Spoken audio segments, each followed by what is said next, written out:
Good afternoon.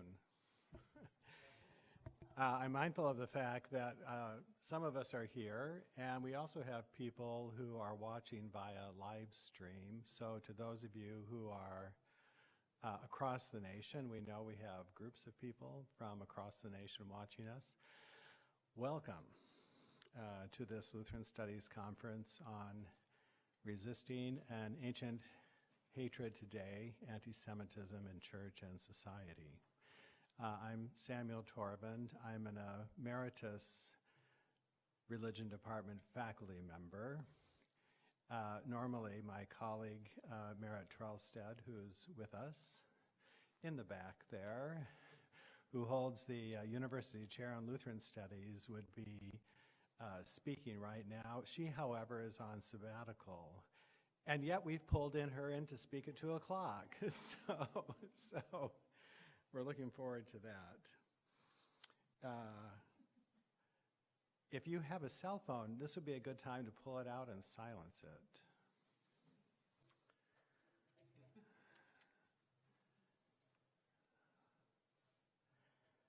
So let me begin with these words. Since 2016, hate speech and crimes directed at members of the Jewish community in the U.S. have increased sharply. Such crimes have been fueled by neo-Nazis, white nationalists, and Christian nationalists. At the same time, many Christian and other religious communities have remained silent as attacks have increased.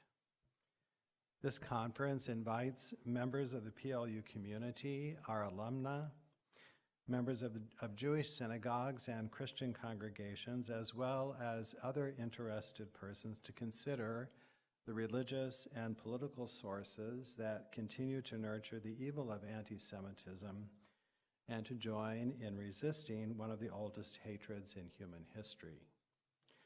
As a Lutheran university, committed to thoughtful care for other people and their communities, the opportunity to encourage such resistance to any and all forms of hate speech is an integral part of our mission here at PLU.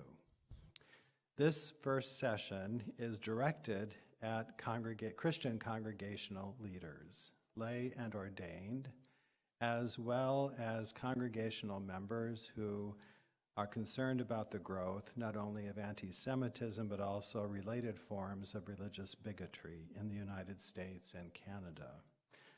So for those of you who are here in this room and others joining us via live stream, please keep in mind that my comments, which kind of arise out of my own experience, it's a little bit of an autobiographical piece today. They're largely for Christians, though of course anyone is welcome to listen in. As the handout points out, I hope you all have a handout. The work of resisting Christian anti-Semitism is the work of Christians. We should not expect Jews to do the work of resisting Christian anti-Semitism and exorcising, I like that word, the long history of Christian persecution. So, to the first point on the handout, what are my experiences, assumptions, or learning about contemporary Jews and Judaism? First, I want to suggest that we reflect on our own experience. As Christians, it's important to ask who or what has shaped and continues to shape our perceptions of Jews and their religion. We rightly ask, have family members, friends, or colleagues at work informed our perceptions, and if so, what messages have they communicated? In doing this reflective exercise, I realized that my first encounter with a Jew was with a rabbi my mother, Alice Torvund, had invited to our parish to discuss Jewish music. This was during a conference marking the 450th anniversary of the Reformation, a conference devoted to religious music and art. The rabbi played the shofar, discussed its significance in Jewish life, and also opened our eyes and ears to biblical texts present in the Christian liturgy and how he, a Jew, might sing them. All this was a revelation to a 16-year-old me, I'm very old, who sang in one of the church choirs. But let me add, this was in 1967, before most Christian communities were engaged in any form of conversation with their Jewish neighbors. In one sense, it was a relatively easy way to begin that conversation around something both traditions shared, a love for music and a love for music in worship. We also, I think, need to consider the role of the media in shaping perceptions of religion and religious groups in North America. I think it's important to remember that network and cable stations do not usually hire people with bachelor's or master's degree in religion. Sad but true, I know. They're in it for profit, for market share. And market share increases when extremes are reported in the news. When I watch a television show, I ask myself, how is this program portraying individuals or members of a religious community? Do I hear and see stereotypes and negative impressions?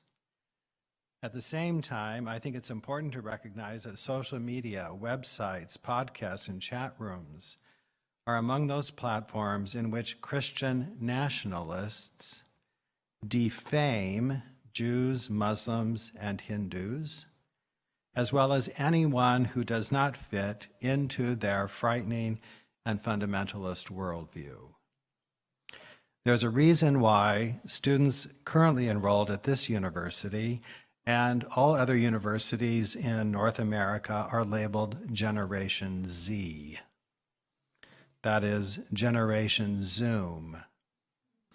They are the first in human history to be raised with the internet as a primary instrument in the formation of conscience, in the formation of their worldview. The internet is a powerful presence that, as many of us know, can be easily manipulated by other nations. I hope that doesn't come as a newsflash to anyone, as well as by groups who engage in hate speech. Are we alert to the ways in which this most pervasive dimension of North American life is shaping, for good or for ill, perceptions of religion and religious practitioners? By ecclesial shaping, this is the second point under that first one, by ecclesial shaping, I refer to the ways in which Christian communities, their leaders, their worship, their preaching, and their education also shape our perceptions of other religions and other religious groups. During their first year of marriage, my father was enrolled in seminary and my mother completed her bachelor's degree. She was hired as a secretary by what she thought was a Christian agency engaged in dialogue with the Jewish community, only to discover that it was an agency committed to the conversion of Jews to the Christian faith. Once this became apparent, she resigned her position. It did not make my father too happy, simply because of the income. The condescending and patronizing attitude of the agency's leaders toward the Jewish people she found repulsive. When telling us about this situation later in life, she said, "Did they not recognize that Jews are perfectly happy being Jewish? Did they not see that their attitude was the fertile soil in which the Nazis planted their hatred?"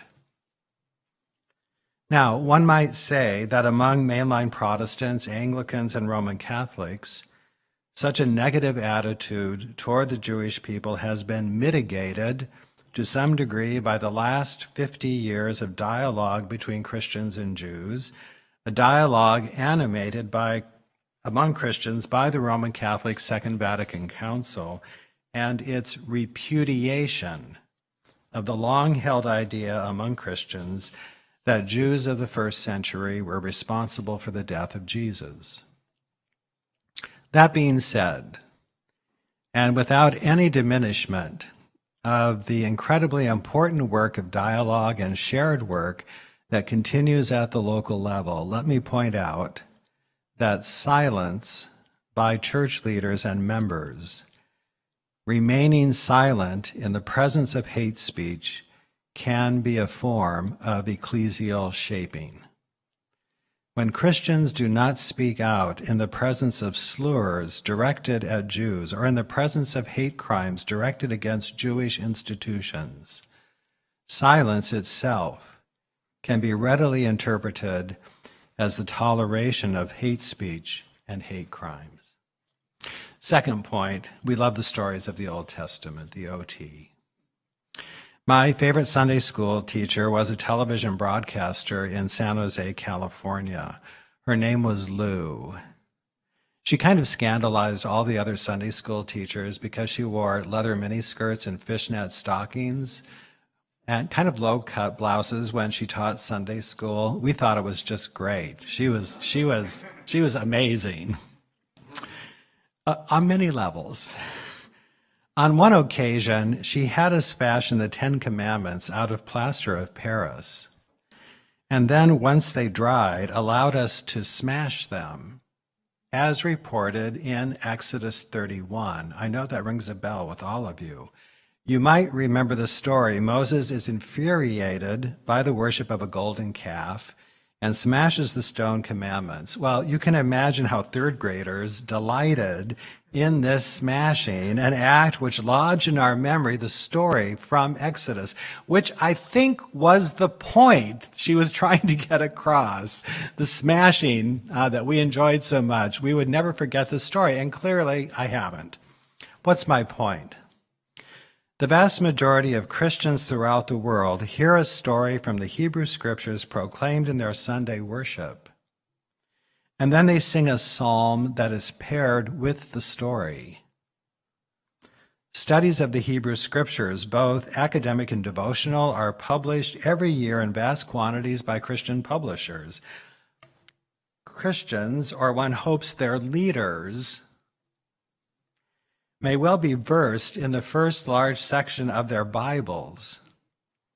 But I think it important for us to recognize that while Christians are invited regularly to partake of the Hebrew Scriptures, familiarity with them, even academic study of them, does not mean we understand modern Judaism and contemporary Jewish beliefs and practices. As Rabbi Harvey, you can see his book is cited on the handout. As Rabbi Harvey notes in his book, Written for Christians, the Hebrew Scriptures are not modern Judaism. I say this is the work of Christians need to do in order to understand and respect the faith and life of their Jewish neighbors, co-workers, and friends. We need to read, meet, and converse together so that each community comes to a greater understanding of the other. Third point, preaching and teaching and singing that corrects Christian stereotypes about Jews and Judaism.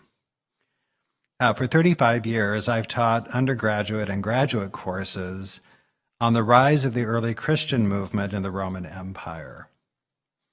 The vast majority of my students have self-identified as Christian. And the vast majority of my students have been surprised, utterly surprised to learn that Jesus of Nazareth was a Galilean Jew, not a European Christian, not a Nordic god, not a 21st century American.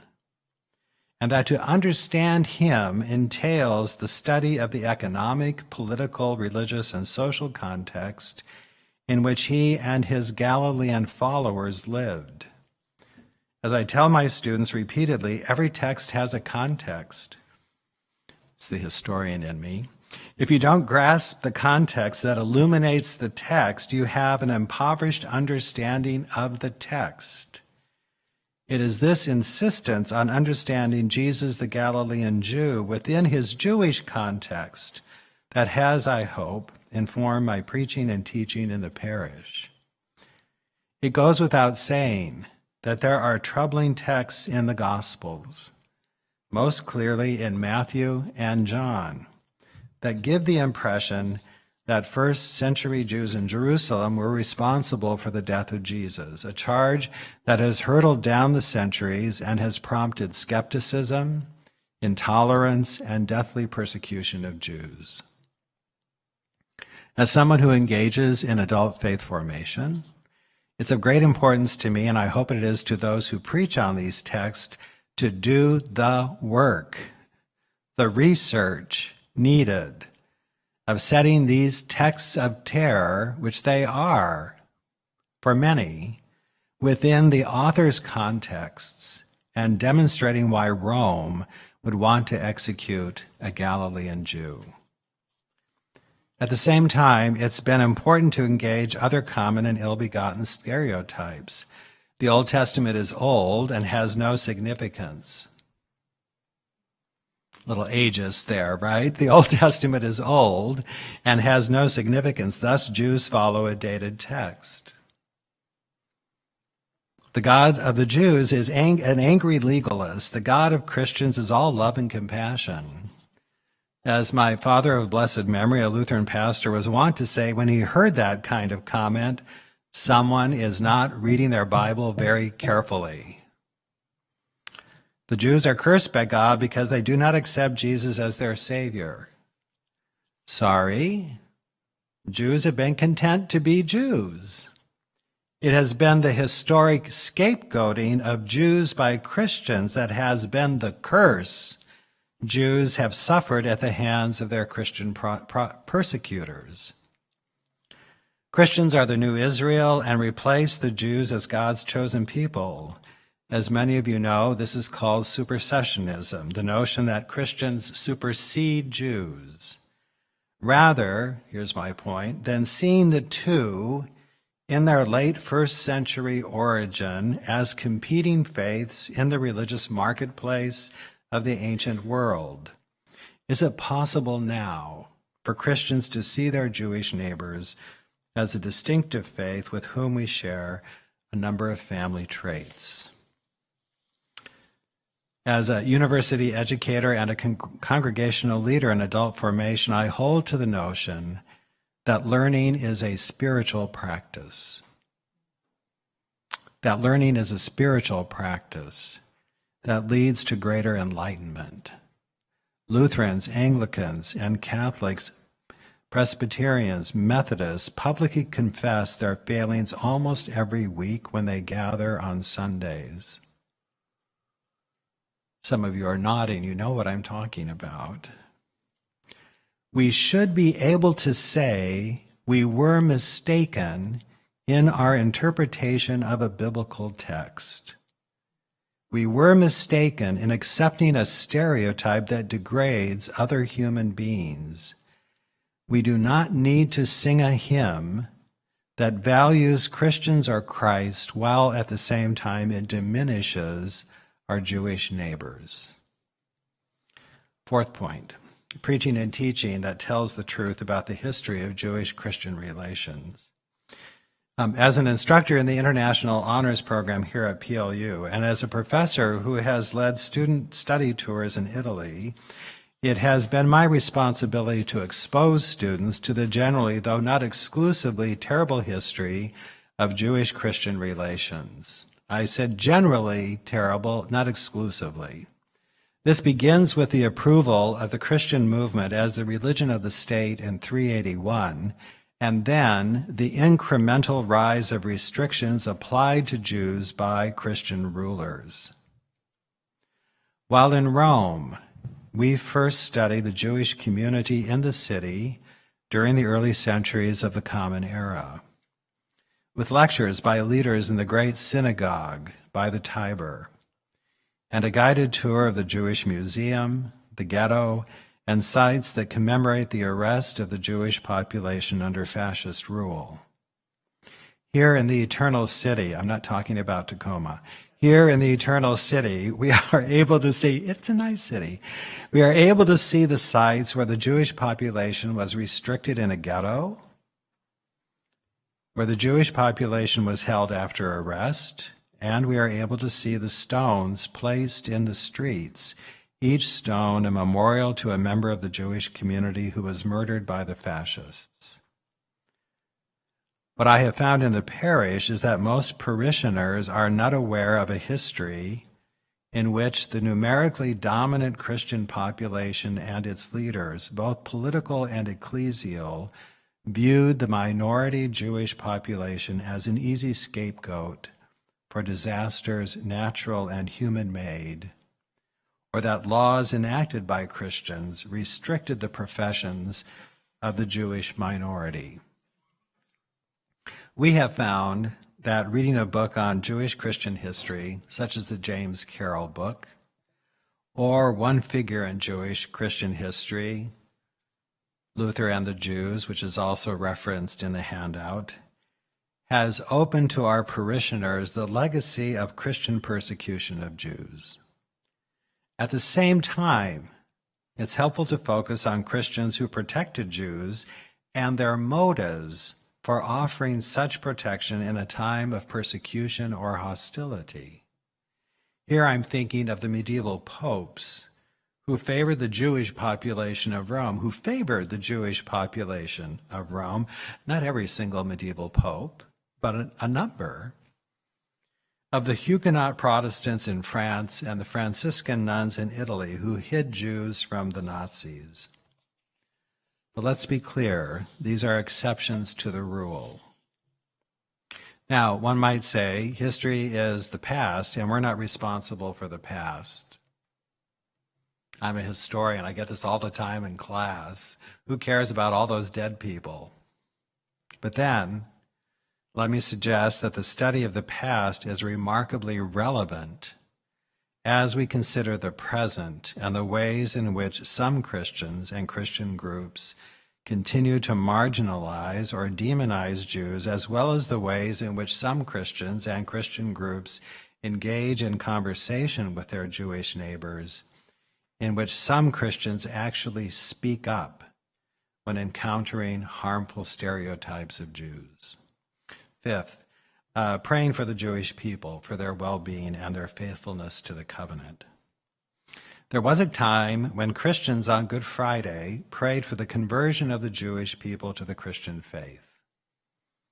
Thankfully, among Roman Catholics, Anglicans, and Lutherans, this practice has ceased and has been replaced with prayers that support the Jewish community. You can see examples of those in the handout. I think it important to remember that public prayers are public. What is expressed publicly is an expression of what the worshiping community values or can be led to value. The content of public prayer over many years sinks into people's memories. The recognition that people of other religions celebrate significant holy days can diminish the parochialism that can attend a very narrow view of Christian faith and life. I'm not suggesting here the appropriation of practices from other religions. For instance, Christians practicing what they call a Seder on Maundy Thursday is not only historically inaccurate, but also an offense to our Jewish neighbors. Rather, it is to ask my Jewish friend why the days of awe are of such great significance to her. Why do both Jews and Christians spend considerable energy on holy days devoted to light in the midst of winter's darkness? What does the contemporary celebration of Passover mean to a Jew? And what does the contemporary celebration of Holy Week mean to a Christian? To have that kind of conversation together simply leads, I hope, to greater understanding. Sixth, safeguarding life.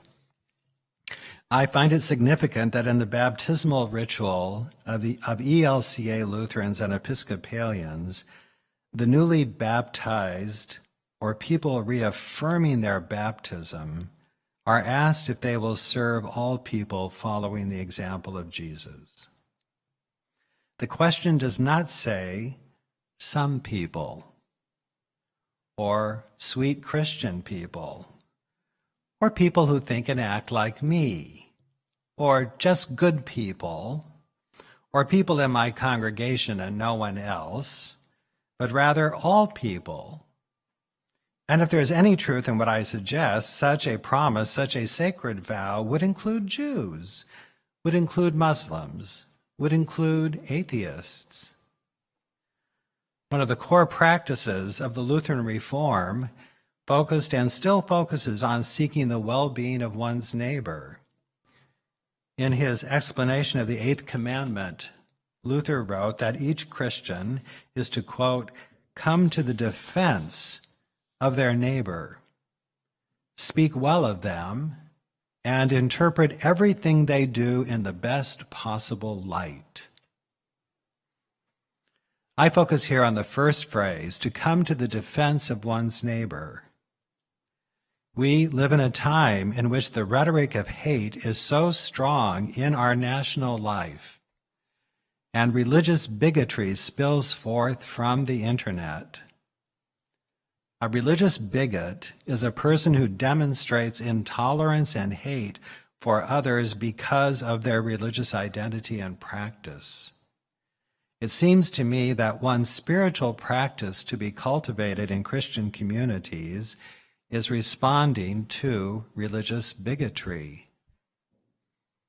When the Hillel Center, the Jewish Student Center at Stanford University, announced the appointment of a lesbian rabbi in 2010, the Westboro Baptist Hate Group announced that they would protest loudly on her first day of work. Protest the appointment of a lesbian and protest the presence of a Jewish center on the Stanford campus. When that day arrived, and to the great surprise of the Westboro Baptists, as well as many on the Stanford campus, Lutheran, Episcopal, Methodist, Presbyterian, Catholic, Buddhist, and Muslim students and faculty, along with students and faculty claiming no religious tradition whatsoever, surrounded the Hillel Center, serving as a buffer of song and prayer to welcome the new rabbi, but also to send a clear message rejecting the hateful speech of a group that claims to be Christian. While the Westboro group shouted, "God hates fags," and "God hates Jews," I just love this, not that, but what I'm going to say, the circle of students and faculty saying, "All you need is love," and sang it so loudly that they drowned out the shouters. Finally, working together for the healing of a broken world. Lastly, I find it significant that in the baptismal ritual of ELCA Lutherans and Episcopalians, the newly baptized, or people reaffirming their baptism, are asked if they will strive for justice and peace in all the world. I think those are the only two groups I know of that ask that question. There might be others. With our Jewish brothers and sisters, we share a commitment to social justice, as it is known in the writings of the prophets. For Christians, that commitment has been inspired by the words and actions of Jesus of Nazareth, who in Luke's gospel claimed as his mission the words of the prophet Isaiah, to bring good news to the poor, release to captives, recovery of sight to the blind, and liberation for those who are oppressed. We see this happening already in our city as Jews and Christians work together toward housing justice through associated ministries of Pierce County. In feeding detained immigrants at the Tide Flats Detention Center, and in working with Nourish Northwest and Emergency Food Network in their efforts to promote food justice in the region. Jews and Christians recognize together that untold suffering exists in the world, suffering that is alien to God's desire that humankind and the earth itself not only survive, but flourish. Now, there may be many other ways for Christians to resist anti-Semitism. I've touched upon a few that I've experienced. What I've tried to suggest is that the work of resisting anti-Semitism, of calling religious bigotry for what it is twofold. First, it is work that needs to be done within a congregation. And second, it is public work that invites conversation between Jews and Christians, but also speaks out and acts publicly when the lives of one's neighbors are threatened by hate speech or hate crimes. That's it.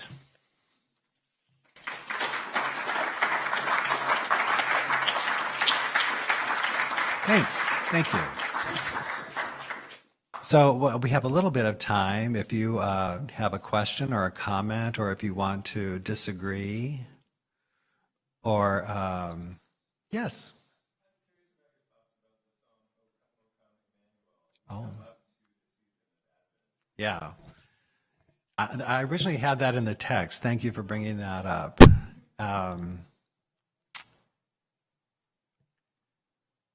So I'm the educator who wants to surround everything we do with education, all right? So I think there's a way in which those texts fall into an older way of viewing the Hebrew Scriptures, right? As predicting or foretelling the coming of Jesus. Does that make sense? Does it ring a bell? And I would say that's not the most helpful way to view that. I think what we know, if we look, for instance, at the Gospel of Matthew or the Gospel of Luke, they're using images drawn from the only Bible they knew, which was the Hebrew Scriptures, to try and understand the significance of Jesus. So it can be helpful to say these are images if we look deeply at what they're getting at, right? That actually many human beings share in common, yes? So for instance, the rule of justice, I think we would appreciate that over the rule of anarchy or the rule of corrupt leaders. You with me on that one? That's a way of delving deeper into that, or the key that opens things up, yes? After 2 years of isolation, I think many of us have been happy for the keys that have opened things up so that we can actually be together. So there's a way of going more deeply into those images and asking, well, how do they speak to the human condition in general, right? And thus saying, no, we don't teach that here at PLU in our Bible courses, right? That the Hebrew Scriptures only serve the function of telling us that Jesus is going to come in the end. So I think kind of dismantling that particular view can be helpful. That can often happen through preaching, but it can happen through teaching. And I think using that particular hymn, right, which can be surrounded by really helpful teaching, can set it in a new way for people to see it. Now, here's my little story. Ready for it? It was the first time I was preaching publicly, and this was at the Student Center at the University of Minnesota. And the second reading was from the letter of Paul to the Ephesians. Wives, be submissive to your husbands, and husbands, love your wives. And the staff said, you're preaching, you can't avoid that. I just thought, oh, Jesus. Mary and Joseph, I don't want to preach on that. The gospel would be so much easier. So I did my homework on it, right? And I said, we today, we would say the wives be submissive, no. But in the context of the Roman Empire, no one ever said that husbands had to love their wives. No one believed that, right? So that's kind of an advantage, right? That there could, let's call it mutual love between husband and wife, yes? That's something we would hope for. So I finished my little sermon. Of course, I was drenched to the bone underneath, sat down for our silence and solitude when someone stood up and said loudly, "How much longer do we have to listen to this crap? Why do these nasty texts have to be mentioned publicly? Why can't we just have nice texts?" At that moment, I was kind of in paralysis because I never expected anybody to stand up and tell me I had just, done a crappy job. And then another person stood up, a former Catholic priest who left the priesthood because he wanted to get married. He and his wife had been members of a Catholic charismatic group, and he mentioned that. He said, "This was our experience, and eventually we left it because these were the kind of texts that were never, ever understood within their historical context." And then, with the opportunity to say, today we just don't accept that text anymore. Do you see what I'm getting at? And that kind of calmed things down in the room. But I have to say, I was grateful for that because I think there can be a temptation. Let's not hear the texts that make us uncomfortable. And when we begin the work of censoring those texts, what we allow is a fundamentalist interpretation to be the only one of them, right? Rather than allowing preachers, teachers, to help us, right, understand them within their context, and then say, for us, for our community, what texts simply are not of significance to us anymore, and what texts are important to us anymore. Now, that's a long answer to your question, but I'm trying to say, let's just not get rid of the text that's uncomfortable. I don't think we're going to get rid of the Good Friday Johannine Passion story, but this is where both preaching and teaching can illuminate that text within its context and say, for us, we simply do not accept the notion that the Jews put Jesus to death. Rome did, empire does, and guess what? We still live in a world of empires that will silence those who speak against it. I'm sorry I went on too long there. Did that help at all? Yeah, thanks.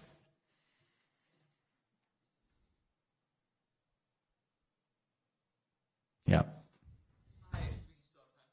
Yeah. One thing I'm just wondering in hearing this, especially that last point about, the sense of Christians needing to actively resist or, physically show up against bigotry. One of the things that replays in my mind is the biggest Christian resistance to that is the idea that our Christian unity is more important than solidarity between religions. Yeah. And I think that's becoming even more fractured as we see the rise in anti-Semitic crimes coincide with the rise in Christian nationalism. Yeah. And I think that at least I've perceived a lot of confusion around that of split loyalties. And I guess a bit of a question would be, do you see that as a binary separation, or do we need to have the courage to sever relationships with other Christian groups or self-proclaimed Christian organizations in order to stand with Jewish siblings, which is where I tend to find myself going, or is there a way to navigate through that and recognize our responsibility? Not to say that you need to solve all the problems with that necessarily. I'm just curious For 4 years, I was an editor at Fortress Press. And in my first year, we spent a lot of time kind of rethinking the market. Who was in the market, right, that we were trying to address. And so we came up with about 4 or 5 different groups. One was kind of generic Protestant. One was kind of Lutheran confessional, will live and die by the confessions, right? One was a smaller group than the other two, kind of really socially engaged, right? They knew something about social justice. They were active in it. And then the Smells and Bells group, kind of high church, right? But also with a very strong sense of, also a sense of social action, because those two frequently go hand in hand. And as we were looking through those different groups, the conversation among the editors and the staff was, at times I feel much more at home because I'm in this group with people of other denominations than I do with people of my own denomination. Does that make sense? Yes. So I think what we're seeing, of course, there is, number one, ethnicity no longer holds religious identity. That's part of what's going on. But the other part is kind of this shift that began in the 60s. Now, I'm standing in front of an expert here in American religious history, so if I need to be corrected, he can correct me later. But we see this kind of due to the ecumenical movement, yes, and then later due to interreligious cooperation, yes, this kind of shifting taking place that one might find far greater camaraderie, fellowship, common cause with people not only of a different denomination, but of a different religion. Yes? So I think that's just a part of the tapestry of the religious marketplace in the United States. And it's really up to you. It's up to the individual, right? Or it might be up to the pastor, priest, or minister, yes, as to where people might be guided on that. But I think the notion that we must preserve unity, however we think unity is achieved, at all cost, which can silence either our words or our actions on behalf of the neighbor, needs to be called into question. We're done. Thanks for being here. In 15 minutes, our wonderful colleague, Merritt Trelstead, is going to have a fascinating chat with us. So stay around. If you're online, do not go away. We'll see you soon. 15 minutes. Yeah. Students at private universities in Western Washington are paying an average of $5,000 more their senior year than they did their first year? Most colleges raise tuition each year, but they don't increase their student scholarships and financial aid. That means that students and their families are often forced to pay upwards of $10,000 to $12,000 more than they expected. This can push families into financial hardship or force students to leave their university with debt and without a degree. At Pacific Lutheran University, we're stopping that cycle. That's why our fixed tuition guarantee ensures that for incoming students, first years and transfers, your cost of tuition will be locked in from your first day till your graduation day. PLU's fixed tuition guarantee is the latest in a series of initiatives by PLU to help remove financial barriers to graduation. We're one of the only schools in the nation to offer most incoming first-year students a loan repayment assistance program. This PLU pledge offers a critical safety net to new PLU graduates by ensuring that once you're employed after graduation, if you earn less than $50,000 per year, PLU will help you repay your student loans and your Parent Plus loans. These initiatives are a big reason why PLU is ranked #1 in Washington for financial aid by Lend.edu and ranked 3rd in the West for best value by U.S. News & World Report. Join the unconventional at plu.edu/tuition.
If you're in the room, we can begin to gather.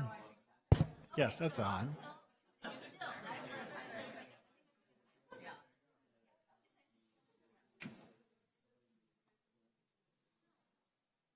Almost knocked over your water.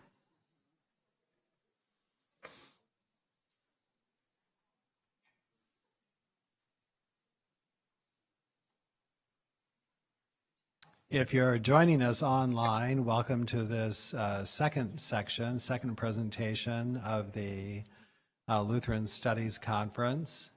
And if you're here with us in the Scandinavian Cultural Center, now would be a good time to pull out your cell phone and silence it. We will make that announcement before every presentation.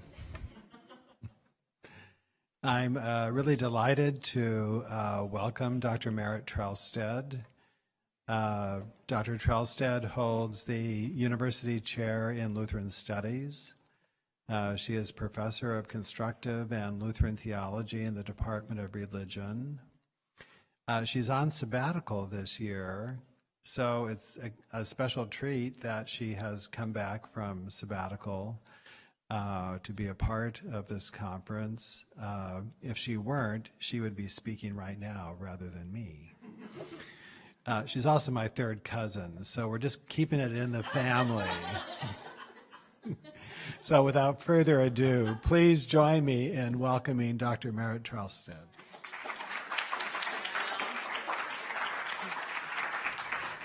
Thank you. Thanks for the opportunity to speak with you today, and to Dr. Torvund for inviting me. And welcome to the internet audience here, in particular my spouse Bjorn. I hope you're on, because there will be a quiz later. So he has shoulder surgery, so he's at home, so he has no good excuse to not be there. So I do want to offer a bit of a warning here, because as you can see from the title, I'm engaging Luther's hate speech. And I will put words up on the screen that he uses. They're hard to see, they're hard to say, but I think they need to be there. So I wanted to give that little heads up. The 2016 election, the subsequent fear of my students from marginalized communities, and the rash of hate speech and crimes that rapidly followed changed my teaching of Luther. It exposed a way to make his abhorrent writing about the Jews useful in a time of demeaning rhetoric. The day after the election, my syllabus dictated that we were to discuss Martin Luther's 1543 hate speech writing on the Jews and their lies. But this was a new context for teaching the material. How could we discuss a historic text full of vulgar and damaging slurs when students were reporting being called the N-word on campus, being asked when they would be deported? Other students were unaware that there was a sudden swell of sexism, racism, anti-Semitism, and anti-Muslim rhetoric because they weren't the targets. But the surge of hate speech was real, and it was fresh and extreme. Indeed, several research groups since that time have critically examined the correlation of hate crimes with the 2016 political election rallies. And no matter how cautious, such as one Cambridge University Press research, they consistently chronicle up to a 225% increase of hate crimes in counties that hosted Trump rallies. Each year, students who had appreciated Luther previously walk in disgusted on the day this treatise is assigned. Frequently, they feel betrayed or duped. Here's a man who was fighting unjust, manipulative power with words of grace. They had just started to like him, and now he's using power and hate against the Jews. I understand their feelings. I reread the text with them each time and feel physically ill.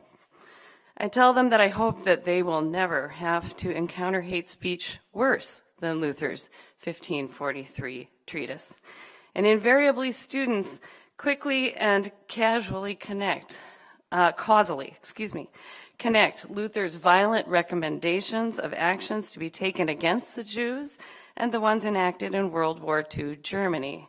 They are undeniably similar. As a scholar and teacher of Luther's texts, it has long bothered me that reading Luther's on the Jews often resulted in dead-end or ineffectual conversations.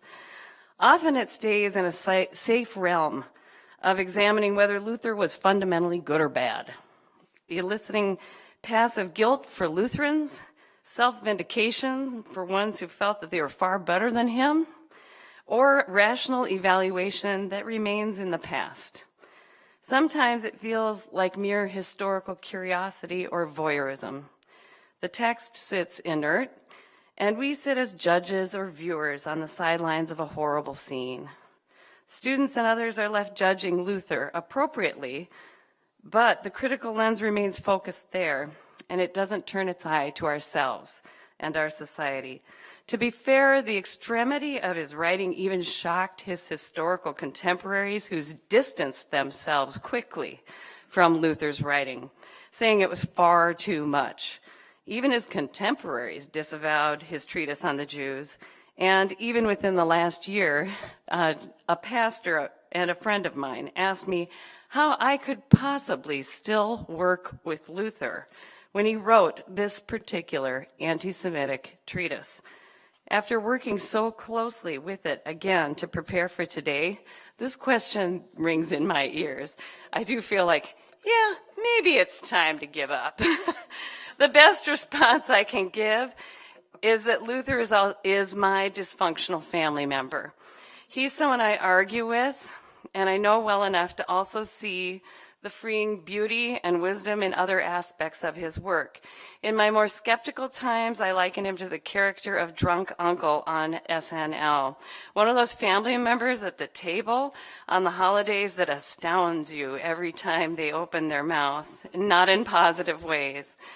So the issue of judging the text and Luther are not irrelevant, but it seems to me that learning should move beyond a simple judgment and dismissal. And whenever judgment of others and self-righteous attitudes emerge in the classroom, it leaves me thinking that we have wandered into suspicious territory that doesn't elicit or illustrate learning. So today, we'll examine Luther's treatise using tools provided in the books Less Than Human, Why We Demean, Enslave, and Exterminate Others, a 2011 book by David Livingston Smith, and George Tinker's Missionary Conquest, the Gospel and Native American Genocide. Livingstone Smith's book reveals rhetorical forms and philosophical assumptions in genocidal propaganda across the globe within the last century. George Tinker's book, In American Religious History, reveals patterns of cultural genocide toxically embedded within the work of the missionaries. From these two resources in relation to Luther's writing, we can start to develop a set of red flags, things that we should raise our attention when we hear them so that we listen more carefully and ask deeper questions when we hear them today. For a little background, I made that slide. For a little background, I'm a lifelong Lutheran. The church was my second home, and I attended a Lutheran college. I was soaked in the message of divine grace and acceptance despite faults. It was not until after college that I had an Aryan Nation pamphlet stuck to my car windshield in Boulder, Colorado, that highlighted an anti-Semitic quote from Martin Luther. And I had never been taught this side of Luther. I literally went back to my job, sat down, and started researching. I'm like, he didn't say that. Someone would have told me, right? That he said this kind of stuff? No. So, when I later started teaching Lutheran heritage, I was determined to present the full story of Luther, warts and all. Luther's various writings on the Jews, the Lutheran collusion with Hitler in the Second World War are regular parts of my syllabi. Luther did not believe that human nature got better over time, even with God's grace. He believed that humans were born and died as depraved and sinful as they started, but they were loved. And his own theological mix of sunshine and acid evidences this very thing. So the point of today's lecture is not to, because these are sometimes where this conversation goes with Lutherans, so I'm just kind of wanting to set out, this isn't where I'm going. I'm not here to simply rehearse the sins of Luther or get stuck on a historical conversation that's impossible to determine or arbitrate whether Luther is a good person or not. He, by the way, answered this for us. He is not a good person. He clearly said that he was not a good person, and he's absolutely correct. But then he argued this held true for all of us, and he was just an exemplary case in point. I am also not here to sensationalize issues in a way, especially anti-Semitism, in a way that leads us to a passive, voyeuristic way, where we gasp in horror as if we are reading People magazine. I don't want us to get stuck in guilt or shame that leaves us again passive or immobilized for action today, or to get stuck on the equally dead conversation of why he wrote this horrific work. I'll touch on it, but we won't get stuck there, seeking to justify the writing or Luther in some way. Rather, the objective here is to identify red flags of hate speech and ideas that are ingredients of genocide so that when we can listen more closely and act preventatively. These should lead us to ask further questions. It's also to see how we, even with the best of intentions, might accompany and even abet hate speech that targets particular groups or people.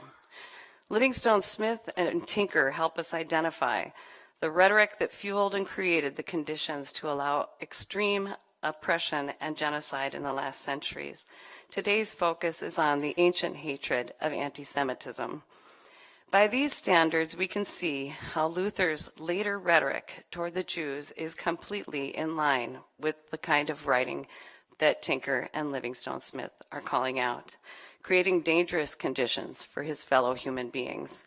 My point is to see what we can learn about the contours of hate speech and genocide-supporting rhetoric such that we can recognize them today. And we can use Luther for this.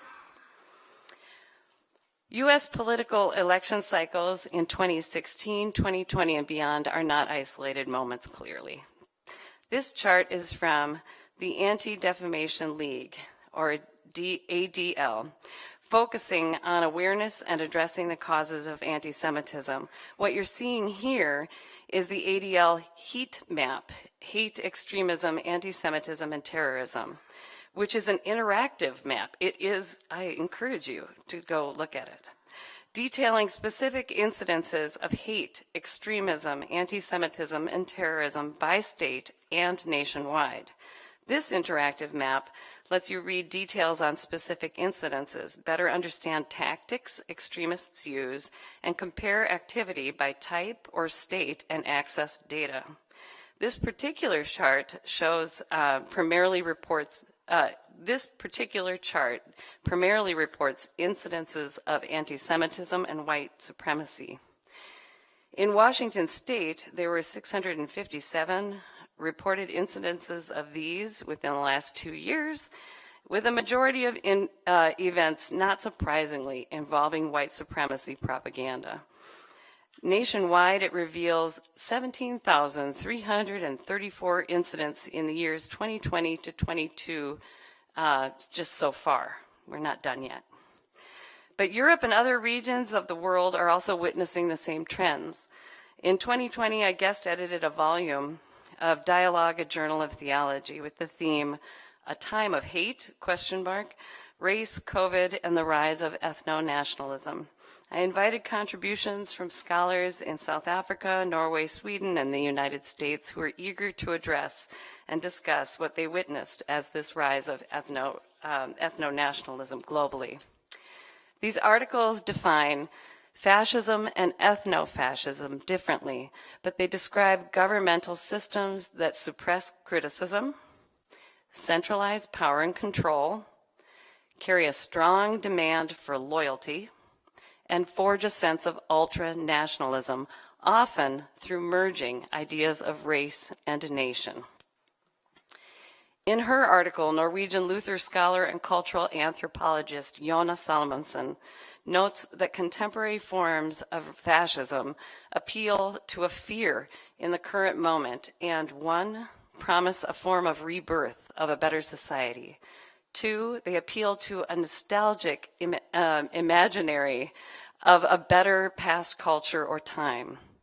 They, three, imagine themselves as an organic, natural, and pre-existent nation that is rightfully connected to the land itself, thereby forming an ultra-nationalism. Across these articles, common topics recurred. Number one, and these surprised me, really, I was reading them and thinking, I had no idea these were going to come out. Number one, many talked about the role of science. And when we have the I believe in science, it made me a little worried because they were saying, actually, the role of science has been to reinforce or challenge fascist and xenophobic movements and their concomitant violence. It's been used both ways. Number two, they highlighted a Christian countercultural vocation of sharing food, stories, and reasoned dialogue as a tonic to divisive dynamics that fuel ethno-nationalism. Number three, the problem of airtight, literally in that second one, I just want to say this was the Swedish author who talked about this small town that decided they were going to have like dinners together and they were going to get through this. And they all brought food and they ate together on a monthly basis, and it changed like the city's dynamic. Number three, the problem of airtight purity politics from the left or right, such that one becomes more loyal to ideologies than to the human beings themselves. And number four, the value of ritual in the process of bridging deep divides. These are, of course, not new issues. The 20th century itself was exceptional in many ways, but a 2006 National Geographic article focused on one claim to fame.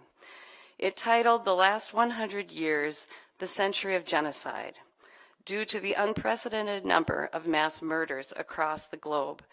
In the article, Genocide and the Science of Proof, it states, more than 50 million people were systematically murdered in the past 100 years, the century of mass murder.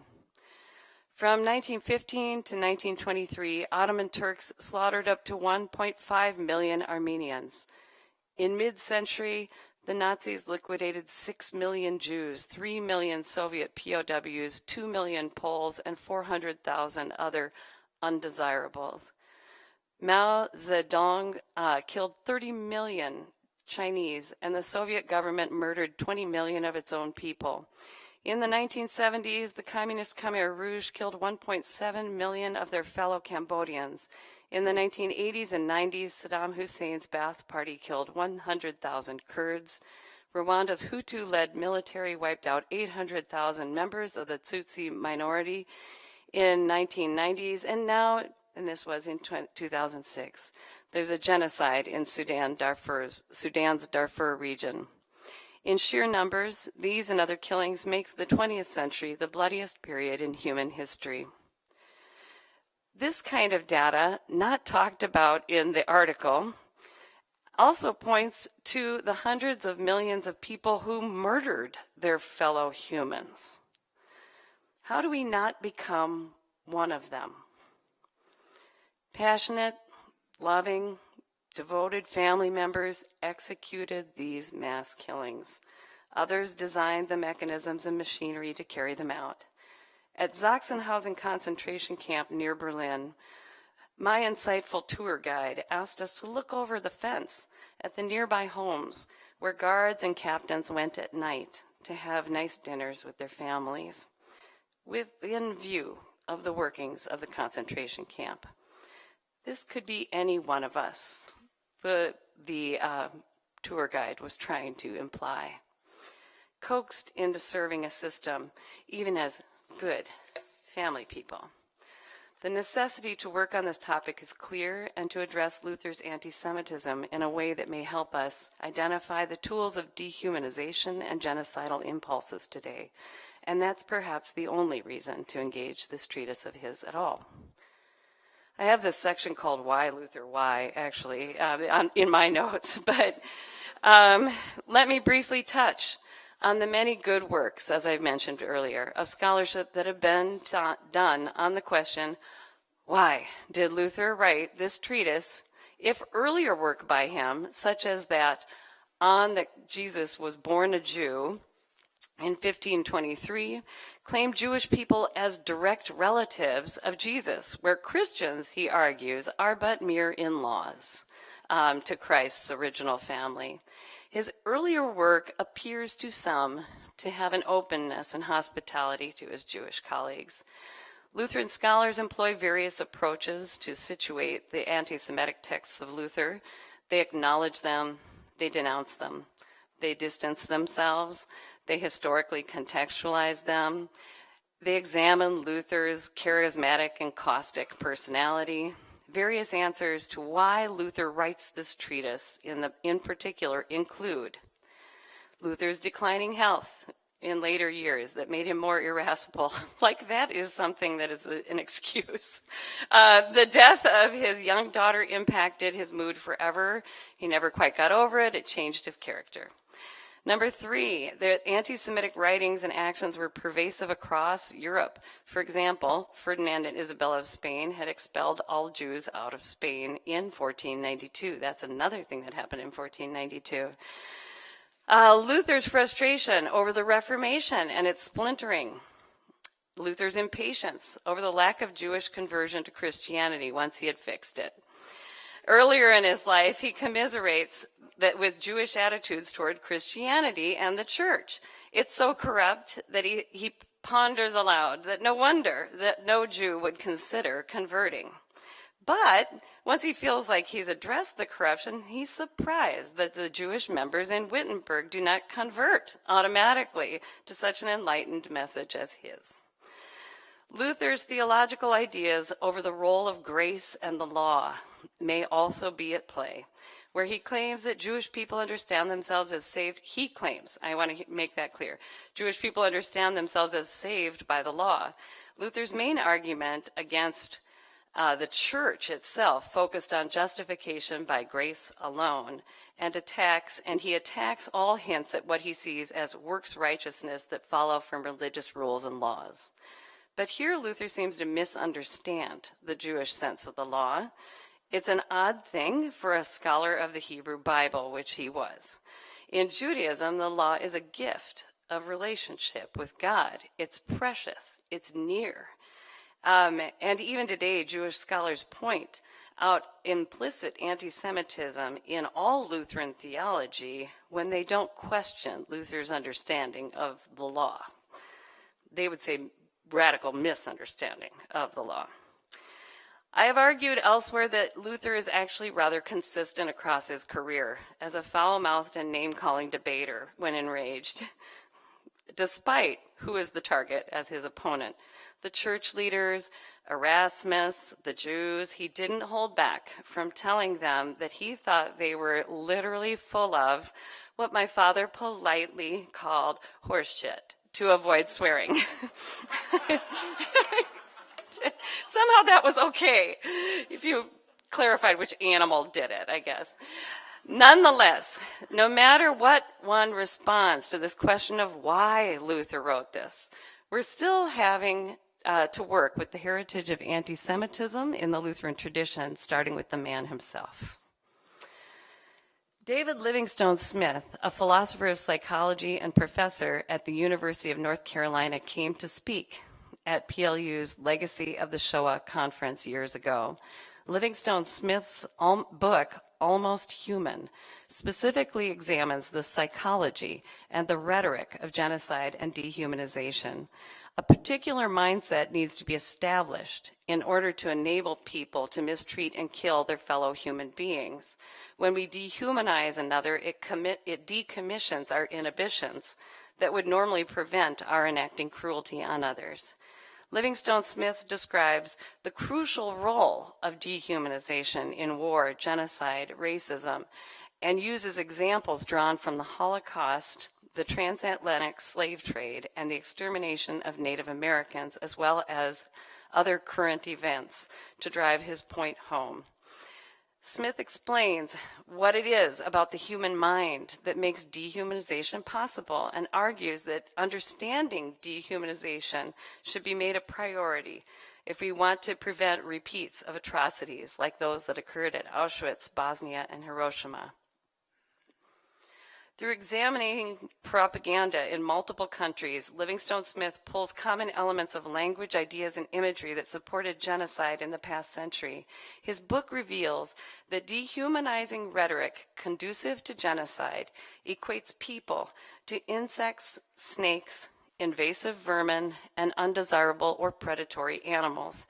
It also capitalizes on the assumption that someone's essential nature is fixed and subhuman, less than human, as in the book's title, despite the appearance of humanity. Someone does not just lie, they are a liar. Subhumanity, Livingstone Smith writes, is typically thought to be a permanent condition. Subhumans can't become humans, he writes, any more than frogs can become princes.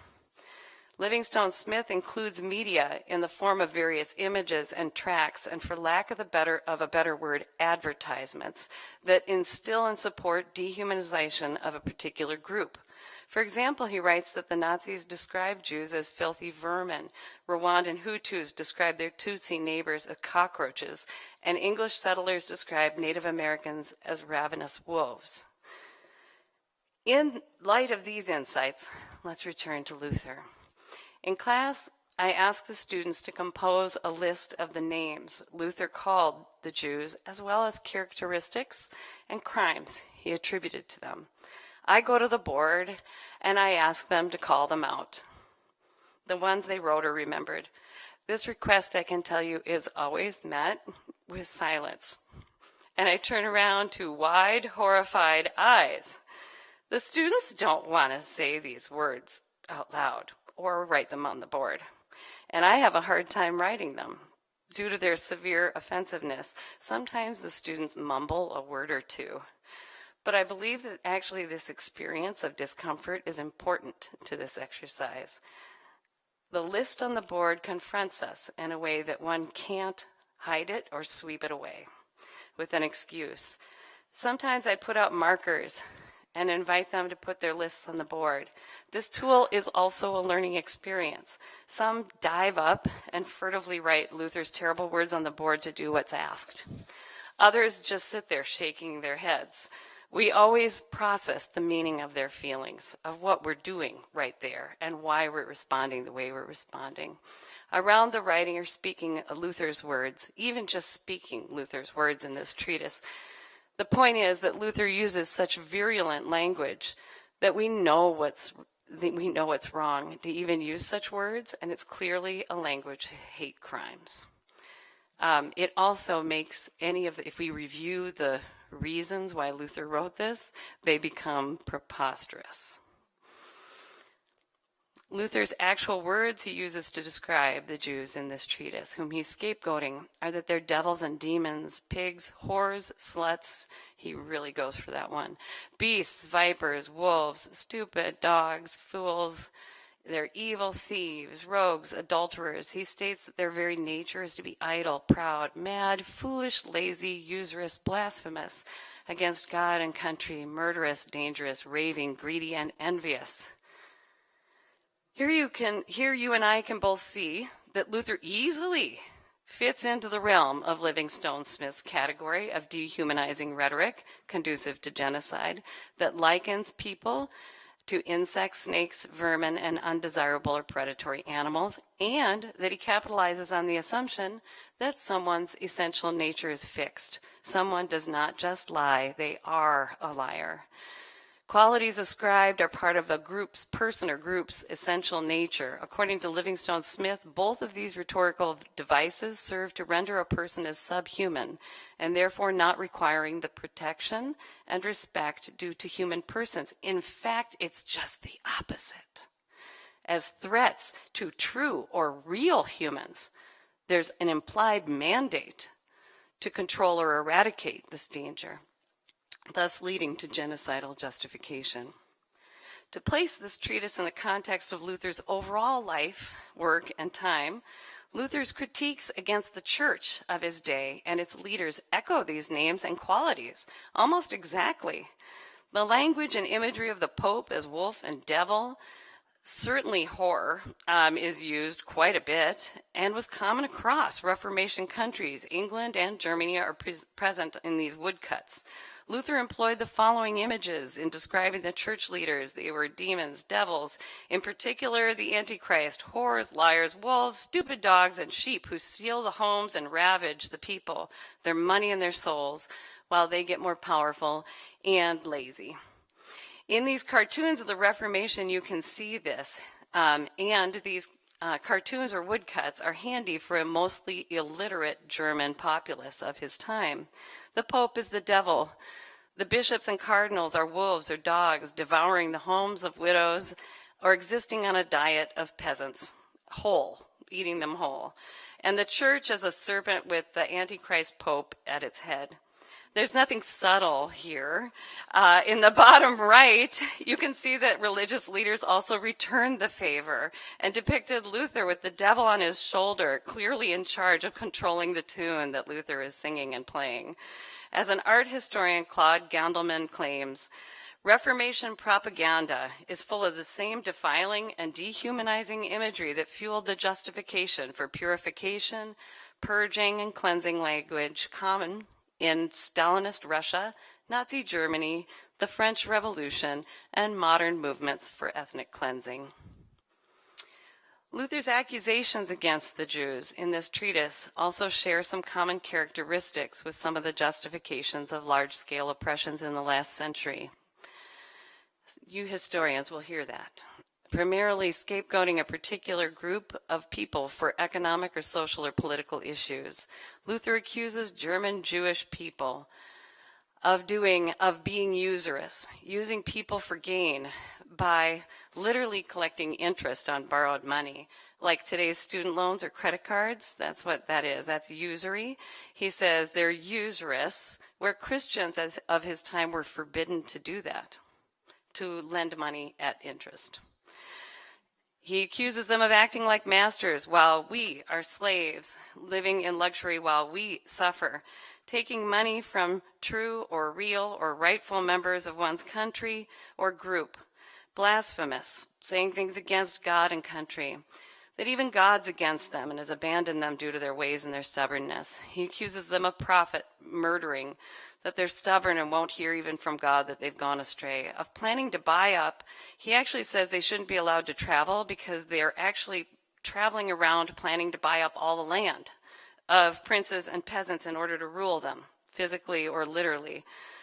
He, of course, like Dr. Torvin mentioned earlier, brings up the classic and most classic anti-Semitic accusation that they're murderers of Jesus, a sure sign of historic and contemporary anti-Semitism. Always listen for that one. Neglecting that Jesus and his mother and almost all his disciples were Jewish their entire lives, born and died Jewish. Kidnapping, child endangerment, poisoning wells, and drinking water. He accuses the Jewish Germans of acting like these masters, taking money from true, real, rightful members of the country, kidnapping and harming and the well-being of children, poisoning water, infiltrating society. He argues that Jewish people are acting against our religion, which falsely, in his instance, creates the notion of a homogeneous population and nation. Germany isn't even really a full nation at this time, under attack by those within his own country. In class in 2016, when the students assembled these lists of accusations and names on the board, a few audibly muttered, "This sounds familiar." I asked what they meant. They recounted clearly many incidences of politicians calling specific people and groups names, assigning dangerous characteristics to them during the election. They recounted the explosion of hate speech following the election. The seemingly positive-sounding "Make America Great Again" motto seemed to be supported by the ideas that hearkened to Luther's support for detaining and deportation, economic distress of real Americans caused by vulnerable minorities, fear built around infiltration by outsiders and immigrant trains, a false homogeneity of race and religion built around scapegoating. It was unsettling to feel the connections between Luther's disgusting tract, the genocide of Jews in the last century, and the rhetoric emerging in our own time. They identified in particular the items in red up here, that's why I have them, it's kind of small writing, as familiar accusations that they were hearing or had heard within the last year prior to our class period against various groups or people during political rallies. I personally want to highlight the last two items on the list that seem the most far-fetched. In witch trials, I'm not even kidding you, in witch trials and terrifically terrible but impactful theological texts like the Malleus Maleficarum or the Witch's Hammer from the 1500s. It's like, it was terrible theology then, it still is, but it had a huge impact. Child endangerment and poisoning water were main repeated accusations or fears surrounding witches. Luther raises them as well. These two are the strangest but persistent justification for violating human rights or scapegoating across the centuries, and I've made a practice for listening to them. I listen for when people say, "I think they might be poisoning our water." I'm like, "What did you just say?" Or they're kidnapping or harming our children. It's like, "What did you just say?" Like, it has a bad track record, people, across centuries. These came up in recent presidential runs, other concerns about immigrants, Antifa movements, etc. Here's the tricky thing. Invariably, my students and I are cheering Luther on when he challenges and even insults the church of its time for its abuses. But this cheering of taking it to the man, it overlooks how he ascribes the leaders of the church with many of the same horrific names and characteristics of pigs, whores, devils, dogs. No one in class objected to this originally when it applied to Luther taking on the church, the powerful political, social, and religious leaders. But it's the same rhetoric that Livingstone Smith identifies as dangerous, and this is something I'll offer later as a take-home suggestion from this examination of hate speech, that we try to build our own intolerance of this kind of language for any group or person, since it's aligned with the worst possible results in history. Nevertheless, I must also clarify a very strong distinction between Luther's writings against the church versus Jewish Germans. And I keep saying Jewish Germans for this reason, because Luther talks about them as though they're not Germans. Like, we Germans, and then there's Jewish people. All those Jewish people have been living in Germany forever. I mean, we see this in our own country as well. So they are Jewish Germans when he's writing. As we'll see, his recommendation of actions against the Jews in this treatise far outstrip his critique of the church, even if he employs similar rhetoric. With that, we move on to analyze Luther's anti-Semitic text through the lens of George Tinker.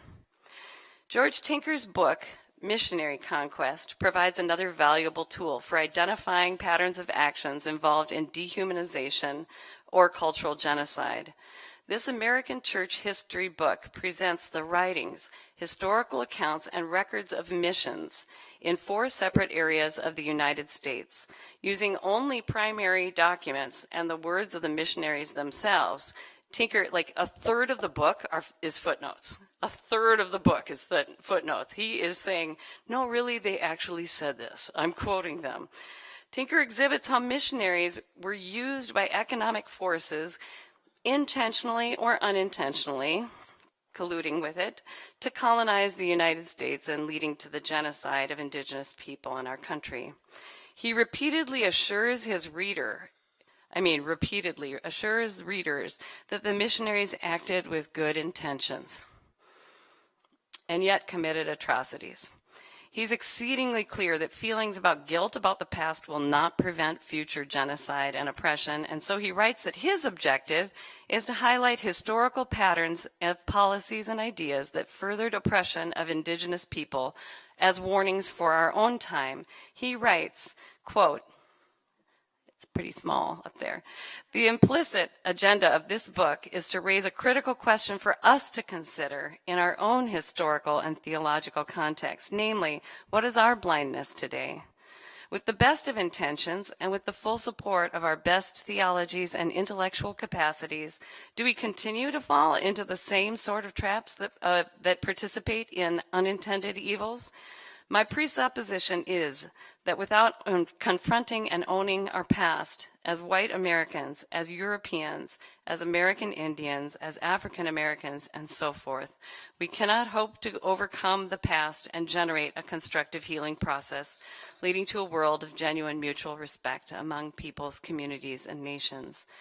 Beyond this, he also reveals patterns of cultural genocide that were repeated in each area of the Americas. So when he goes over those, he says, let's pull out red flags that might have alerted the missionaries to something being up. In my class, we focus on these red flags. That's my phrase, by the way, the red flags, not Tinker's. He talks about them as patterns of cultural genocide. I would like us to look for those same things in Luther's writings, and also perhaps today. Tinker urges his readers to familiarize themselves with these signs so that we pay attention and scrutinize potential larger patterns at work in seemingly discrete actions or policies. He outlines the following 4 consistent patterns present in physical and cultural genocide. Number 1, political signs. There's political signs, threats to control and subdue a weaker culturally discrete entity. Number 2, economic signs, using and allowing the economic systems, always with political and even military support, to manipulate and exploit another culturally discrete entity that is both politically and economically weaker. 3, religious signs, overt attempts to destroy the spiritual solidarity of a people. Number 4, social signs, obvious attacks on the relationships that bind a community together, breaking up families and communities, denial of language, or criminalizing religious rituals, displacing people from their homes, and forced relocation. With this in mind, again, let's return to Luther. Luther concludes his treatise with over 10 pages of recommendations as to what he believes should happen to Jewish people in the areas of the German princes, to whom he writes. You'll notice, because it's impossible not to see the correlation, how similar these sound to the genocidal program that Nazi Germany employed. What Luther recommends be done. Number 1, set fire to the synagogues and schools, and bury and cover with dirt whatever will not burn. These are all quotes. Bury and cover with dirt whatever will not burn, so that no one will ever again see a stone or a cinder of them. Number 2, that Jewish houses should be razed and destroyed. Instead, that they may be lodged together under a single roof or in a barn. Number 3, Jewish prayer books and Talmudic writings should be taken. Number 4, all rabbis should be forbidden to teach henceforth on pain of loss of life and limb. Number 5, all safe conduct on the highways should be abolished completely, which is an interesting recommendation, seeing as Luther's own excommunication from the church also denied him safe conduct beyond areas where he did not have protection. Usury. Number 6, usury should be prohibited to them, and all cash, treasure, silver, and gold be taken from them and put aside for safekeeping. He does qualify unless they convert at some point in that Number 7, put a flail, an axe, a hoe, a spade, tools of manual labor into the hands of all young, strong Jews and Jewesses, he writes, letting them earn their bread in the sweat of the brow.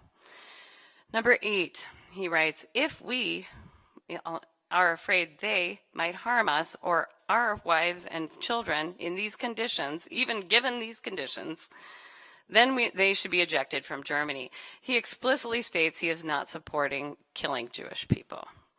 Does it sound familiar? He proposes for the German people this expelling from the country, razing and burning homes and places of worship, taking over businesses, denying safe travel, arresting and detaining people in camps and making them work, destroying sacred books, displacing and threatening the lives of leaders and people. In his text, Luther also appeals to a forced and false sense of unified nationalism. He is literally making it up while he's writing it.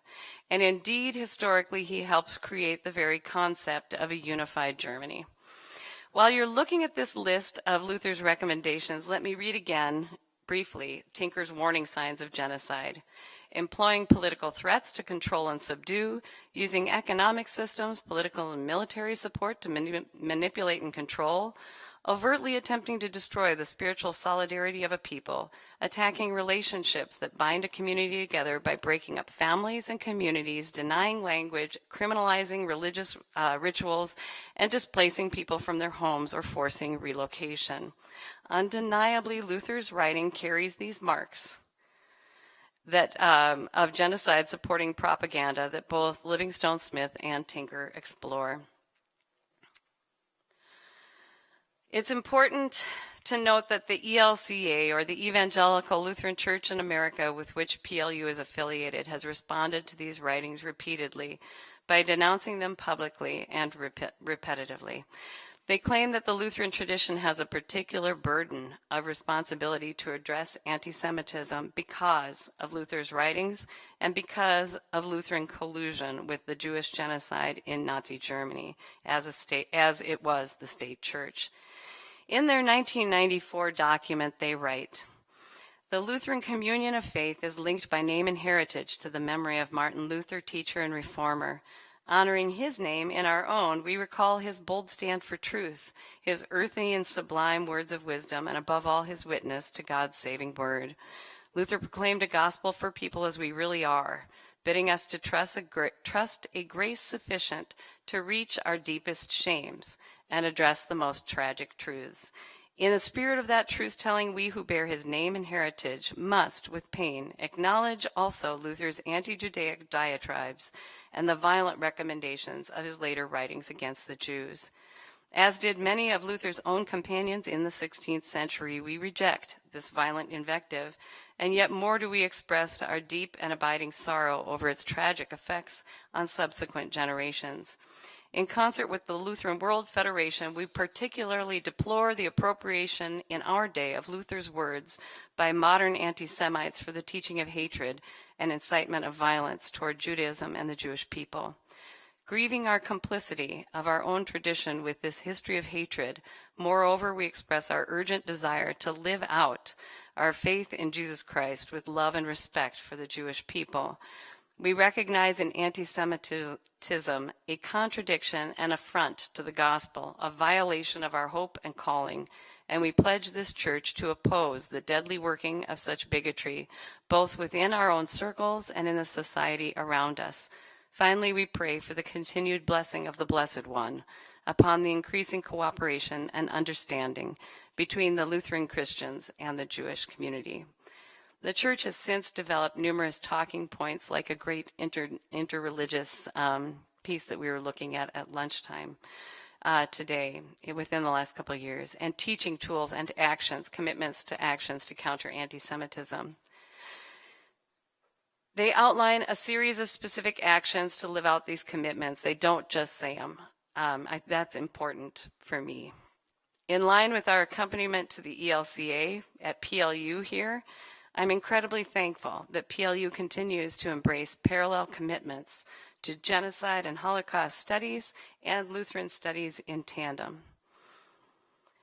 Over the course of the lecture, I examined and offered to you Luther's text and contemporary rhetoric and policy with the criteria of Livingstone, Smith, and Tinker in mind.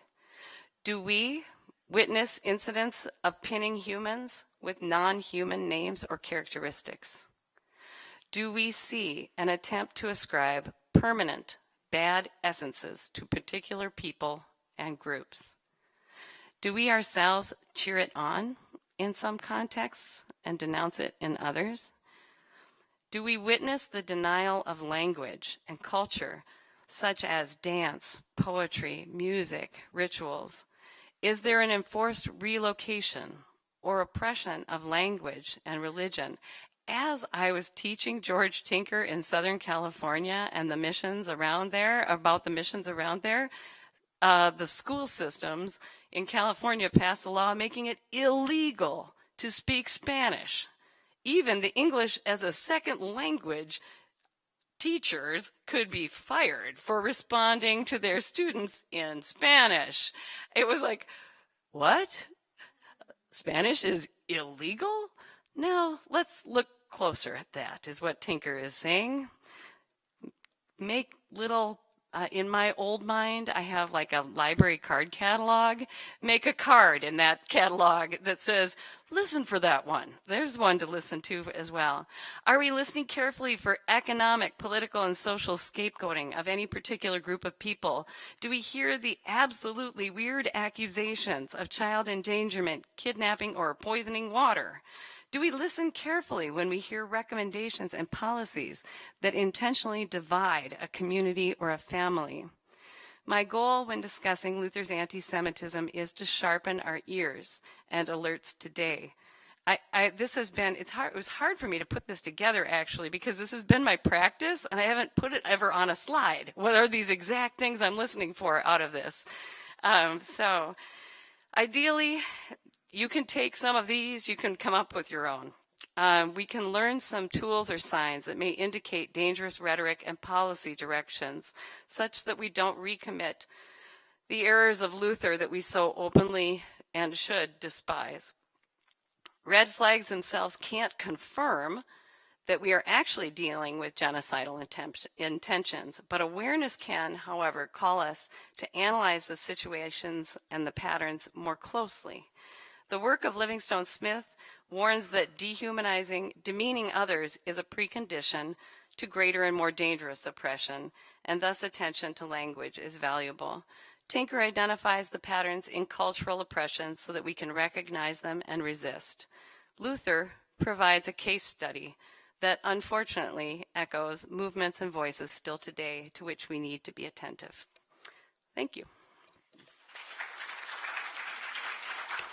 We don't have too long.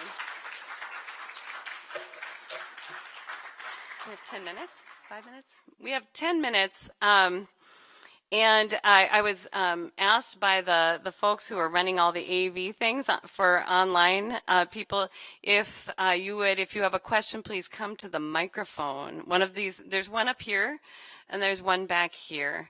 And don't be shy just to speak into it. It just will help our colleagues who are not here in person. Thoughts or questions?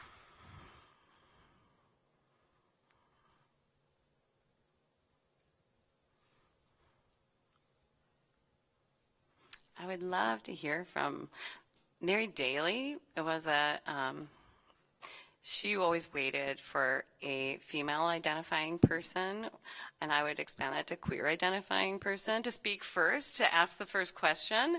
But student would be awesome too. I would prioritize that. Thank you.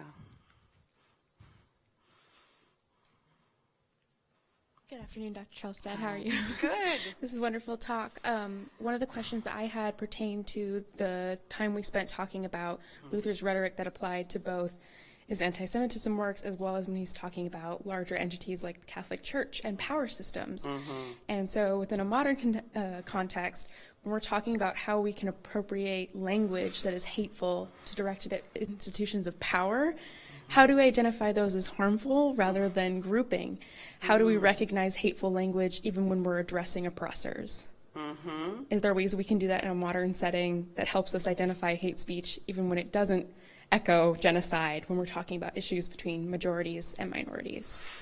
Such a good question. Let me offer just a couple things of saying that, for one, I just wanted to find, and I'm sorry to rail on Trump, but on Trump's writers, if he has writers, or him, and just say, do you know the history of that language? And if you do, that's really scary, right? Do you know how that has been used? The answer actually might be yes. But a question like that of saying, wow, that's an interesting thing. And I find it helpful when people say, you know, I hear you saying that with good intentions, and but that same argument has been used in these ways consistently, and it's really a red flag, red herring we should pay attention to. What do you think about that?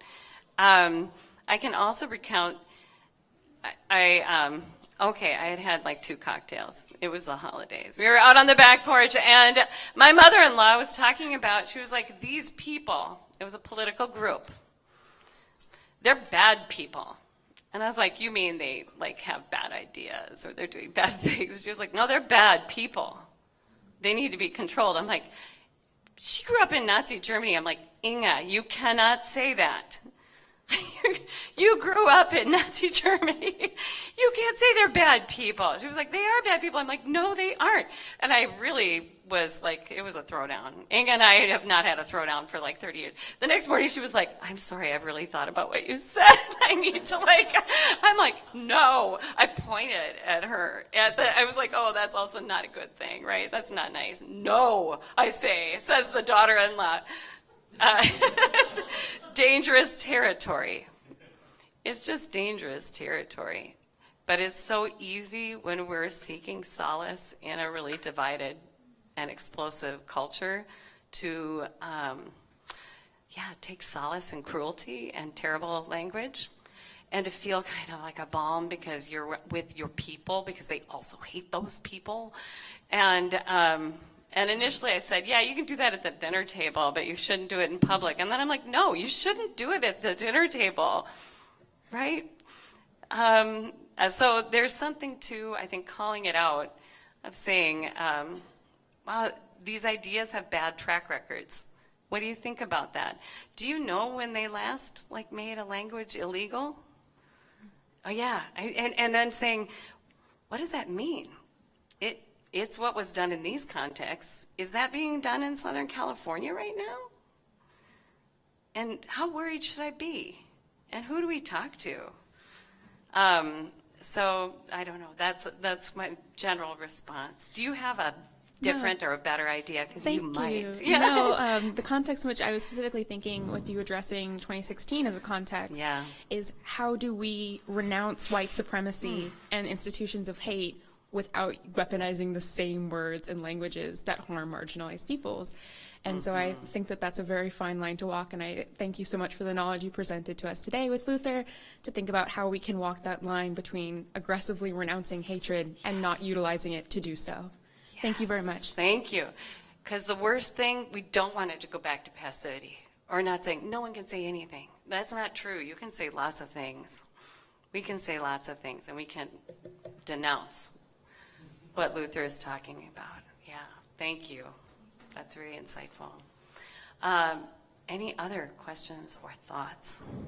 I have a question. Please. We just returned from Germany, and I noticed a big difference between Germany and America and how they kind of put out problems they've had and like the stumbling stones in Germany where they talk about what happened there, and these are Jewish names of people who died there, who had businesses there, where America sweeps it under the rug and we don't talk about it, we don't talk about the problems. Do you see cultural differences between America, Germany, other countries that they're more open about the problems rather than America is?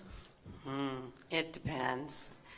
I think that's really interesting. For example, anyone who wants to study queer theology, feminist theology in Germany, they're going to come here because you can't get it there.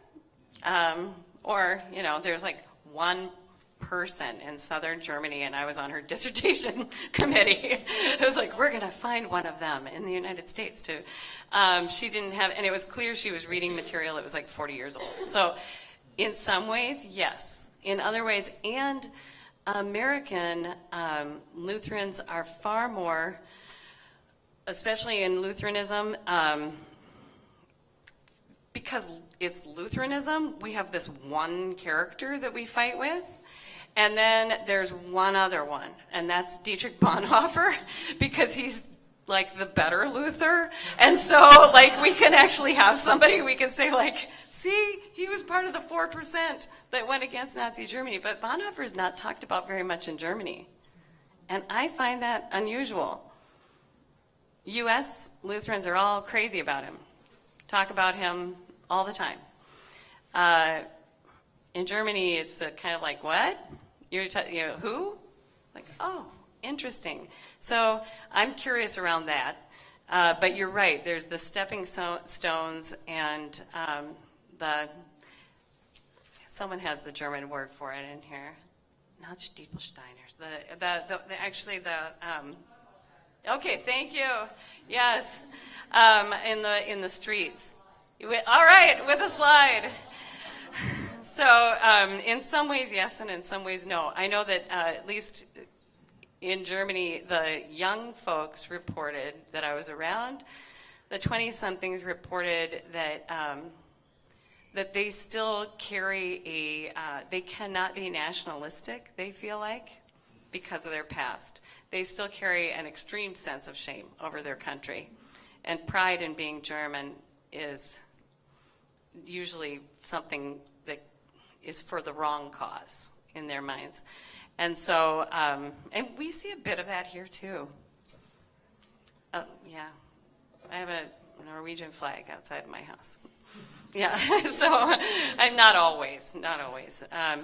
But yeah, so I think there are some, it's a give and take, but yeah, thank you for that. Thank you so much. Let's take a break.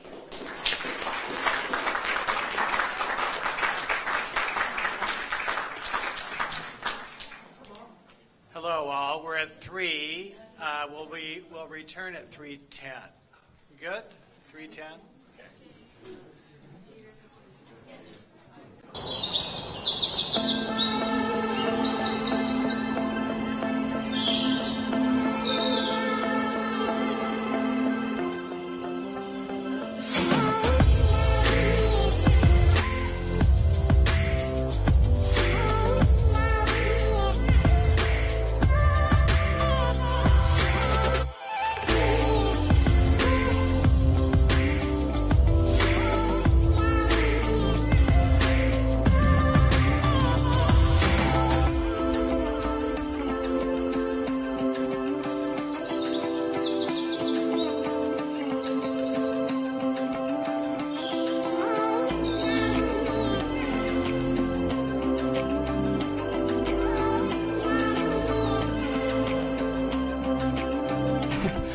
Did it.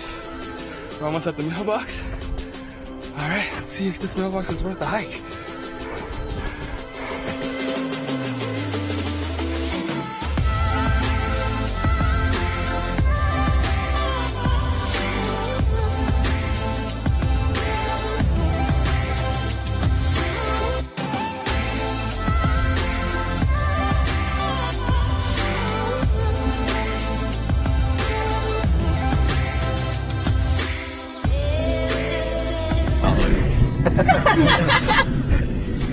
It's got to get someone's attention. What was your favorite part of the hike? The dogs.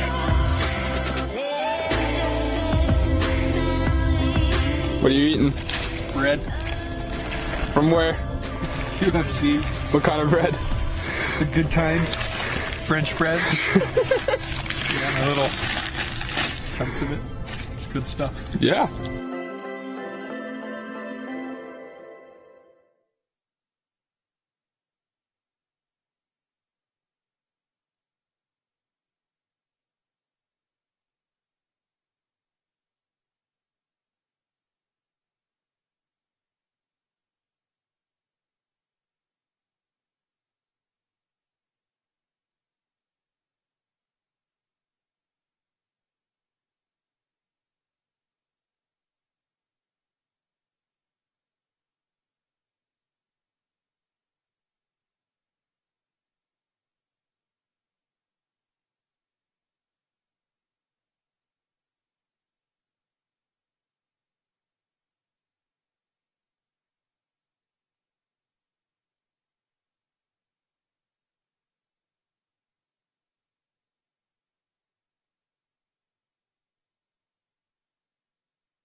Okay, I think we're going to reassemble.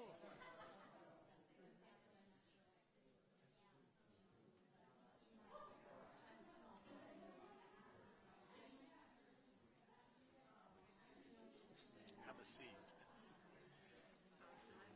I brought this home for you, like 5 years ago, during the Lutheran.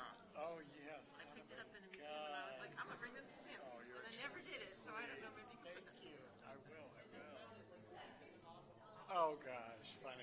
When you come up, make sure that you're right into the mic. You've got people online. Come on.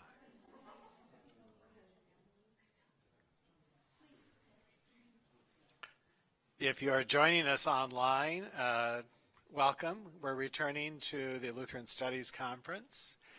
And if you're here, welcome as well. As I've said before, this is a good time to turn off your cell phone if you have one with you.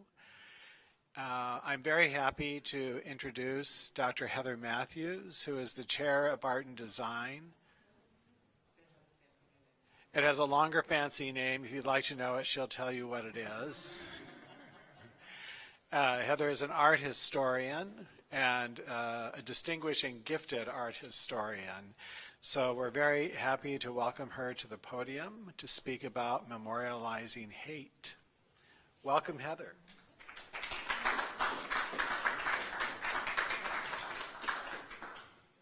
That was very nice of you. Samuel always gives the nicest introductions. Thank you all for being here. I have a couple of little business things I thought I would get out of the way right at the beginning. One, this is my first time in front of people like this in a long time, so patience, please. Thing two is I have a lot of visuals. I'm an art historian. I think I need to stand back. Can you hear me if I stand back farther from it? Good. It's hissing. Yeah. Okay. It's very dark. If you have interest in actually seeing the images that I'm talking about, you might want to try and move up. Otherwise, afterwards, I'm happy to go through them with you. If you have specific questions about things, we can. It may be hard to see what I'll just describe them to you a little bit. And then finally, I wanted to draw your attention to the fact that I'm going to be talking about the Holocaust in my presentation. I'll also be referring to 2 mass shootings that happened in the U.S. in recent years. So if that is, an area of sensitivity to you, I wanted to make you aware that that's going to come up. Okay, so again, thank you for being here today. My topic is the role of the memorial in creating an active culture of memory.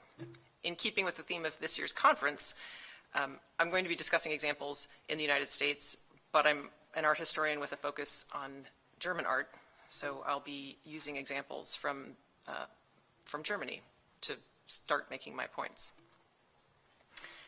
Before I jump into that, though, since they came up in the questions, I thought I would put up a picture of the stumbling stones that were mentioned, because I happen to have them at the end of my slideshow in case anybody mentioned them.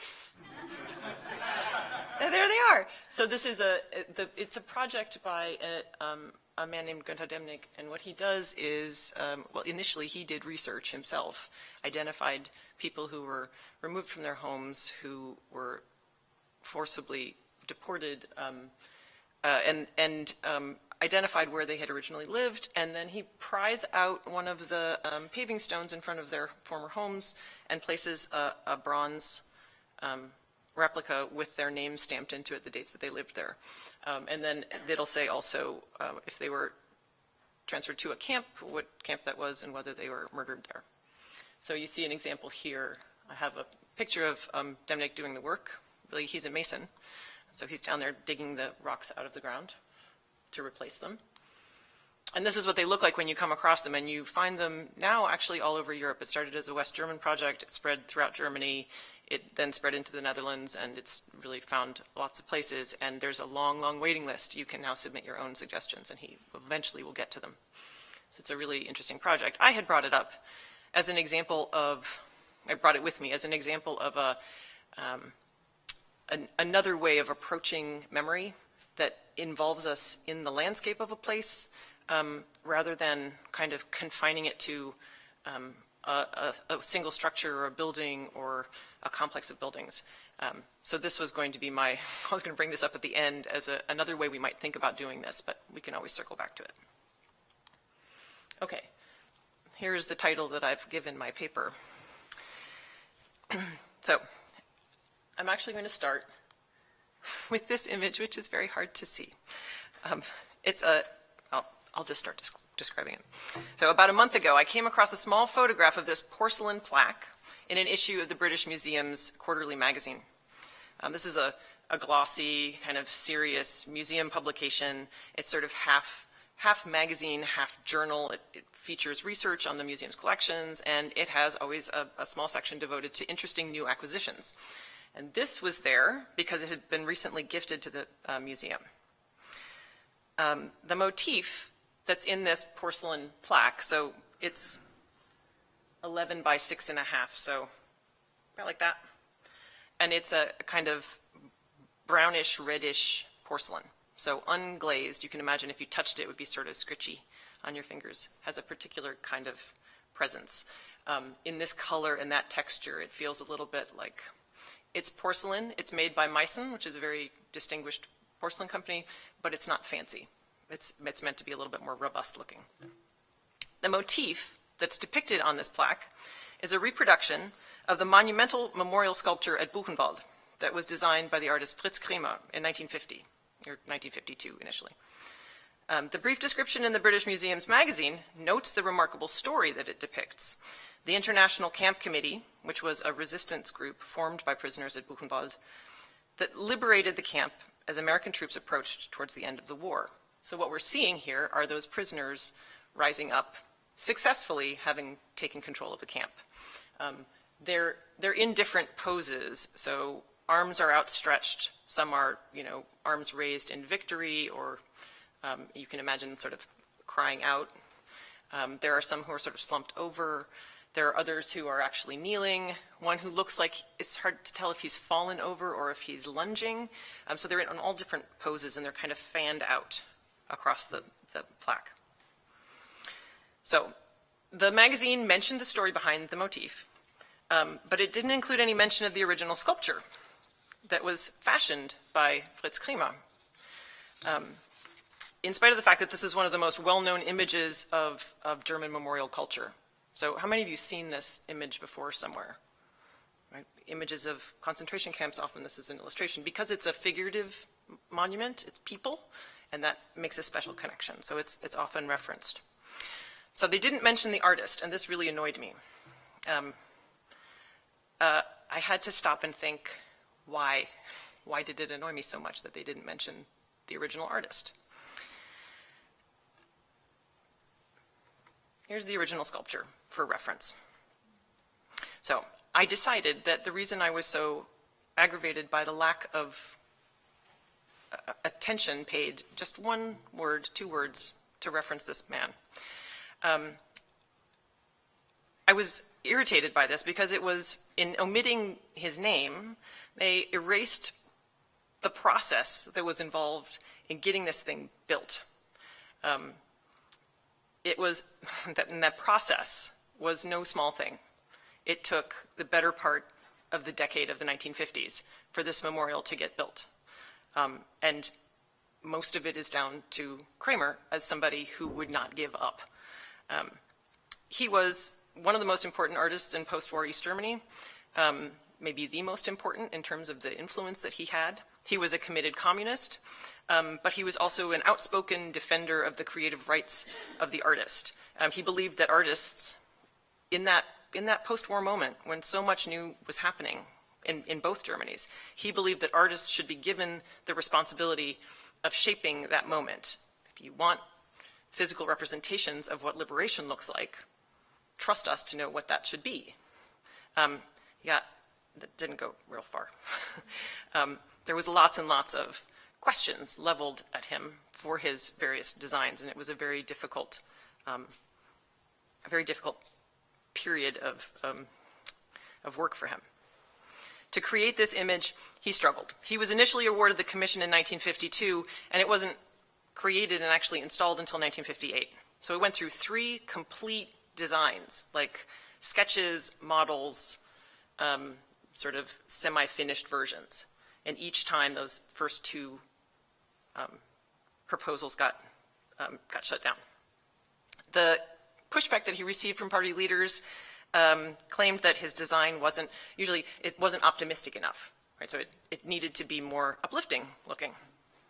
And it's, along with that, a complaint that I love is that the figures were not sufficiently sure of their own victory, right? They didn't look like they were really confident in what they were doing. So this is and this goes on for 8 years, really 6 years back and forth. Eventually, he and his patrons in the party came to an agreement. And the result is the memorial that you see here. In this final version, suffering and triumph share space. So there's 11 figures, I think. He was allowed to keep some of them looking like they had just emerged from a camp. And if you look at their faces, you'll see there's a whole range of human emotions recorded there. He's really trying to, in fact, what his jumping off point was Rodin's Burghers of Calais, where we see those 6 figures, and each one of them, the sculptor had intended them each to carry a different human emotion in their faces. So this is what Kramer was working for. The memorial itself, you can't really see in this image, but it stands on an elevated platform. It's lifted up on a paved plaza. There's a bell tower that was erected specifically to go with it in this space above, on one of the sort of far reaches of the camp. And it looks out over the surrounding countryside. So you have these rolling hills kind of falling away in front of these figures, who are, in spite of their emaciated state, really quite heroic. And they survey the land around them. So it's very striking. And I made a note here, victims turned victors. That's kind of the feeling you get from the image. So getting it to this point took Kramer the better part of a decade. Over that time, there was a constant conversation in East Germany about what and who were being memorialized. How should it look? How should the viewer encounter it? And this was part of a larger conversation about how Buchenwald itself would be preserved, if it would be preserved, right? It was going to all be torn down. How should it be preserved as a larger memorial space? These were debates that played out in East German newspapers. They were discussed by politicians, by theorists of various types, by artists, by regular people. It was even discussed in West Germany. This was a really big conversation. And this is all just to say that the conversation itself mattered. The struggle that Kramer was involved with was important. It was a first attempt to commemorate just this one event within the complex horror of the Holocaust.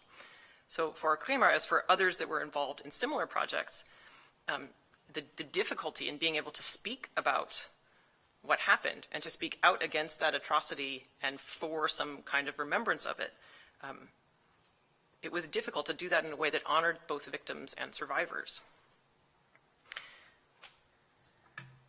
So, while Germany was divided, it was Buchenwald, the memorial, was really the only memorial of that scale to kind of make this big heroic statement. And it wasn't really, there are smaller memorials, you'll find smaller memorials throughout Germany, especially in the West, now especially kind of coming up in the East. It's starting to grow together in that way over the past, what are we now, 30 years? But Buchenwald was a really important first step. And it wasn't really until the country was unified in 1990 that the idea of building a national Holocaust memorial started to receive any attention in Germany, real serious discussion. There was a commonly held idea in West Germany, the situation is a little bit different in East Germany, but in West Germany, the idea was that if you built a memorial, you would shut down the conversation. So they really felt that this dialogue was important, and if you ended that dialogue, if you built a memorial, you would sufficiently kind of wrap things up that dialogue would end. However, there was a lot of pushback against this increasingly in the 1980s, and by the end of the 80s, there were more voices calling for a national memorial. And they were spurred on by the efforts of a journalist named Léa Roche, who is really famous for getting this movement up and running. The conversation around a national memorial was interrupted by the events of 1989 and the emergence of a single unified German state in 1990. But at that point, then, there was really this sense that now we move on towards this national statement. The debate about how that memorial would look, what specifically it would remember, that was an important part of that larger commemorative process. So just figuring out what it was supposed to say at the beginning. Would it refer to the loss of Jewish life? Would it reflect the National Socialist targeting of homosexuals, of Sinti and Roma communities? You can imagine that each time these questions were raised about what would be commemorated, whether that was in government committees, on TV, in talk shows, in the newspaper, or on the coffee shop, in church, every time the idea of German responsibility had to be addressed over and over and over again. The conversation around the memorial reached a milestone in 1992 when the government determined that the memorial would indeed go forward and that it would be dedicated solely to Jewish victims of the Holocaust. After 2 more years of debate regarding this decision, and I'm going to spare you all the details, there's a lot of details, a national competition was held. It was an open competition. They received 528 submissions, which is a lot, by artists, architects, and all kinds of other people. In 1995, the committee running the competition made a decision, and a winner was chosen. And I've got it here on the screen. So this design was spearheaded by the architect Christine Jacobs-Marx, a Berlin architect. The photograph that you're seeing here shows the maquette, like the architect's model that she and her team built for the submission. So it's not a built structure, it's just a model of it.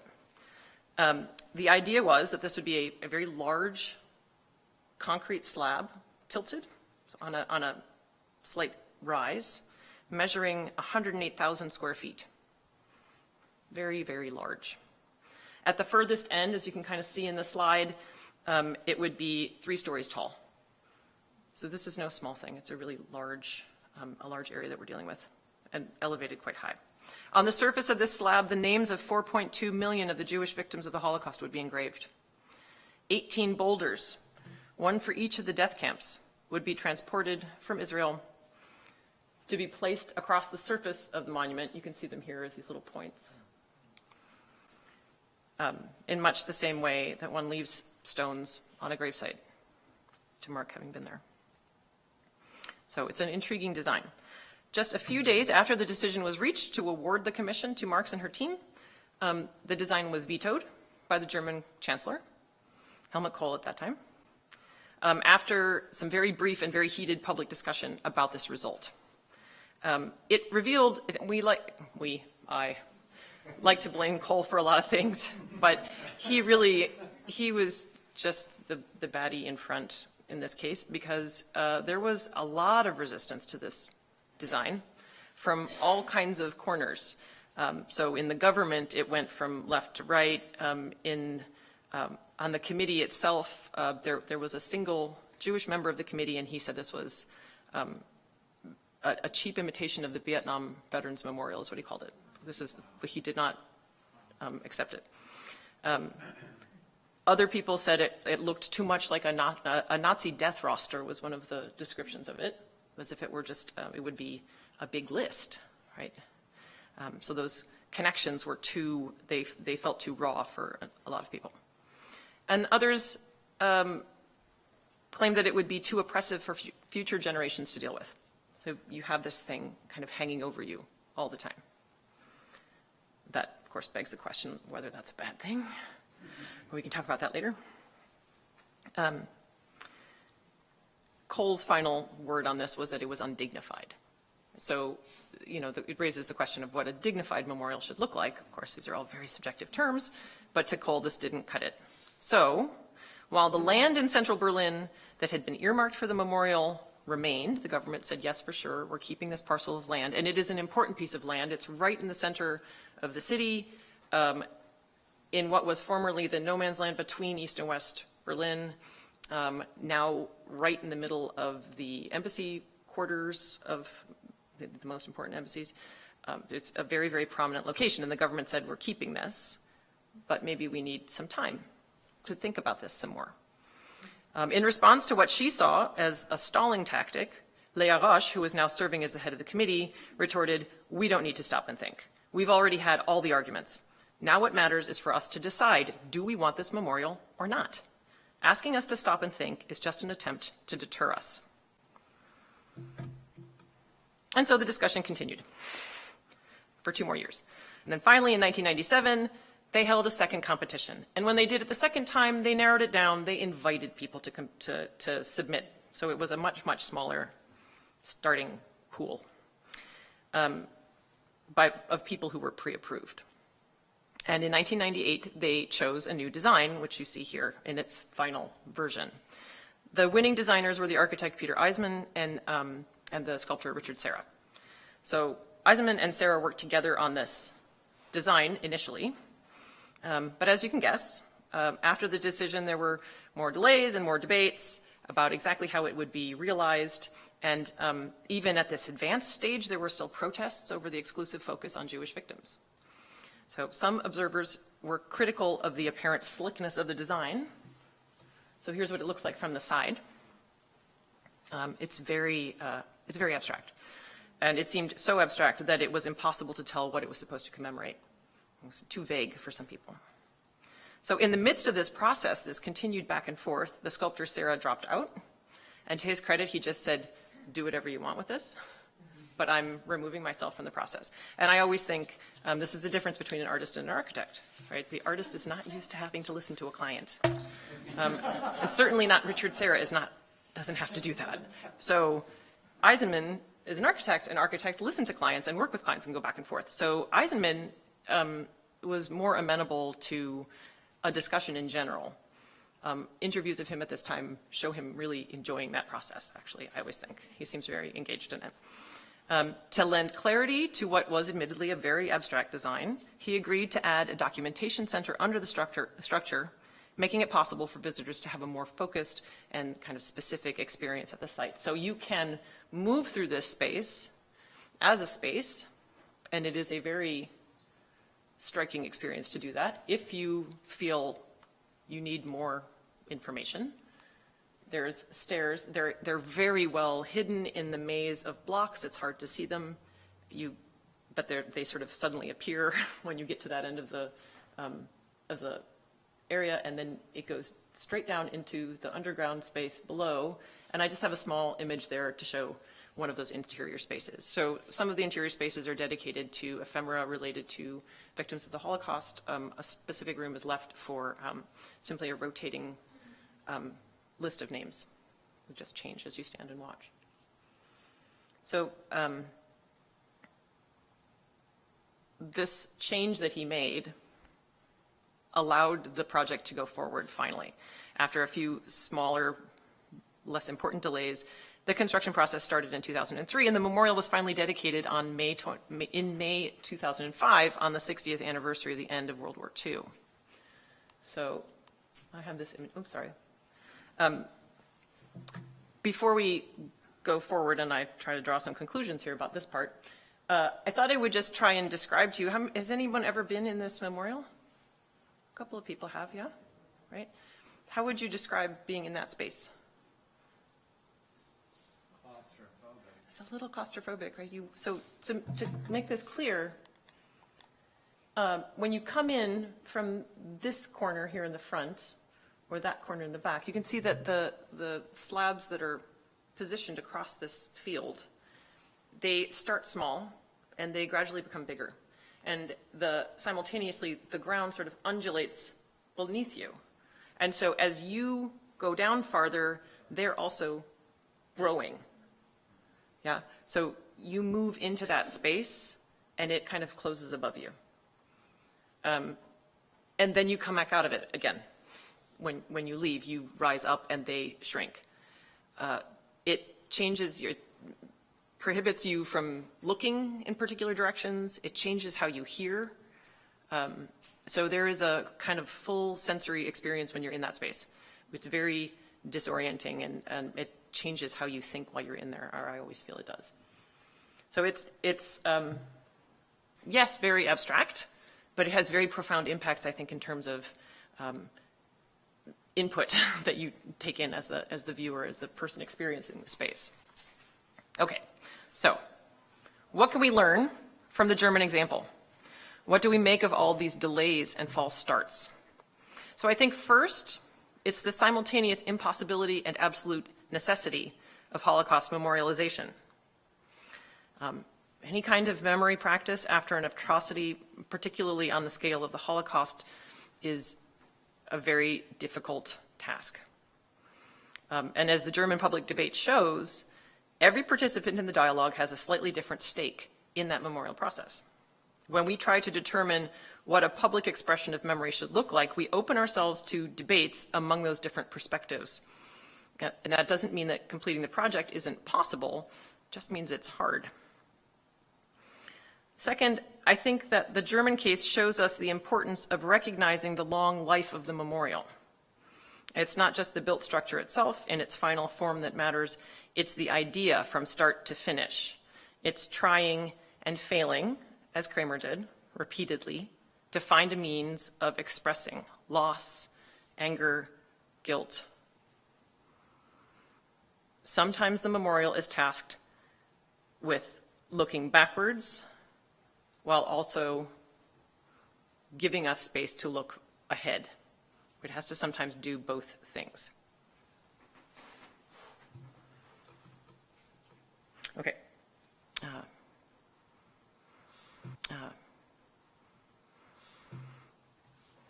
I'll turn now to two examples of projects in the US that are working to preserve memory against a landscape of ongoing hate.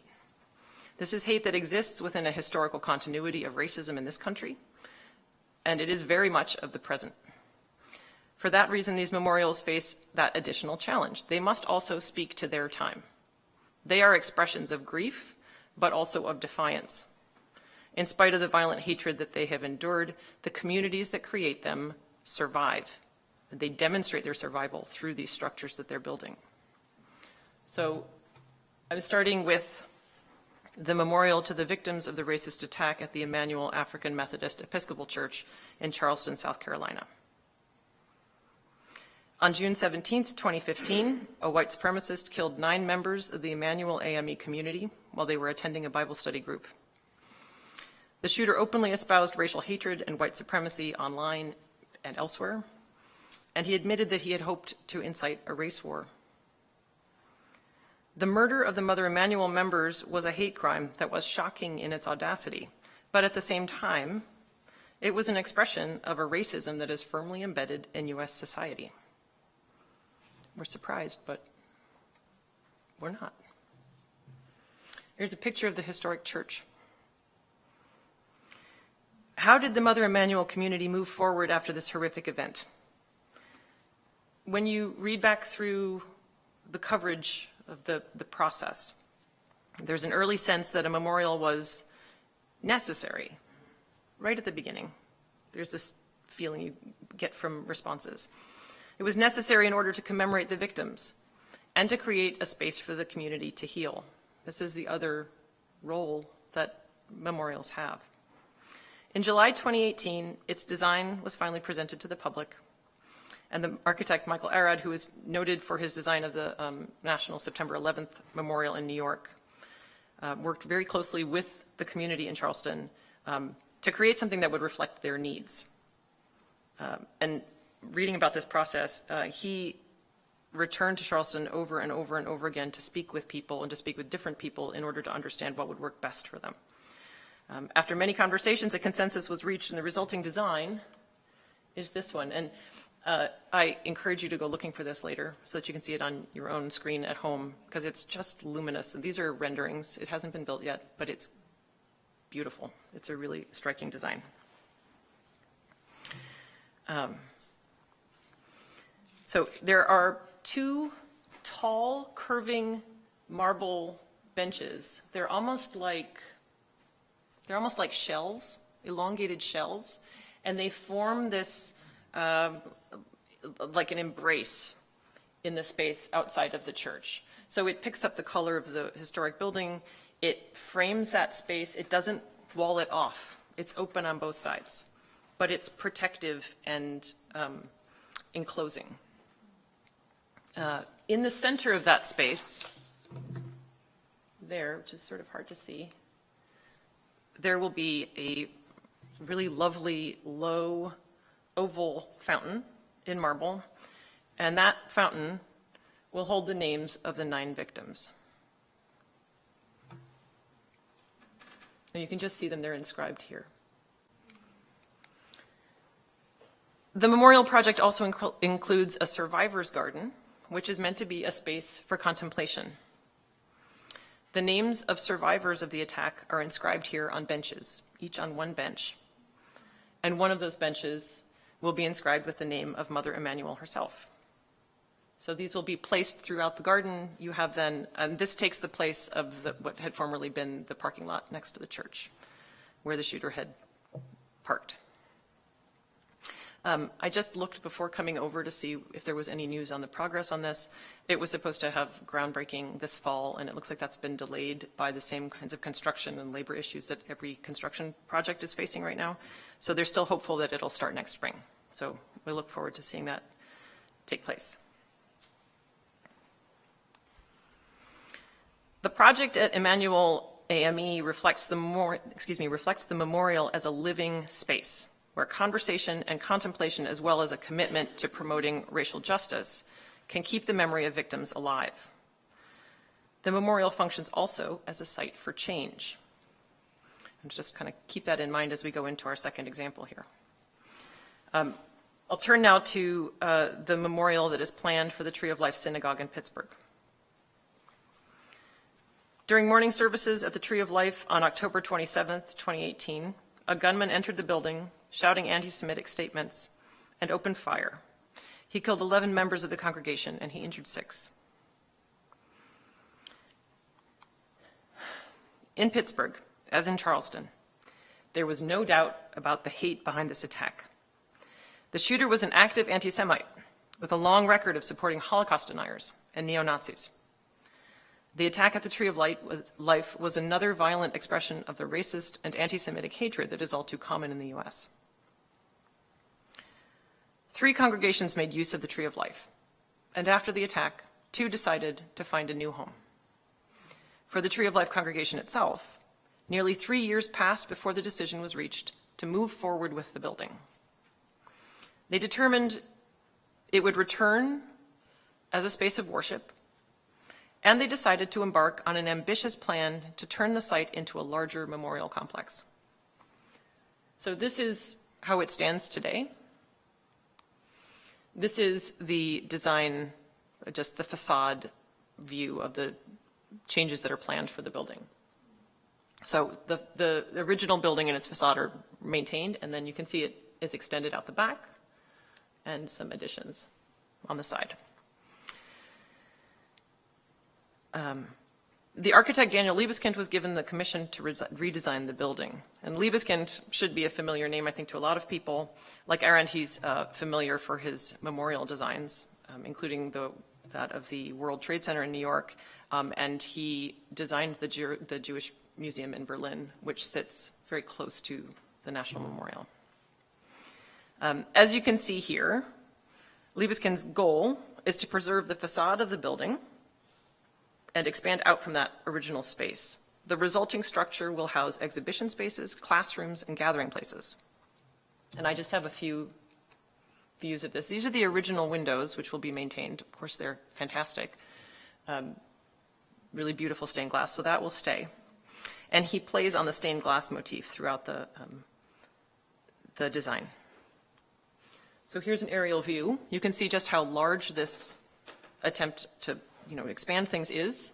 So here's the front of the building, the existing building that is then expanded into this long, narrow complex. And you might notice in the way this is structured, there is a passageway that moves from the front of the building all the way to the end. This is glassed in. It's a glass roof. There's a rendering here. You can sort of see this is the design for the sanctuary. And that's a little cut out there of that glass element, and then it follows all the way through like a backbone down the design of the building. So this light is constantly permeating that space. The hope is to break ground for this structure in early 2023 so that the building can be open by the fall of 2024, 6 years after the shooting occurred. When that is accomplished, this Center for Jewish Life will commemorate those who were lost while pointing a way forward for the larger community. So here I have an image of both of these planned memorials. The two new memorials in Charleston and in Pittsburgh demonstrate that a contemporary memorial to victims of racist or anti-Semitic hatred in the U.S. has multiple purposes. It must remember the victims, it must acknowledge and support the survivors, and it must speak clearly to those who may see themselves as simply bystanders. These structures will be sites of memory, but they will also be sites of resistance. In the conversations surrounding their conception and design, they've already taken on this important role. Thank you.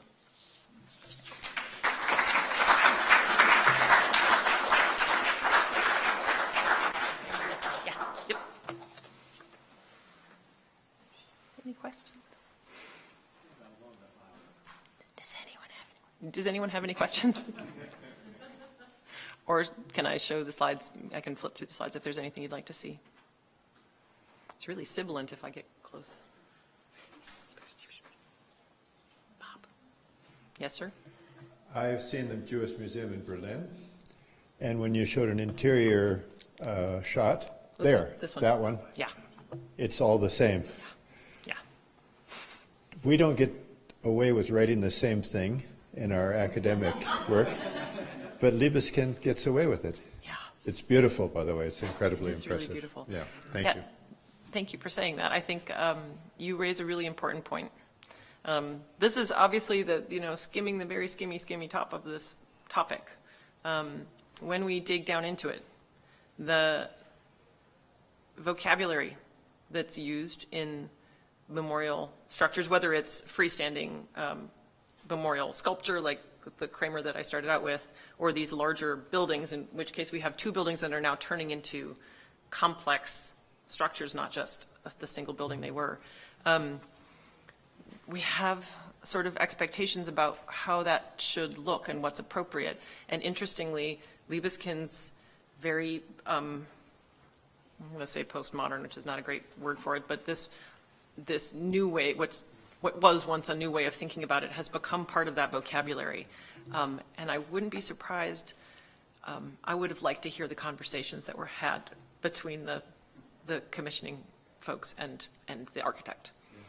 Because everyone's seen it. Yeah, and did they, we really would like it if it looked like this, And he says, well, can we add this light fixture down through the middle at least, and can we try this? I kind of wonder, because it does look very strikingly similar to the Berlin Museum.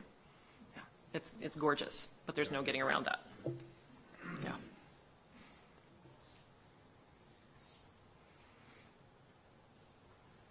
Any other questions? I'm happy to talk with you afterwards as well. Thank you very much. Thank you.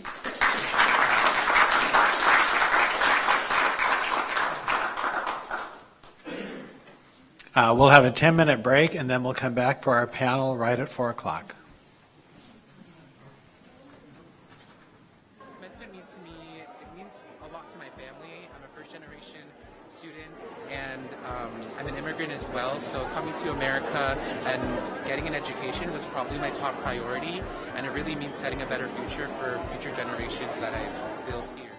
Commencement for me means the beginning of my new career path and new opportunities that await. And people that I want to thank is my entire family, basically. They've been really supportive, and they've watched me struggle with everything that I've been through at school, and they just are the best family in the world. Commencement to me is just like celebrating all of our achievements and our accomplishments, and I'm really happy that we get to do it in person. My family and my friends got me through college and got me into my Master's of Arts for next year. Yeah, but it's so good. I'm happy to be graduating from PLU, doing grad school at PLU. commencement to me, just being able to see, just seeing how many people are graduating and like sticking through this, just historic time is really interesting to me. It makes me feel so good about just our generation, our class of people. Commencement to me is just a celebration of all of our hard work, and I want to thank my professors for pushing me and believing in me, especially my religion professors, and my friends and family. Commencement is something I've been waiting a long time for. I have my parents to thank and all of the wonderful professors that have guided me through this. Commencement means I'm ready to get out of here. Well, I also want to thank him. Yeah, thank this guy. Yeah. Wouldn't be here without him. Commencement means to me closing a book, closing a chapter, and just opening another book to get us started on something new. Commencement to me is really just a celebration, bringing the whole community together and celebrating ourselves. Commencement to me is just a really big opportunity to make my family proud. I feel really honored to be able to do that for my family and kind of put all the hard work that they've put into celebration, and just to be able to give them that is really important to me. For me, commencement is a bookend to convocation.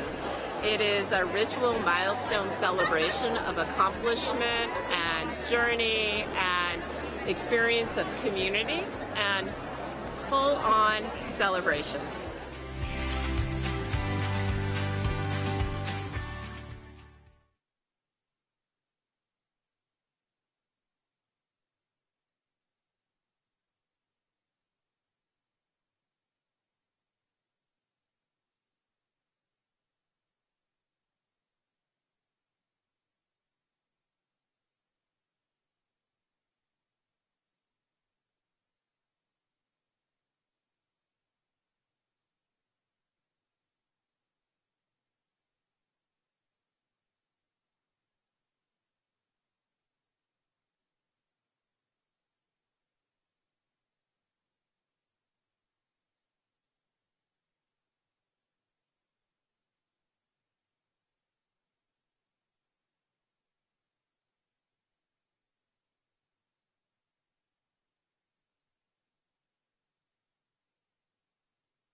So if you're joining us online, welcome back to our fourth and final session of the afternoon.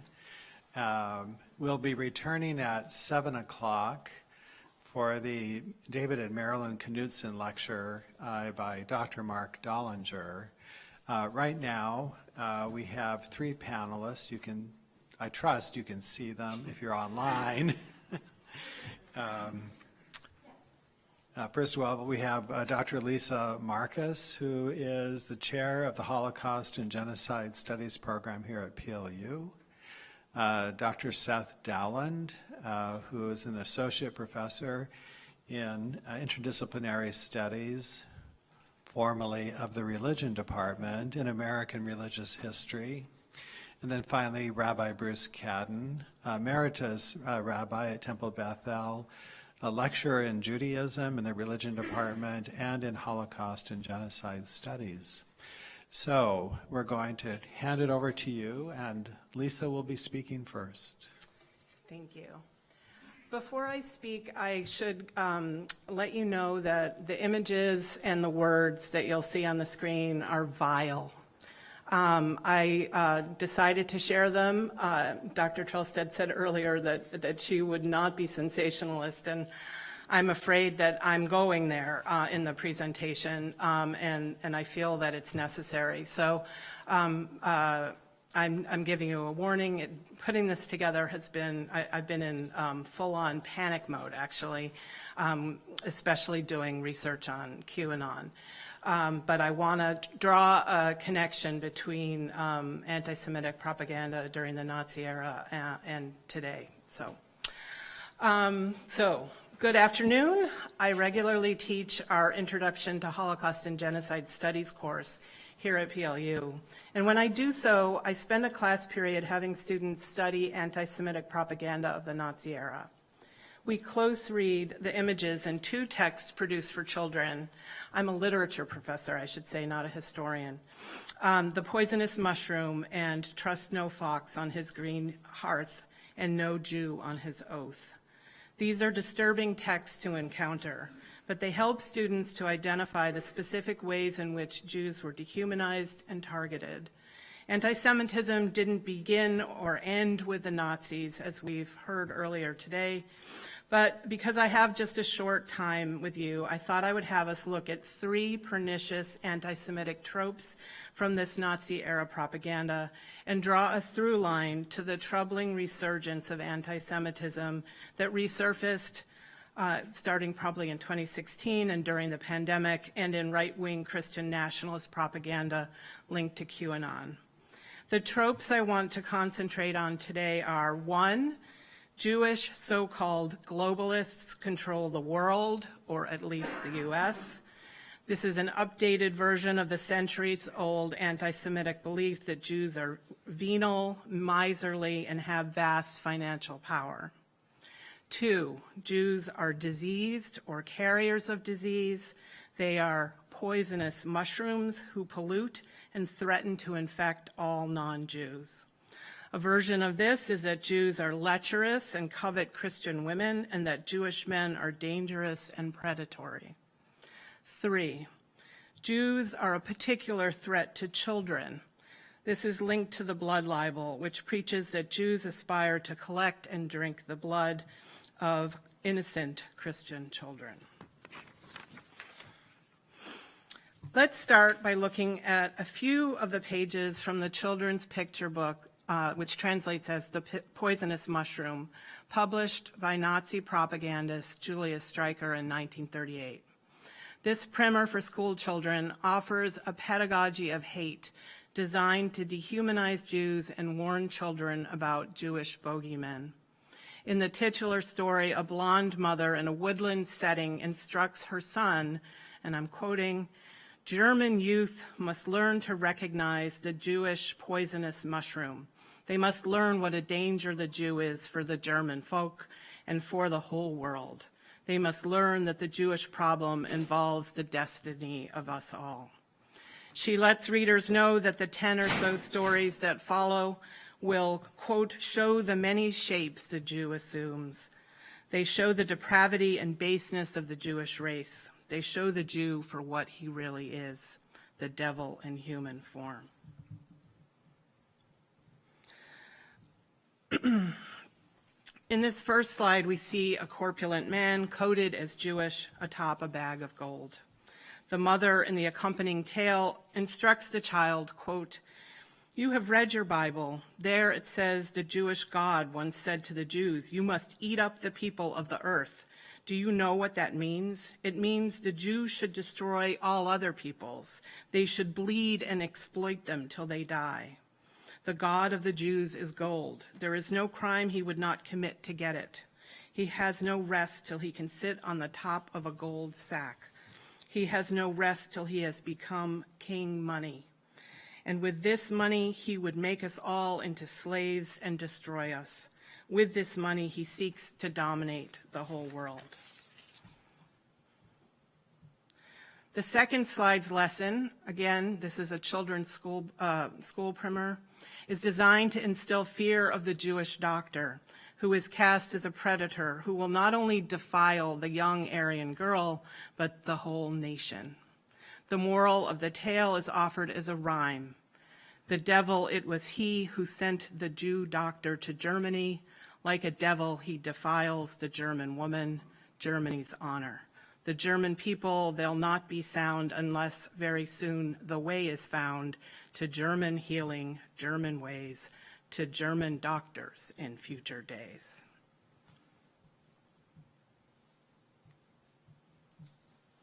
The final image from the poisonous mushroom that I'm going to share shows a portly man with exaggerated, grotesque features, including a bulbous nose, offering sweets to a pair of unsuspecting Aryan children.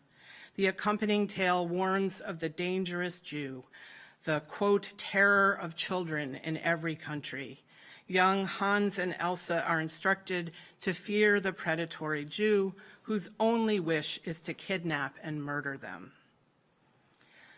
What is deeply disturbing to me as an educator and as a Jew is the way these pernicious anti-Semitic tropes have resurfaced in recent years, certainly since 2016, and notably in relation to the COVID pandemic. These ideas have clear roots in white supremacist ideology, but have become increasingly mainstreamed by the political right in America. It's really quite striking how direct the echoes of these vile tropes are. For example, here is the updated version of the first trope, the Jew whose God is money and who engineers a global financial and political conspiracy is now obsessively projected onto the figure of George Soros. Look at these images. See how precisely they echo the illustration from the 1930s of the bloated financier whose goal is mastery of the world. Soros is often referred to as a globalist, which has become an anti-Semitic dog whistle or code word, as the Translate Hate project of the American Jewish Committee informs us. The second trope of Jews as diseased or carriers of disease, which you'll recall from my 1930s example, took the form of a sexually predatory Jewish doctor, has proliferated during the COVID pandemic and morphed into images of Jews as both the spreaders or carriers of disease and also as manipulators of a pernicious medical establishment that manufactures and profits off a dangerous vaccine. In this slide, we see a flyer from German-occupied France in which the microscope reveals that the disease-causing pathogen is actually Jews. And then we see a series of anti-Semitic images from COVID conspiracy theorists. The first one virtually replicates the imagery of the Nazi-era medical propaganda. And I can go back to these later and read the translations for you. Here's a second image captioned COVID-19 viewed under a microscope. The third slide shows images that not only refers to COVID as the Jew flu, but specifically links the vaccine to a Jewish financial plot. Finally, the next slide shows how this anti-vax conspiracy theory becomes conflated with the first trope of the Jew as the agent of globalist domination. In the propaganda poster, everyone behind the vaccines allegedly is a Jew, and all are peddling a dangerous medical experiment and seeking to profit from a disease they supposedly manufactured themselves. These conspiracy theories are encapsulated in the final of these images. The conspiracy theories are encapsulated in the final of these images, which shows the virus as a Trojan horse containing the nefarious Jewish globalist within. The third anti-Semitic trope that I want to talk about, the centuries-old legend of the blood libel of Jews who capture Christian children to drink their blood, represented in the 1930s children's book image as a candy-peddling Jewish pedophile, has found an uncanny reincarnation in the QAnon conspiracy theory that posits a conspiracy of Hollywood elites, liberals, and Democrats, all explicitly or implicitly coded as Jews, as part of a global pedophile ring working to harvest from the blood of tortured children a chemical called adrenochrome, which allegedly gives them power and even immortality. Here are some images of QAnon followers with posters referencing this conspiracy theory.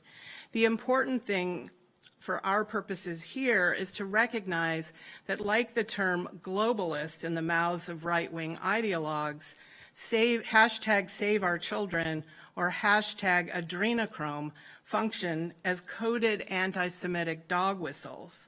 And while these ideas seem so bizarre and fringe as to be easily discredited, the sobering truth is that QAnon followers peddling these anti-Semitic conspiracy theories are being enabled and courted by the right-wing political establishment, the most obvious example, of course, being ex-President Trump's playing QAnon-inspired music at a recent rally, and receiving, in turn, an eerily fascistic salute from his audience. As my father, hi Dad, I think you're watching, as my father remarked to me last weekend, when does one finger become two, then three, and ultimately a whole hand? What ultimately do we make of or do with these awful contemporary echoes or resurgences of anti-Semitic ideologies and propaganda? What do I do as a Holocaust educator? I've discovered one provocative line of thought in a book I am currently reading. Dara Horn's People Love Dead Jews, Reports from a Haunted Present. She articulates her thesis, evident from her title, in these terms, quote, as thousands of Holocaust books and movies and TV shows and lectures and courses and museums and mandatory school curricula make clear, dead Jews are more popular than living ones. Horn writes about having naively mistaken the enormous public interest in past Jewish suffering for a sign of respect for living Jews, and acknowledges how wrong she was. She asks, what was the point of caring so much about how people died if one cares so little for how they lived? I take Horn's point in part to be that we are comfortable studying and indicting the obvious anti-Semitism of the past, But we need also to attend to the more difficult but urgent task of calling out the anti-Semitism of the present and those who exploit and enable it. Perhaps if we insist on drawing through lines from the past to the present and attend more publicly to the growing resurgence of anti-Semitism, we can devote more collective energy to keeping Jews alive. Thank you.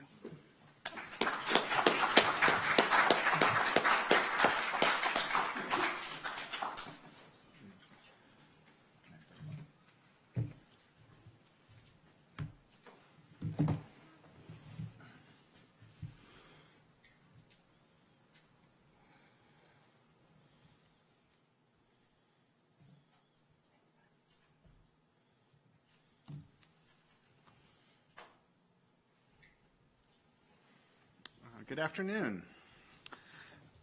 In my brief remarks today, I'm going to talk about Christian nationalism among white evangelicals, a group I've studied for basically my whole scholarly career.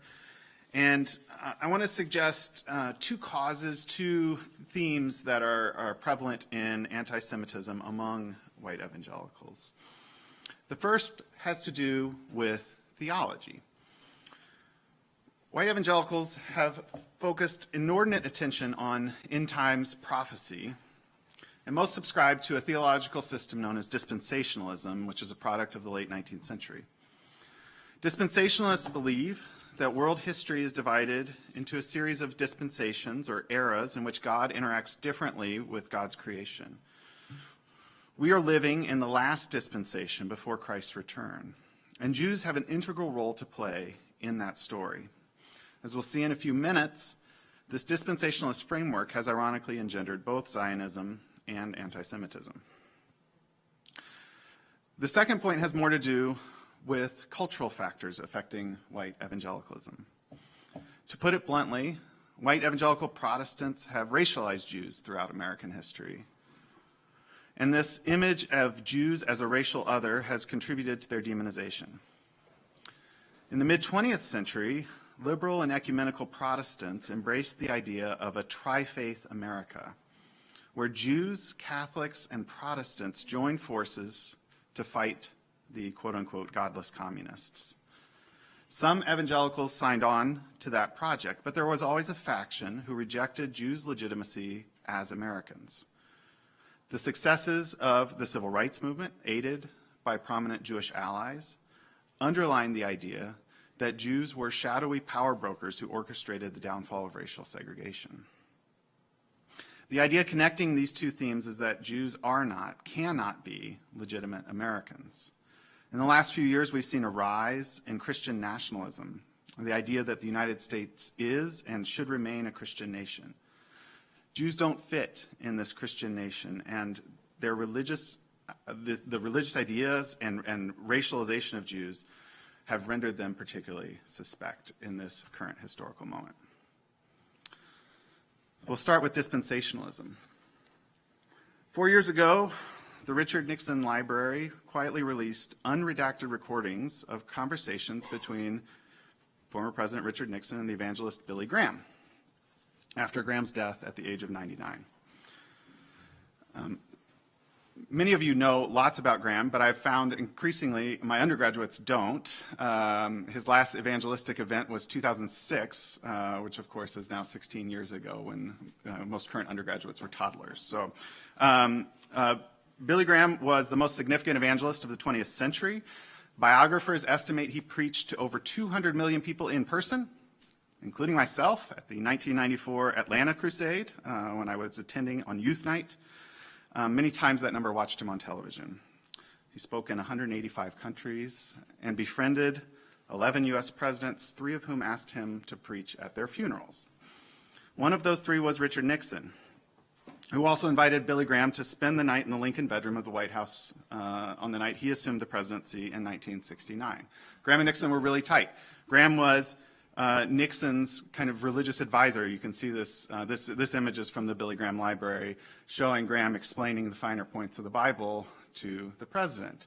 And Nixon always liked to tout Graham liked to tout Nixon's trustworthiness. Obviously, that became a deep problem after the Watergate scandal, which it embarrassed and scarred Billy Graham, who became a little more circumspect about his political leanings in later years.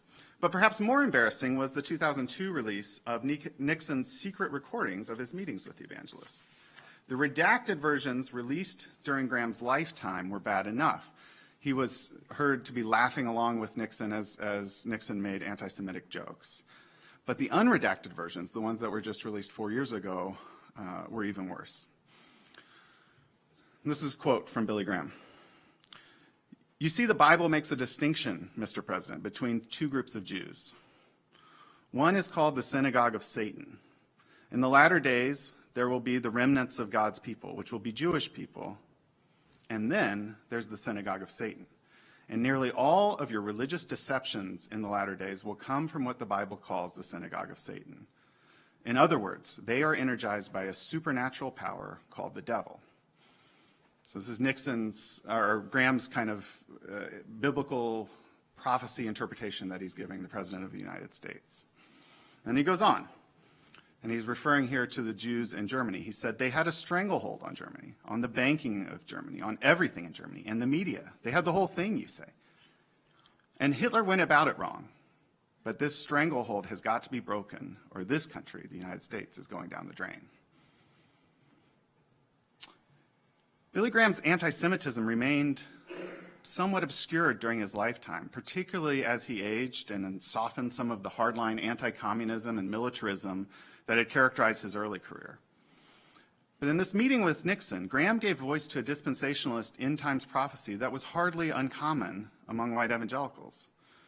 Before Jesus comes again, according to this framework, there will be a rapid intensification of war, persecution, and the reign of the Antichrist.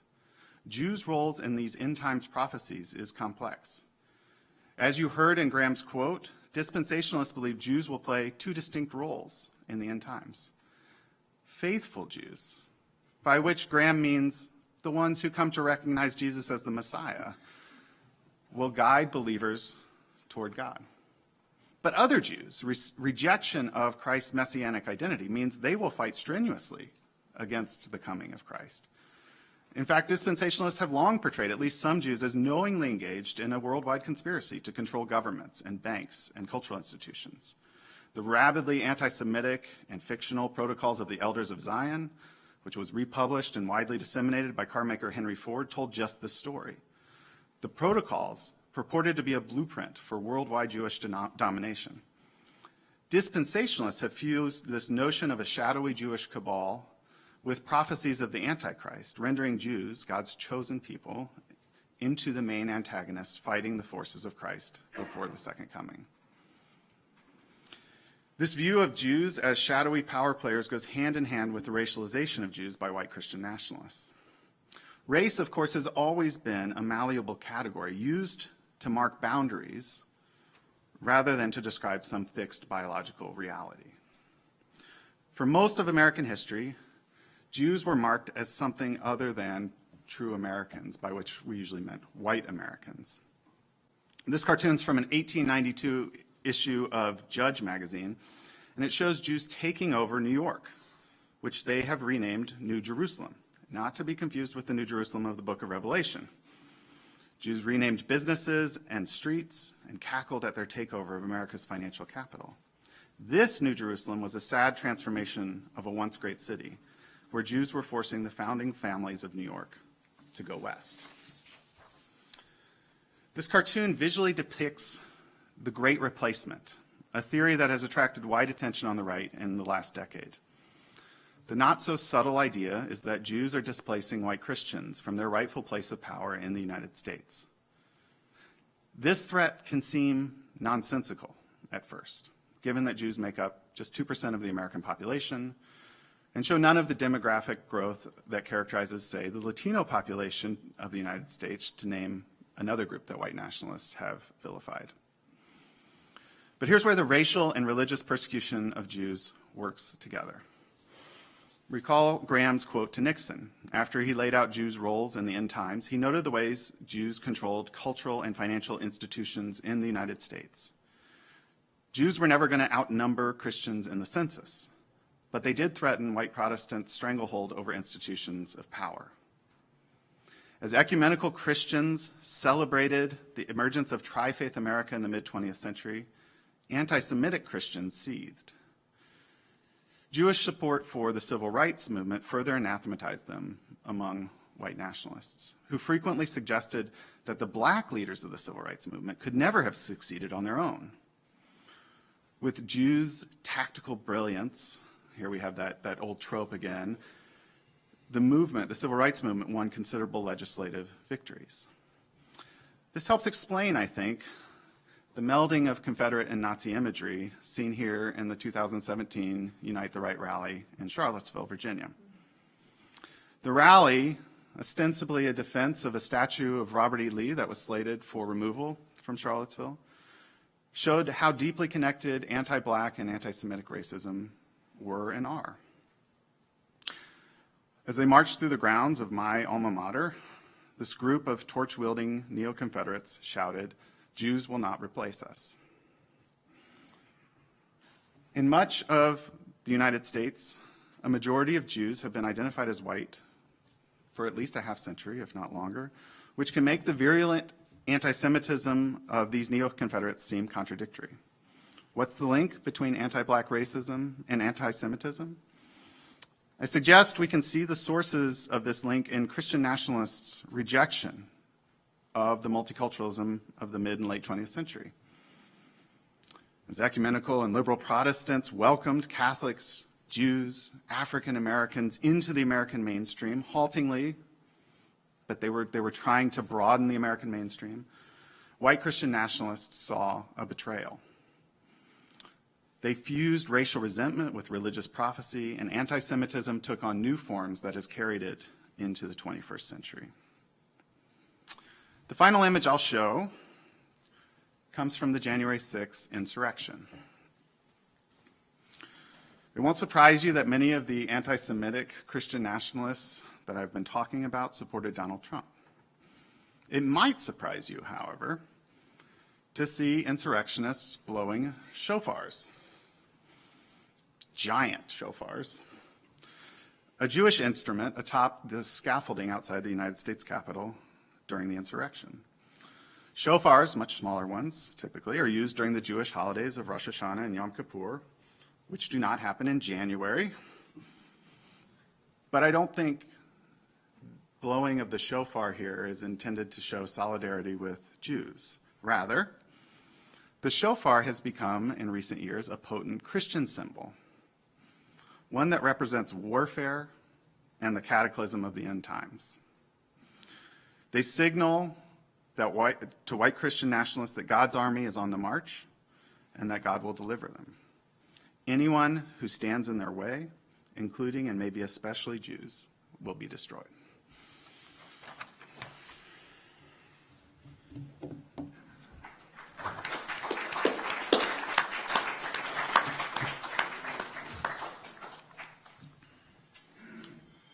So I was asked to speak about the anti-Semitism from the point of view of a congregational rabbi. In my 39 years as a rabbi, from 1981 to 2020, when I formally retired, the two biggest changes that I observed in the Jewish community in that time were, first of all, positively the development of full welcoming inclusion of the LGBTQ community, and second of all, the amount of time, energy, and resources spent due to the rise of anti-Semitism. It's not that there wasn't concern about it before then, it's just that in the last now 30, 40 years, and especially more recently, there's been much more energy dealing with this issue. When I arrived in Salinas, California in 1984, one of the first things I saw and was shocked was a virulently anti-Catholic poster on a wall in the downtown area. And I knew that meant there would also be anti-Jewish sentiment, because they seem to go hand in hand in many ways. Indeed, a couple of years later, neo-Nazi skinheads attempted to recruit followers in high schools, but a strong no-tolerance approach by law enforcement caused them to leave town and go elsewhere. Over the years, I did receive anti-Semitic literature in the mail, and by now have a fairly thick file. So I'll just share a couple of them with you. There was this poster. It was a public notice to Christian parents repeating the blood libel that Lisa referred to, that Jews use Christian blood in matzah for Passover. There was also a wanted poster that has a composite sketch of a Jew who is wanted for crimes against society, including murder, bribery, sex crimes, etc. Another thing I received was a sheet that claimed Jewish merchants had driven white people into bankruptcy and urged white people to take a united stand for what they call social nationalism to build a strong white America. And finally, one other was a poster that had a picture of then Israeli Prime Minister Yitzhak Shamir holding an Uzi and the poster decried U.S. taxpayer money going to Israel. Some of these posters, most of them were anonymous, some of them were identified with where they came from. I also remember in Salinas one day hearing the temple phone ring and my secretary picking it up.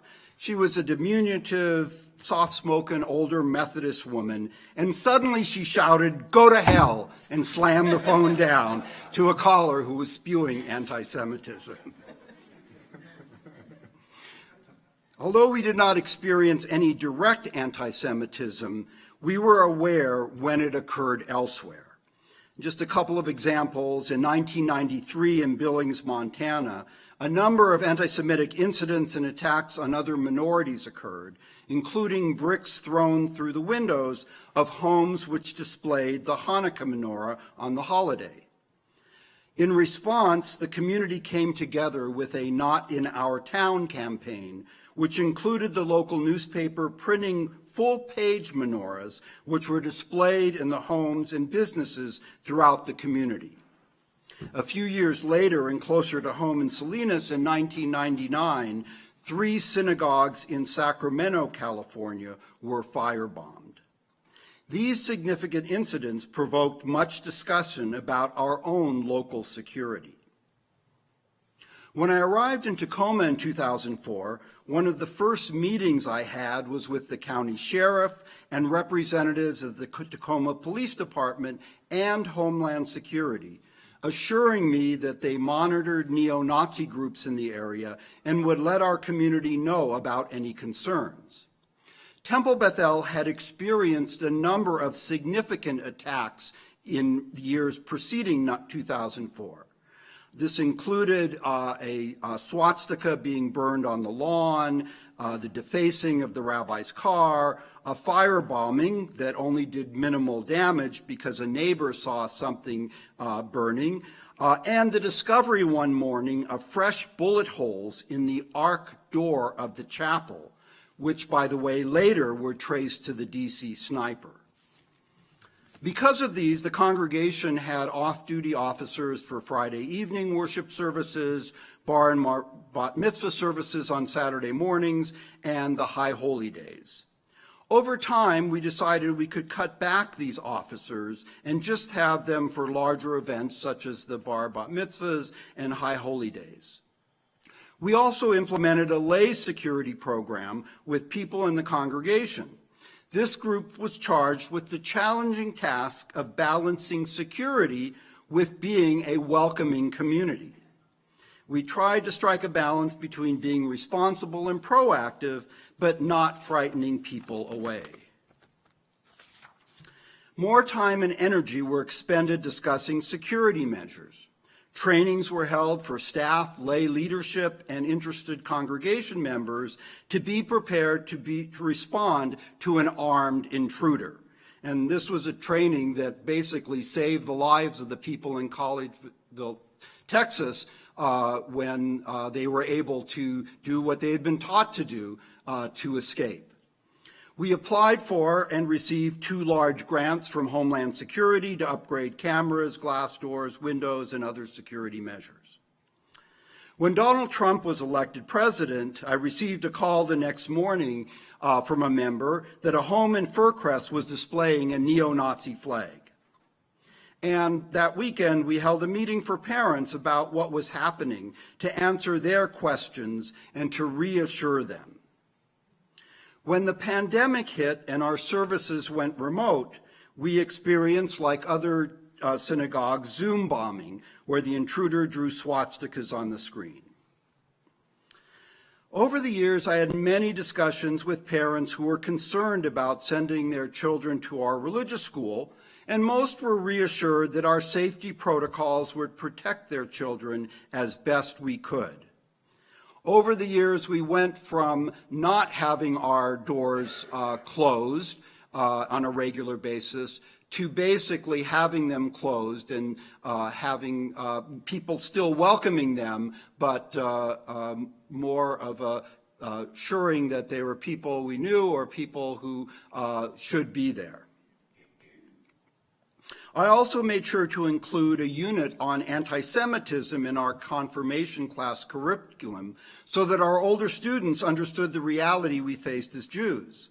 We discussed whether they felt comfortable wearing a T-shirt with a Jewish summer camp symbol or openly sharing that they were Jewish. These were sobering but important discussions. But I want to also add that there's been an upside to all of this, and that is the overwhelming response of support and caring from the general community.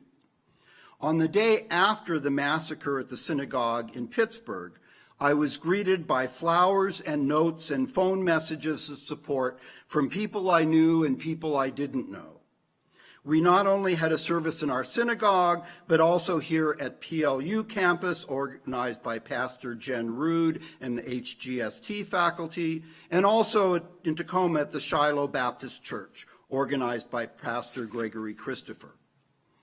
And our colleague Sam Torvin wrote and circulated this statement that some of you may have seen, signed by other faculty members and Christian leaders in our community, deploring the presence of hate speech and activity and affirming support for women, Jews, and Muslims, African and Mexican Americans, gays, lesbians, and transgender persons, and undocumented workers and students. With what has happened these past years, some people ask if we are experiencing what happened in Nazi Germany in the 1930s and if it can happen here. Well, there are certainly some parallels which we have seen. The greatest difference is that I know that we have a caring and support of the vast majority of Christians, Muslims, and other religious leaders and laypersons, and that we are not standing alone. Indeed, we must stand with one another and stand up for one another.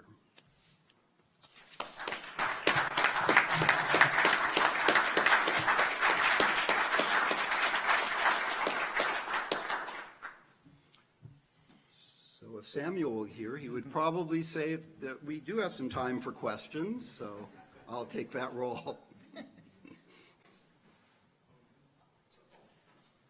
And if you would go to the microphone for the online audience so they can hear you. Yeah. Can you go to the microphone? There's one right there. Thanks. This one? Right there.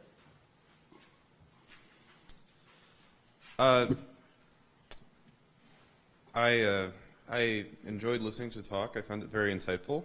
My question is, during Dr. Marcus's talk, there was one particular piece of rhetoric that stuck out to me, the so-called Jew flu. That got me thinking about the Kung flu, and I was wondering if you three have noticed any parallels between anti-Chinese racism and anti-Semitism in the United States. Thank you. That's an excellent question, and while I was focusing in the presentation today on anti-Semitism, I do think that there are parallels. You could do a similar kind of project looking at the awful anti-Chinese and anti-Chinese American response. I know in just locally in Seattle that Chinese American businesses were targeted, and so I think that they're of a piece and similar.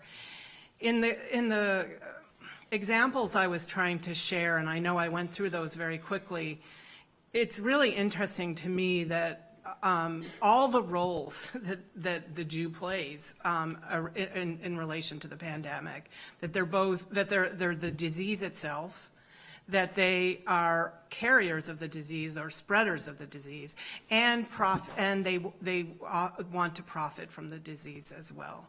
And so I'm not really fully answering your question, but there are multiple roles that anti-Semitism is playing, but it doesn't preclude other hates and other forms of racism and discrimination. I think in the initial response to COVID, certainly the connection with China precipitated much more anti-Chinese rhetoric and hate crimes. But as Lisa showed, as things progressed, a lot of the imagery that various QAnon and other groups used played off of the anti-Jewish material. I took out a slide because I didn't really, it was just another sort of strange morphing, and that is what was called the Holocaust, and the idea that Jews would, that one should spread the disease to Jews, and as a way of eradicating them. So that was another form it took. I can't see all of you with this thing here. I'm looking a little bit for guidance between two poles. I've been reading Resmaa Menakem's book, The Quaking of America, a bit recently. He's a black trauma therapist of the opinion that we could be heading for a civil war, and offering body practices to calm, center, and be able to stand in difficult times. To be able to do some of the work of advocating and standing up for what's good. And he looks very directly at a lot of the same crap you guys are paying good attention to. And he quotes the things that folks are saying to give basis for his concern. On the other side, and the book, it frightens me. On the other side, a wise and conservative friend says, don't pay too much attention to that. It'll just blow over if you don't feed it. And I want to know what is the responsible way through this, because I need to know what my path is in Shelton, Washington, 2022.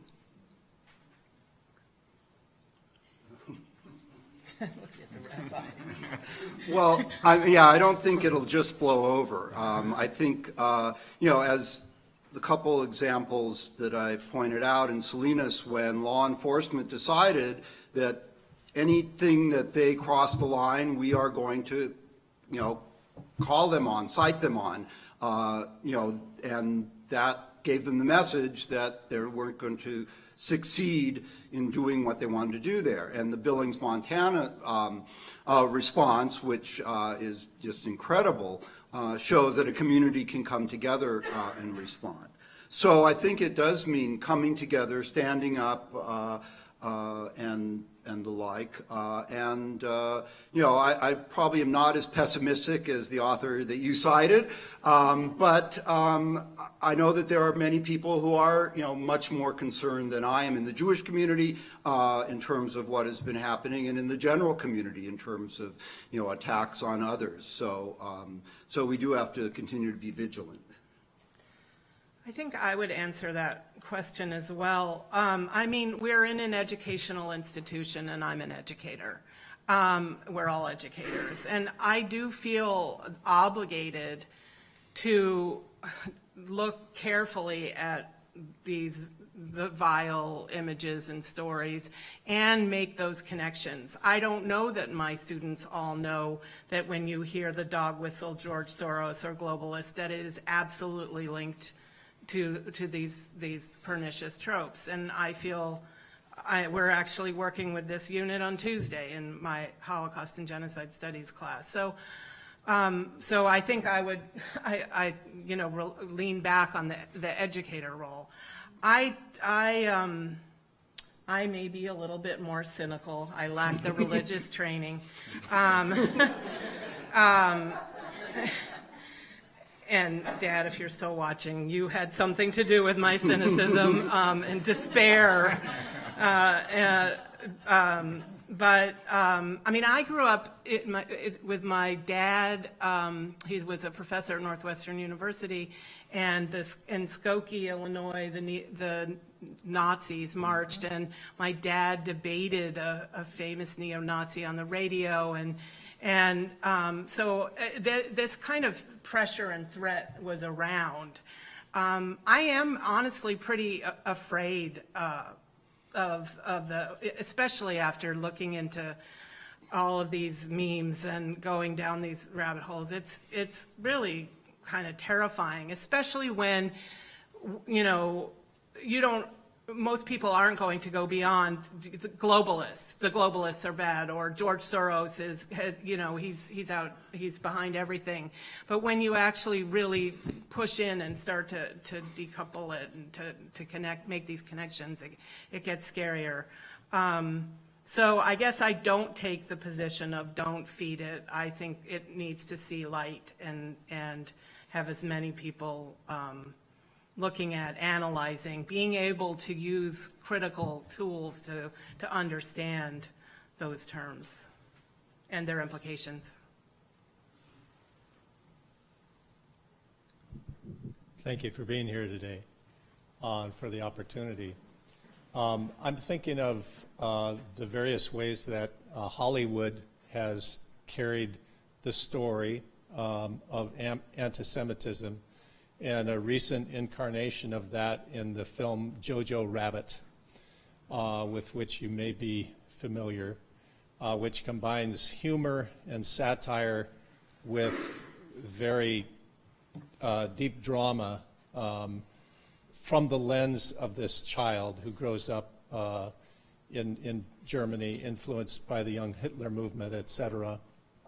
I'm wondering if any of you, if you've seen the film, and if you have any commentary, say head shaking, so no one's seen the film. I've seen it. I did see the film. It's been a while. I thought it was very well done.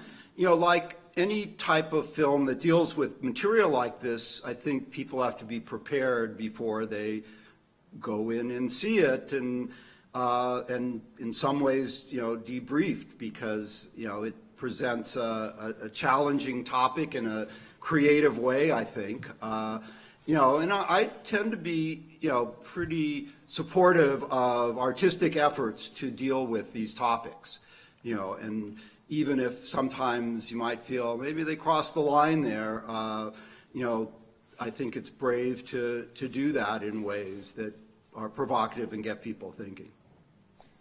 One of the larger questions that film proposes to me is how we engage younger generations of people in the conversation who maybe don't have a skin in the game or don't perceive that they have skin in the game. And so I'm wondering from, yes, education's historical work, university setting, how about the counterpoint within more popular, accessible culture that provides an opportunity for a counterpoint to the dominant presence of memes, of social media posts, tropes, etc. Is there a place where that engagement, anti-Semitism engagement, is happening in our contemporary culture, besides university settings like this, that would, help to support that? I'm not sure what your position is on Jojo Rabbit, but I thought it was an amazing film. And in a way, I do think it has a message, certainly, about the need to understand your cultural moment. And I mean, so I do think that there are films and media examples that can be turned to. But maybe others want to say something? Yeah, I have colleagues who are very big on that particular approach for things Jewish and things in the general society. It wasn't one of my focuses, but I think that is one particular way to connect with people on the types of things that they are looking at, whether it is TikTok or Twitter or all of those things, that is a way to connect. And the other thing that I found in general with the students is, they want to apply, if we're talking about something historical, to what's going on now, to make the connections in that regard. Thank you. We have time for one more? One more. All right.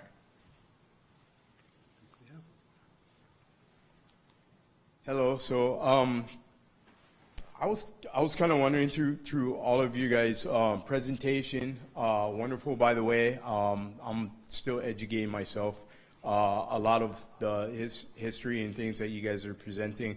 But what I did notice is that, and maybe I haven't been educated enough, but the big things in anti-Semitism have really been identified of having happened in the 20th century. Now, I'm sure, as Professor Dollinger knows the history, that there's a lot more anti-Semitism history throughout the last 2,000 years, right? Yes. I'm wondering if you guys think that just the intersectionality of multiracial people and multiracial cultures now is what's helping to percolate this awareness of just the 20th century anti-Semitism up to the top, so we can see it and address it and educate ourselves about it and correct it. Thanks for the question, Aaron. I think my quippy answer is you should have been here for Merit's talk, where she talked about Martin Luther's anti-Jewish writings. As you know, this has a long history. What I see very perceptive in your question, the way you framed it, is that I think the rise of multiculturalism and the 20th century and the broadening of the American mainstream to incorporate Catholics and Jews, groups that had been excluded in the 19th century from the American mainstream, has created a sense that we should be past this, right? This should be a thing of the past. And what I was trying to drive at and hopefully show was there's a group of Americans who, because they see this as a Christian nation, feel deeply betrayed by this attempt to broaden who is accepted. And I think that's a little of what you were saying in your question, was that as the country has grown more, not just more diverse, but also more accepting, more tolerant, as it has made halting steps towards that progress, there's always a reaction that has accompanied that, and anti-Semitism is part of that reaction. I think I wouldn't necessarily say it's more virulent or more powerful than it has been in previous eras, because it certainly had incredible power, and Jews were more excluded in past eras. So that's kind of my brief remarks.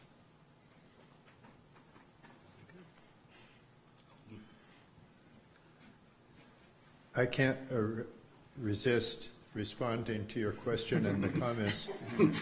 You might recognize me as someone who's probably a professor in his younger years, which is true.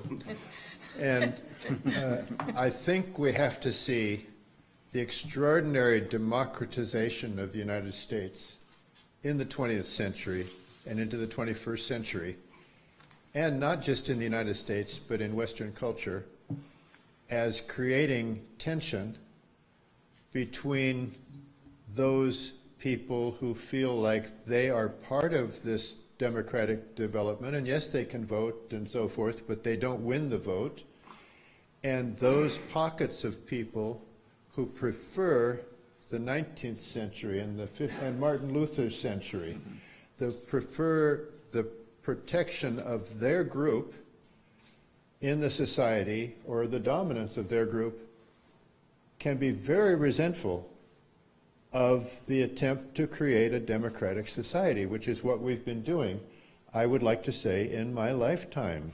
I was born in 1945 when we finished the Second World War, and as a nation, I'm quite proud of what we've accomplished and very frightened by what could happen in 2024. For example, we might lose our democracy. It's conceivable that the vote in the 2024 election will not result in the majority placing someone in the White House or in Congress. So anyway, I do believe it is our success as a democratic society that has created examples of anger, violence, and threats against our culture. And if we're on the side of the angels, I'm at PLU, I can talk about angels probably. If we're on the side of the angels, it has to be our responsibility to try to win this battle for the angels. But I do think that it's not that we were less prejudiced 100 years ago as a nation or 200 years ago. It's that our attempt to be democratic, just, allow freedom, and recognize human equality, that attempt has spurred all sorts of anger and all sorts of violence. And again, I'm going to shut up, I really will, but my whole field was looking at Adolf Hitler and the Nazi regime. And that's a really, really brutal example of this phenomenon that I've described, where it really went to the dark side at huge cost. Thank you.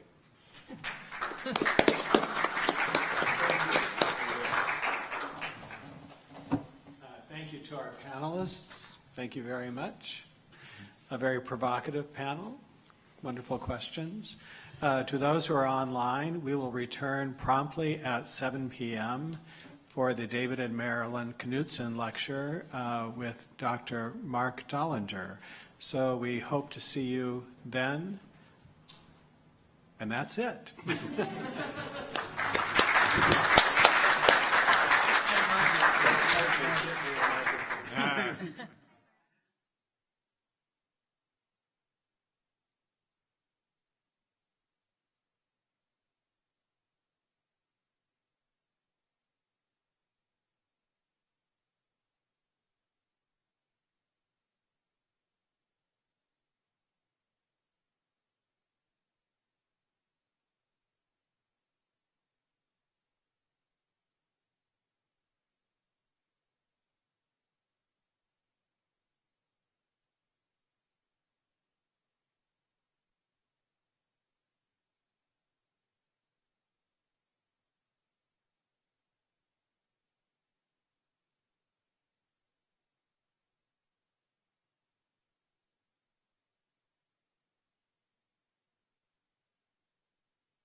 problem.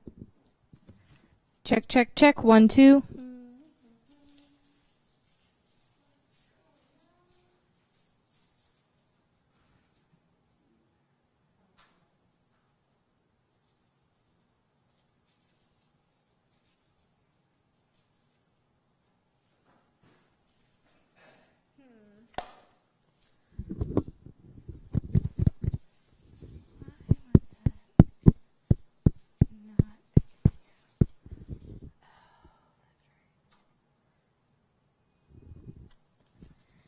Check, check, check, check. 1, 2, 1, 2. Testing. 1, 2, 3.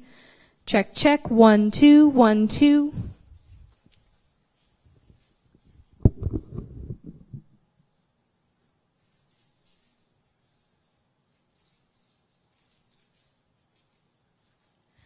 Testing, testing. 1, 2, 3. Check, check. 1, 2. Check, check. 1, 2, 1, 2, 3. Testing. 1, 2.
want to check this out in terms of height?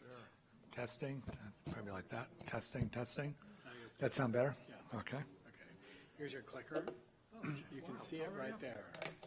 Okay. Good? Yeah. Bring it back. There we are. So this is, let me try that, forward and back. That's so cool. So you don't need to look back there. You can I just, can look right there. Yeah, just out of the See corner that. of your eye. You Right. can see it I can there. see how it's going. All right, that's Good. wonderful. Terrific. Are these yours? Oh, yeah, let me, Okay. I'm gonna go read that over a little bit. Okay. Get it fresh in my mind. Okay. And so we'll do it as we did before. I'll do the talk, and then if folks want to have questions or discussions. They'll just come to them, to the mic, that's right. And I'll cut it off when we're done. Okay.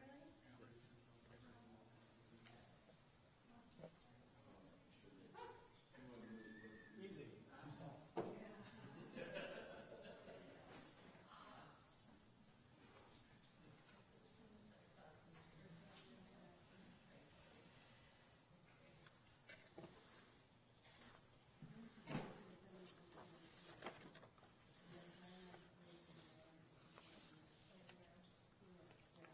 Anywhere else?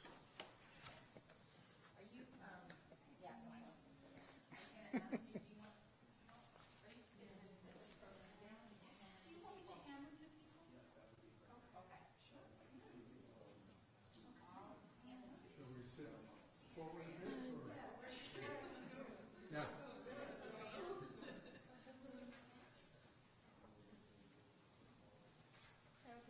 Thank you.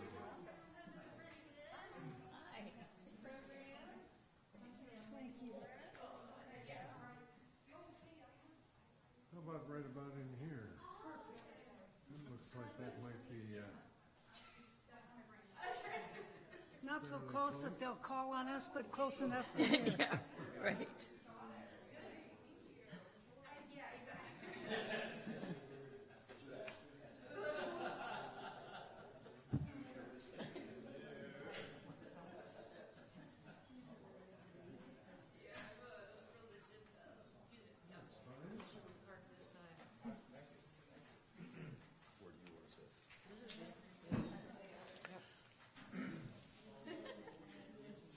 Consistency. Very good.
post office calls it Tacoma, but it's actually unincorporated Pierce County. Oh, okay.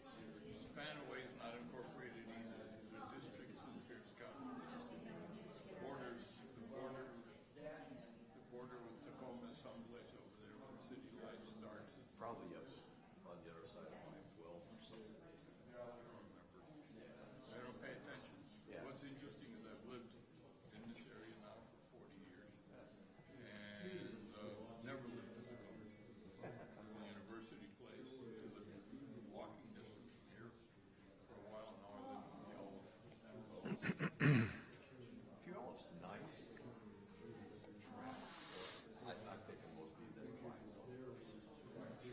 512 and Meridian. Meridian and Coral. But okay, this is, but I also represented had a good time with it. One of the things the Lutherans couldn't do was read Luther to figure out how you ought to manage a university. But I'm a business professor in operations, Lutheran operations.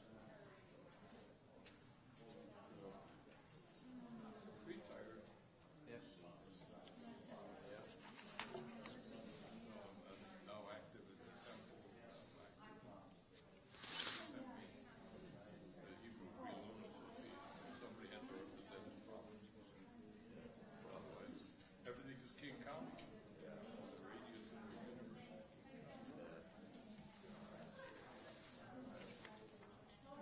So you've been around the Northwest all the time? Pretty much so, yeah. The Kitsap County area. We just moved like years ago. To Shelton. Just because we sold our house and we couldn't find a place, there was nothing in Kitsap County for sale. I mean, everything from online. Sure. Yeah. I wasn't going to get it. Price. I don't know about you, but I have a very bad habit. I write, I revise several times. Yes. Yeah. 10 minutes before I talk, I review it. Oh, that's wrong, that's off. And I strict it up. And it works out. I'm doing this right now. You know, It works out, but I'm like, why didn't I catch that? The last time? I think I need the moment and the focus. Yeah.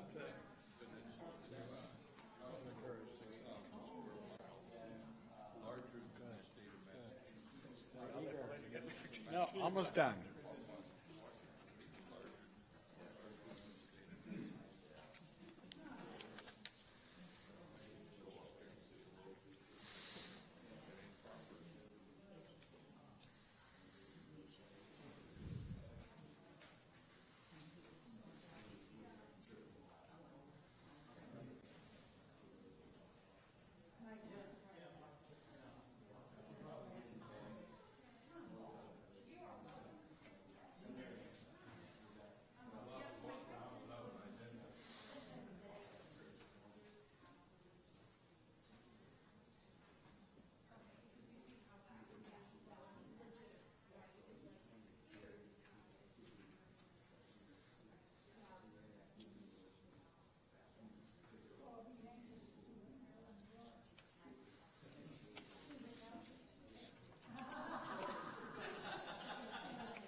Hey. Retired me 11 years ago. And you're still here, kicking away. Oh, yeah, okay. Making trouble. Oh, good, good. Can't complain. Good, good, good. The world is still turning around. Yes, it is. How's PLU doing? It doesn't always look like it's feeling good from the distance. Well, hanging in there, I'd say. We're coming out of the pandemic, which is a good thing. And I think things are good, cautiously good. But you know this too, that the pool of students who are available to go to college is tinier and tinier every year.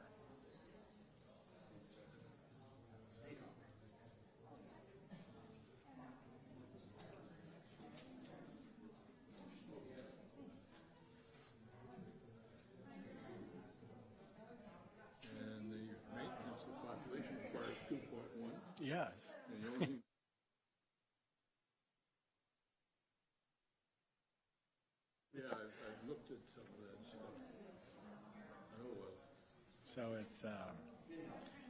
this is why the University of Alabama has a recruiting office in Seattle. They're all looking anywhere they can. Anywhere they can get students, especially.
Hello.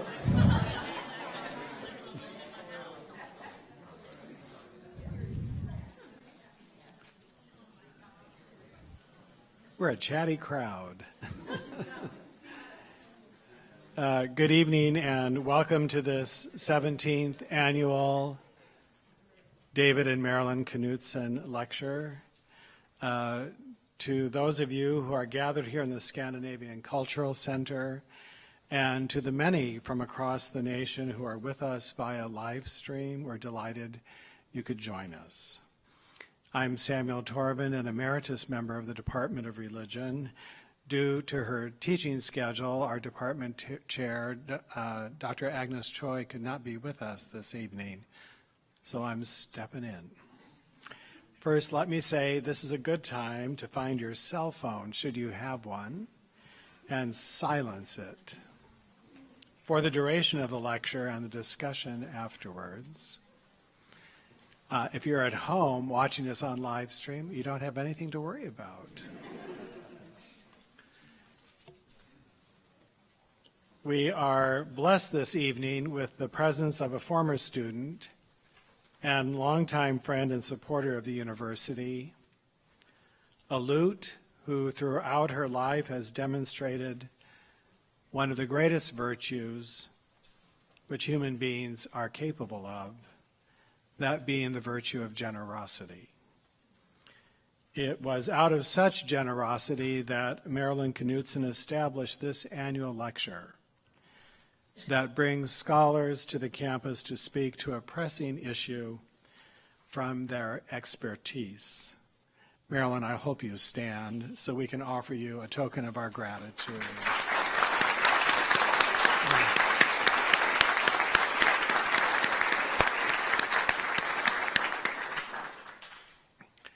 This evening, we're delighted to welcome Dr. Marc Dollinger, holder of the Richard and Rhoda Goldman Chair in Jewish Studies and Social Responsibility at San Francisco State University. I think you know where that is. This is Dr. Dollinger's 20th year at San Francisco State, a school where he has produced a massive body of published work ranging from op-ed articles to scholarly articles and monographs. During dinner last night, Dr. Dollinger spoke of his next book, which will focus on anti-Semitism, a timely work given the title of his presentation this evening.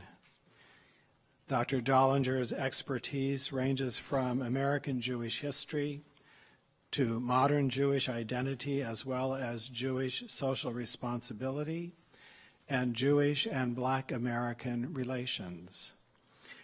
I think each of you should have a handout, yes? That includes the outline of his lecture. It's a piece of paper you can turn over. It's on both sides.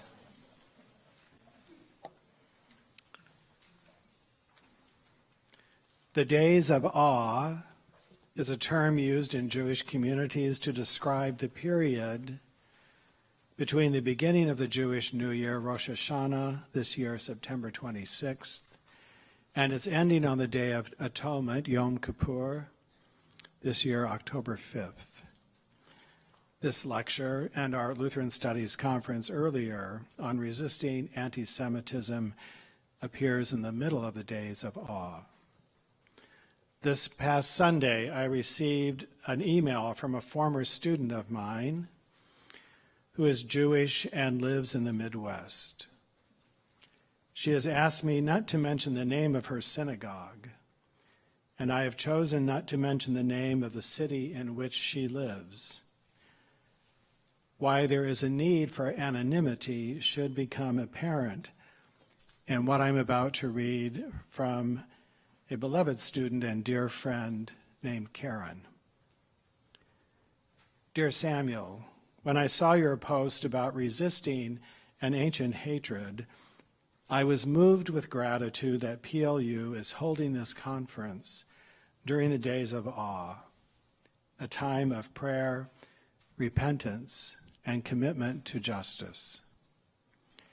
As anti-Semitic speech and acts have risen, our security measures have changed to meet the threats, changing the very landscape of our grounds and synagogue.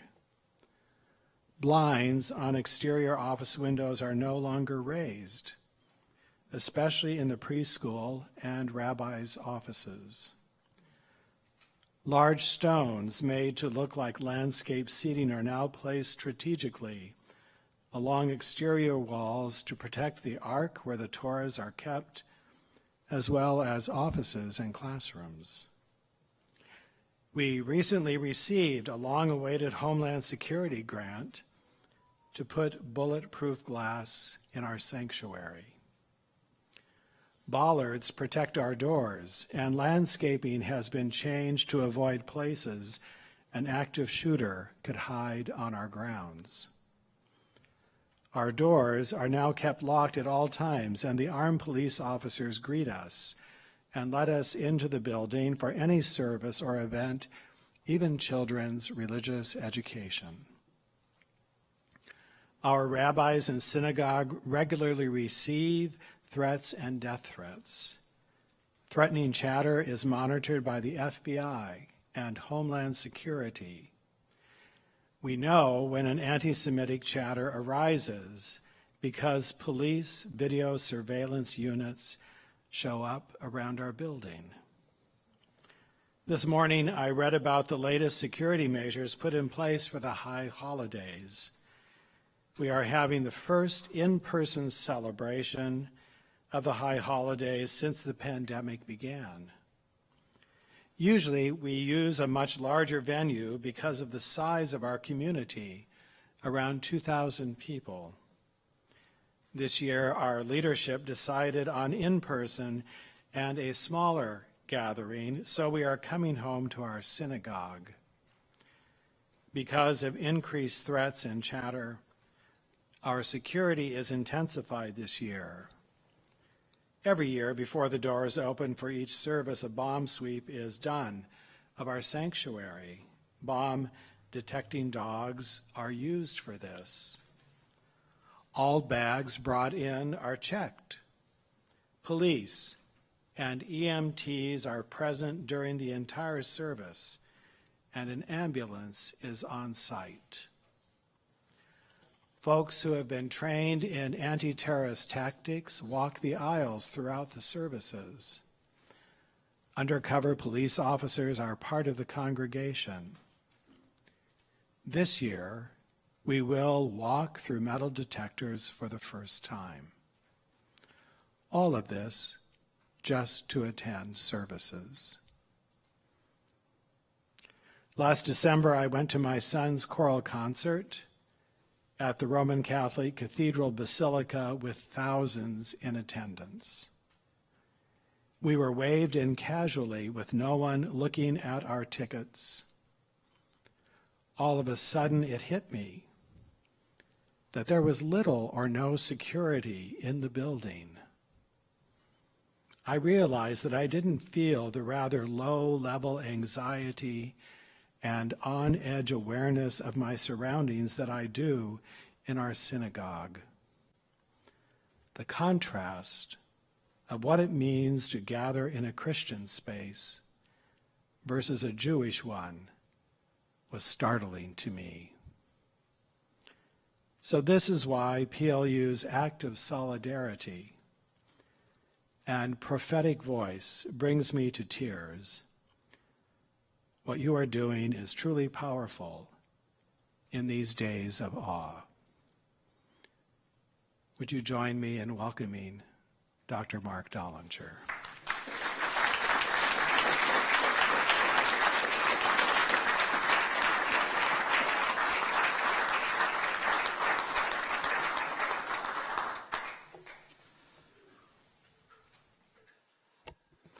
In 1879, the German writer Wilhelm Marr penned a word that would come to represent thousands of years of painful and disturbing actions against Jews.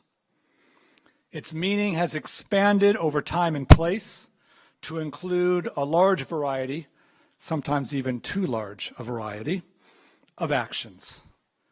That word, anti-Semitism, defines centuries of discrimination against Jews, and it is our subject for tonight.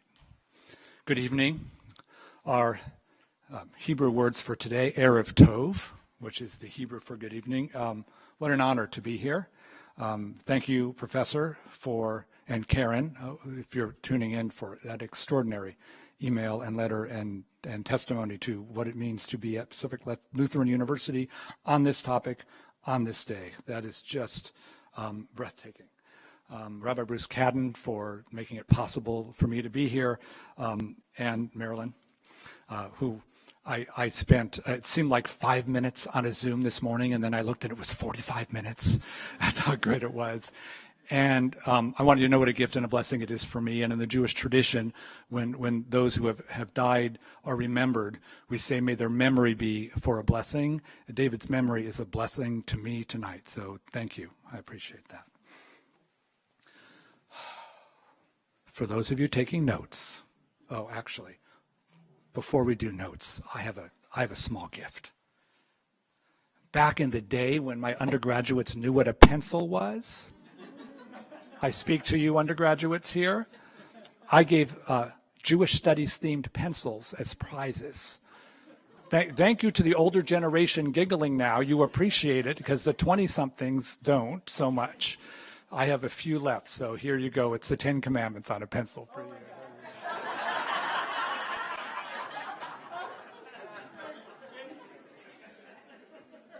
And now, it's not Hebrew, I know, I tried.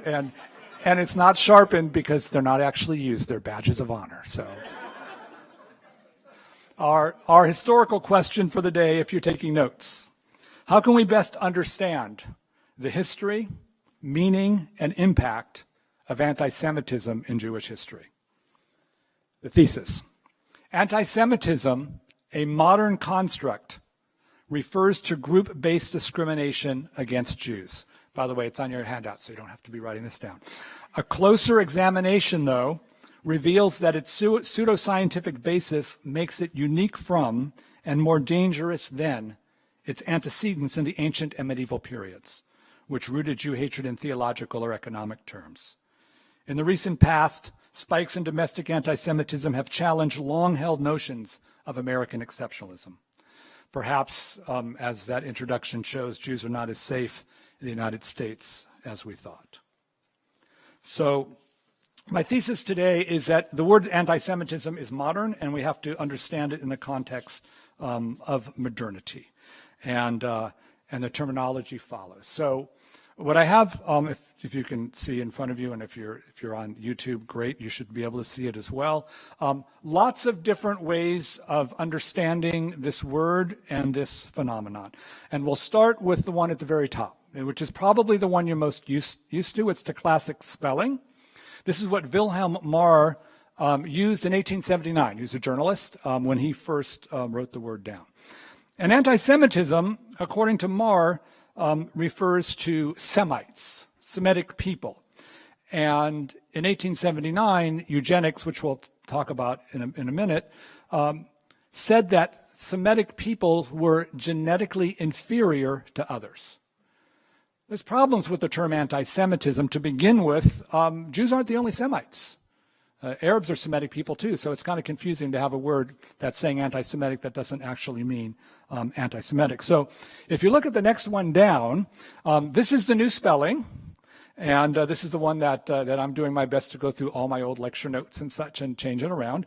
We've gotten rid of the capital S, gotten rid of the dash, and we've made it into one word, antisemitism, like that. And it's a response to the dash and capital S. And this was really suggested by Professor and now Ambassador Deborah Lipstadt of Emory University. And now she's ambassador fighting anti-Semitism around the world. So as she explains, don't give an anti-Semite credit for inventing a word. Let's do something we can do to the word so Wilhelm Marr doesn't get centered in this conversation. And Jews shouldn't let an anti-Semite define the word that brings us harm. So part of this is a rhetorical strategy, a piece of resistance, as it were. And also by eliminating the dash and the capital S, we're showing that words have meanings rooted in time. And this word has always meant discrimination against Jews, not actually Semites or other Semites. So by doing this, we're offering respect to other Semitic groups that have been getting drawn into this to say that this is anti-Jewish.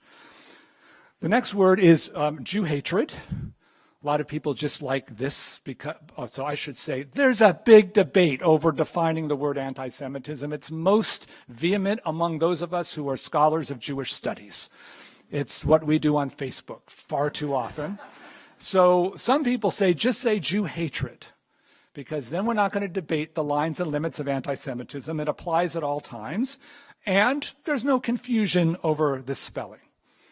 One of my teachers, the late Rabbi Michael Signer from Notre Dame, said, why use a monosyllabic when a polysyllabic will do? So, to my academic colleagues, Judeophobia, an excellent polysyllabic, which is a fancy way of saying Jew hatred, if you wanted to sound more intelligent as you were doing it.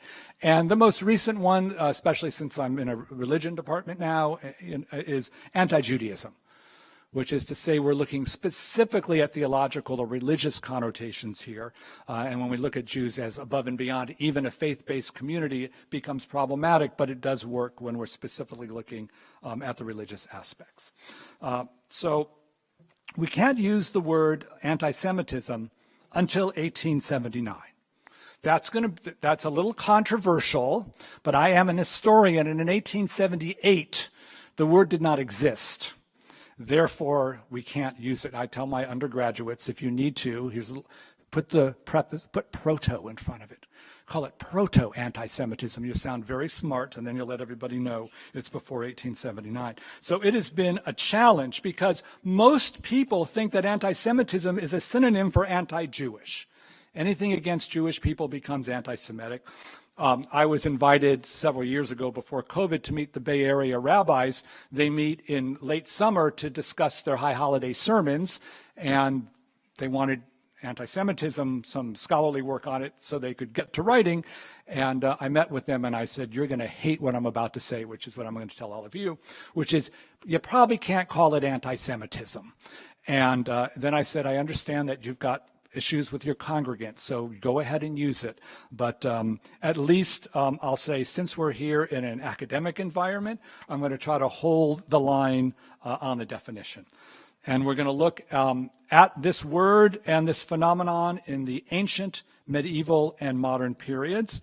And we'll start in the ancient period.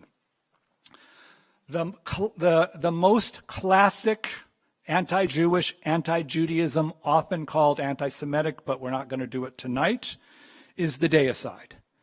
The notion that Jews killed Christ, that Jews were blamed for the Roman decision. And I'm going to argue that a better word for that is anti-Judaism rather than anti-Semitism.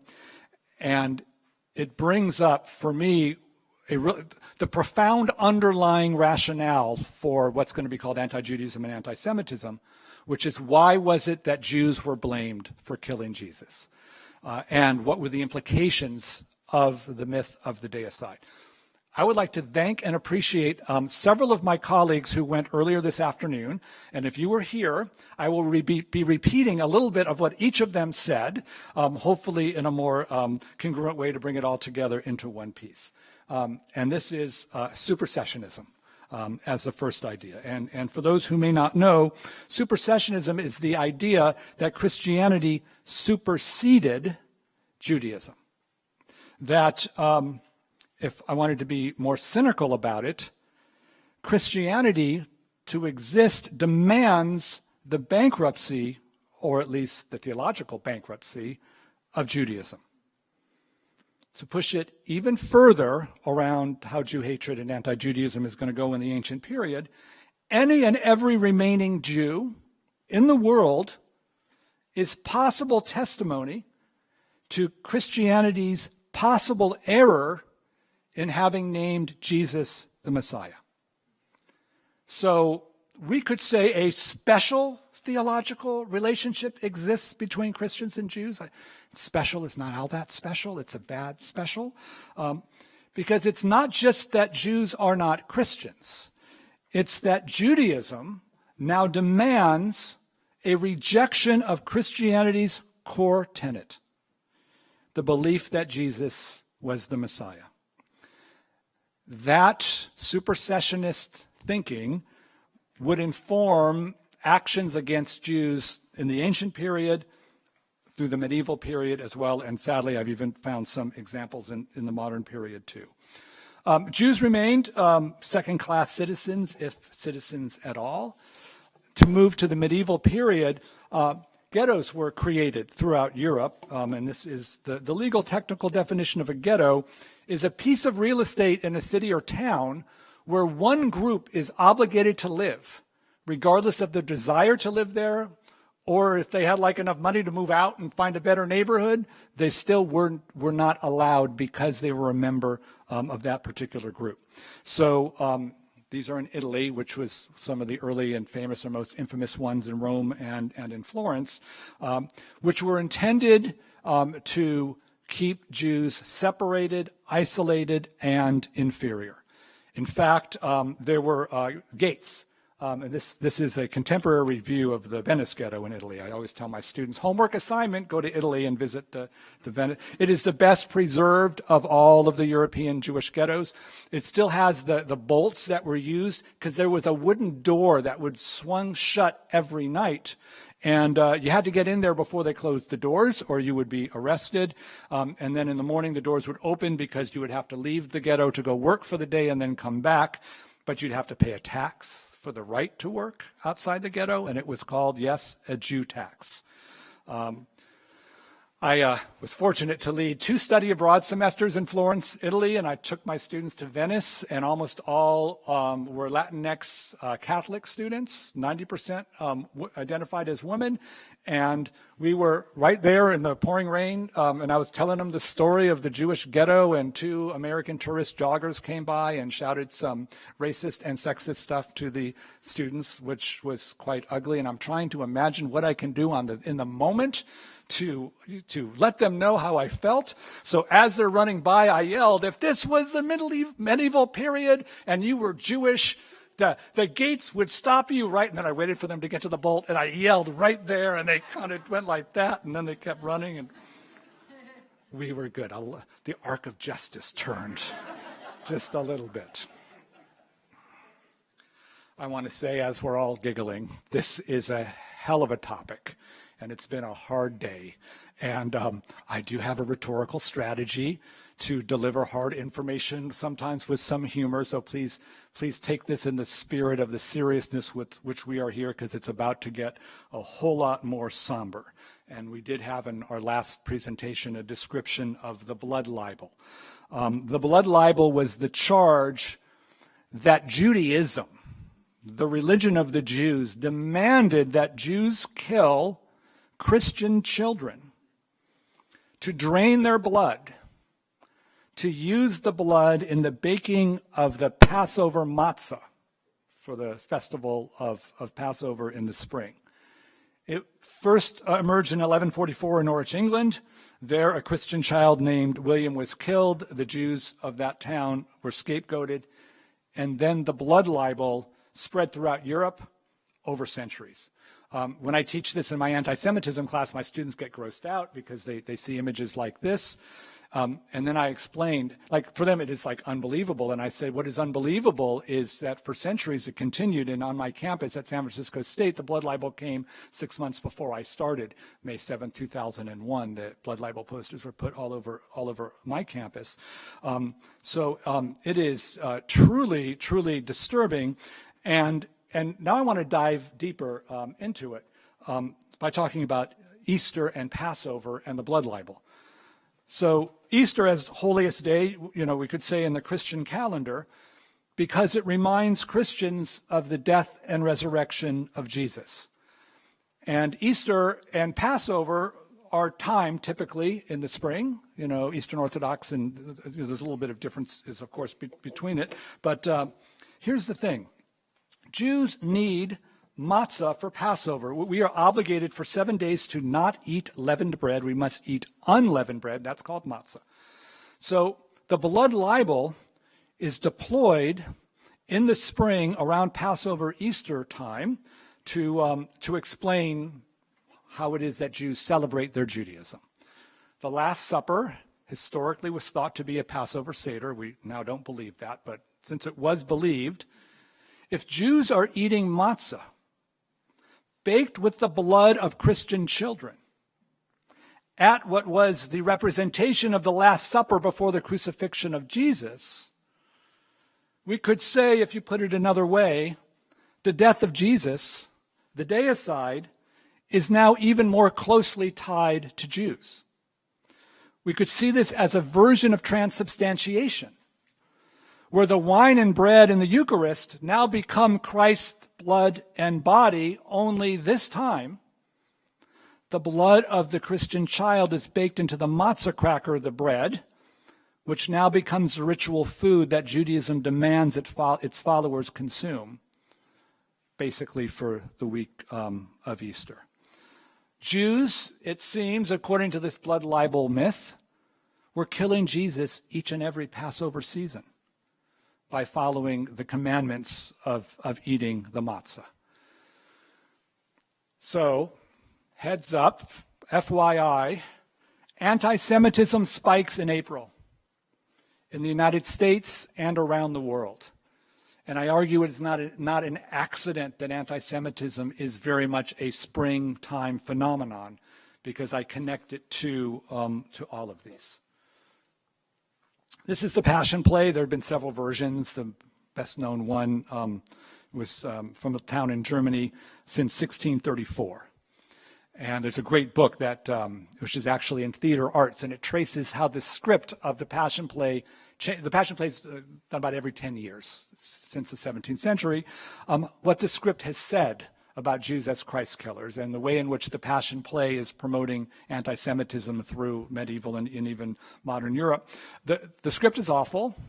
And even in the 20th century, sort of world Jewish defense organizations reached out to the town to say, can we talk about maybe taking out that part, sadly with mixed results. Medieval period also sees the anti-Jewish trope of the moneylender. While blood libel and deicide charges continued, economic Jew hatred picked up. And as we learned this afternoon also in another presentation, Christians were not permitted to be money lenders. Jews then were engaged to collect taxes and loan money. I will say it is not a good way to endear yourself to your community if that's your job. Imagine if the IRS used one ethnic racial group in America to be the one to go and do all of its audits. It's not going to take too long before that group is not well liked. And it created the stereotype of Jews as wealthy, cheap, and money-centered. And I'll just tell a side story. We took our daughter, in case she's watching, Shane, I'll say 22 years old, just started rabbinic studies last month in Los Angeles. For her bat mitzvah journey, we took her to Eastern Europe so she has a Yiddish, a Jewish name, so we wanted her to understand what it meant to be Shana. And in Poland, in the little market in these towns that have no Jewish people and sadly haven't had Jewish people since World War II, there is a little doll of a stereotypical Jewish person holding a gold coin. And I do not speak Polish, but we had a translator guide, so I said, could you please ask, what about this very stereotypical Jew with a thing of gold that you're all selling here to non-Jewish people in Poland? And we were told, it's a good luck charm. How could that be? She said, the seller said, the Jews are rich and lucky. The Polish people want to be rich and lucky just like the Jews. So if we buy one of these, we'll be lucky and rich just like them. I asked my undergraduates to assess that in a 5 to 7 page analytic paper. So, the modern period. And we'll start hopeful. The hope of science. In the 19th century, science held out great promise. 18th century too, with its origins. Scientists were able to explain events in repeatable and predictable ways. It offered the promise that with scientific intervention, ordinary people in their lives could live better lives. The challenge of science, and I'm sure here you've dealt with this in many of your courses, is that it undermined the authority of the church. How do we, of course, with the classic question, reconcile science with religion? If science controlled more and more things than we thought, well, what about God's apparent control? Now, the good news in modern Jewish history is that the rise of science actually helped with the eventual emancipation of European Jews, who are now seen, as more equal to others. But the bad side is eugenics. And eugenics started, we could say, 1883 by this guy, Sir Francis Galton.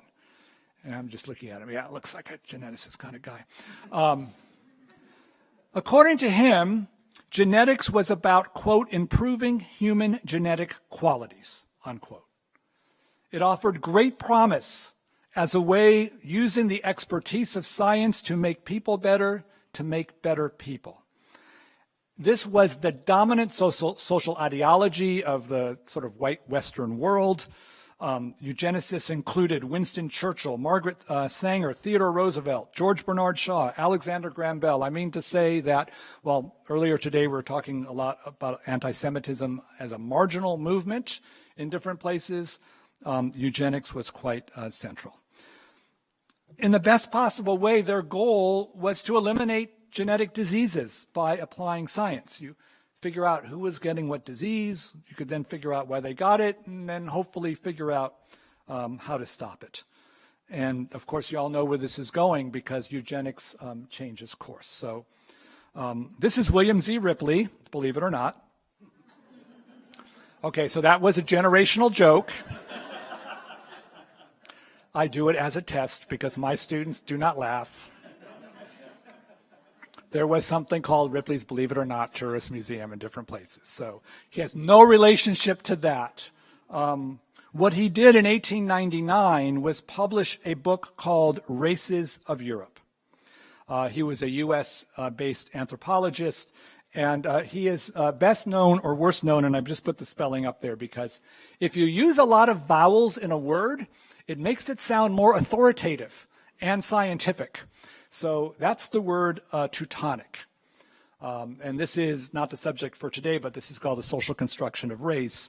And I want to point out that in eugenicists from the turn of the 20th century, the social construction of race applied to white European people because he divided white Europeans into three different racial classifications: the Teutonic, the Alpine, and the Mediterranean. Now, all had redeeming qualities, but I will tell you the Teutonic were the best.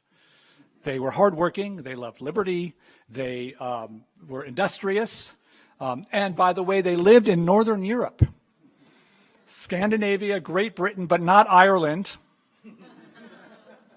There was the Alpine.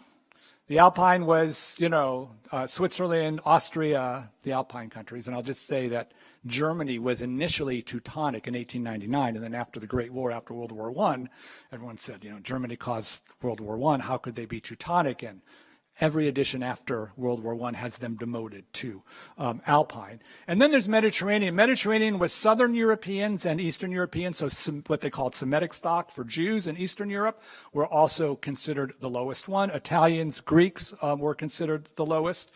And then some bright, enterprising students said, well, the Renaissance was in Italy.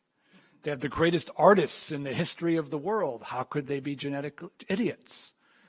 And the scientists thought, well, this is a good point. So they amended their thesis, and now it said, Italians are idiots in everything except except art, and we'll figure out art a little bit later. I went into history to avoid math, but we're going to do math right now. A Teutonic partners with the Mediterranean and has a child. What genetic stock is the child? I don't know. Alpine, right in the middle. Okay, Alpine grows up, partners with the Teutonic, has a kid, grows up Teutonic. Let's just make it Teutonic for like 20 generations. How many generations does it take for the offspring to return to pure 100% Teutonic stock?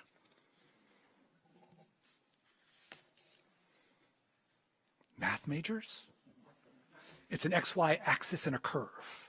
Keeps getting close to 100, but never, thank you. I'm getting the verbal answer. Thank you very much. I don't have a pencil for you, but well done. Actually, I do. I'll give this to you afterwards. Yeah, there we go. My other daughter, Rivi, is probably watching, and she went to Pitzer College. It's a Pitzer College fan, too. So, just remind me when you come up. So, one drop of non-Teutonic blood ruins the offspring forever. That's like the thesis sentence of tonight. Mathematically speaking, if you have an intermarriage, you're 50%. But if you keep the Teutonic, you're 25, 12 and a half, 6 and a quarter. You can keep going half, half, half, which means eugenics is introducing a new element to anti-Semitism, to Jew hatred, to anti-Judaism, which is genetic. There is no way out for Jews once we are scientifically identified as inferior.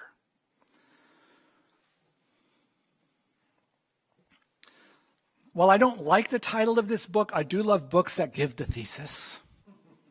The Passing of the Great Race, 1916. Madison Grant, a lawyer, a natural scientist, he picked up where Ripley left off. And by the way, this was required reading at the Ivy Leagues.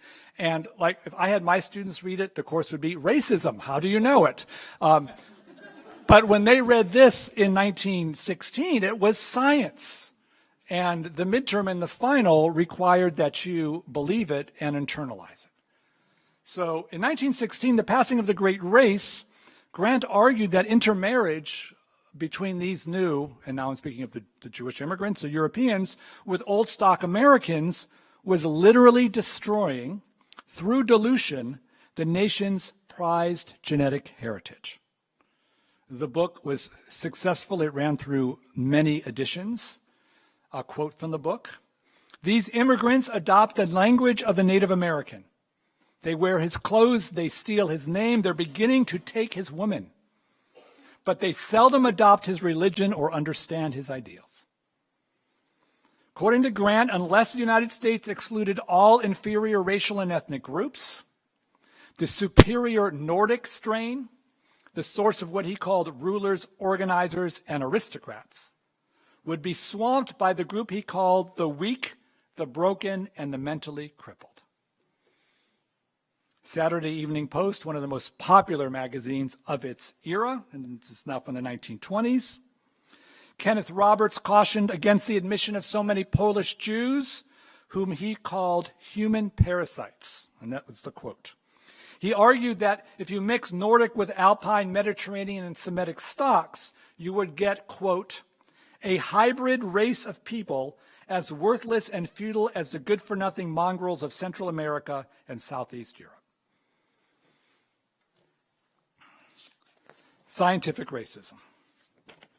Eugenics quickly linked anti-Semitism with scientific racism, and we had a little discussion of this in the afternoon. The belief that certain racial groups possess particular negative traits, that the traits were immutable, that the traits were negative for the individuals who had them and negative for the society around them. This was a call for action to limit, beginning with intermarriage, across racial lines in order to protect this prized genetic stock. So, beginning of the 20th century, there was nativism, anti-immigrant feeling, and to repeat, this is also like Eastern and Southern European, otherwise white immigrants coming that are getting treated like this. And there was a call, and Congress passed a literacy test in 1917. And I'm from California. So when I heard about the literacy test, this was in grad school at UCLA, I said, oh, that's awful, because this is like the Spanish language stuff we're getting in California all the time. And then my professor said, oh no, you could take the literacy test in your native language. So the Jewish immigrants took it in Yiddish. Oh, that's good. Like they're really, U.S. government's doing all right. And then my professor laughed at me and said, no, actually, here was the thinking. If you're an immigrant and you're such an idiot that you can't even learn your own native language, you'll never learn English. And we don't want you marrying real Americans. This was a genetic test. And it was anti-Semitic, it was racist, it was like lots of different things. And good news, bad news, mostly good news. Too many Eastern European Jews knew Yiddish and passed the test and got into the United States after 1917, which led the United States Congress in 1921, December 1920 is when they started, lame duck session of Congress to figure out how they were going to stop these genetically inferior, in this case Jews, but it's also Italians and Greeks, from coming to the United States. So they decided to create a national origins quota. The first time that white European immigration to the United States was being restricted. So this was 1921. The 1920 census wasn't yet completed, so they used the 1910 census. And they looked at the 1910 census, and for every 100 people from your national origin, like for every 100 Italians in 1910, you get 3 more Italians every year. So it is a 3% national origins quota based on the 1910 census. It was an emergency action. So after that passed, they took a couple more years, and in 1924 passed the real immigration law, the Immigration Act of 1924. And in debate, they realized they were far too generous in 1921, and they turned the 3% quota to 2%.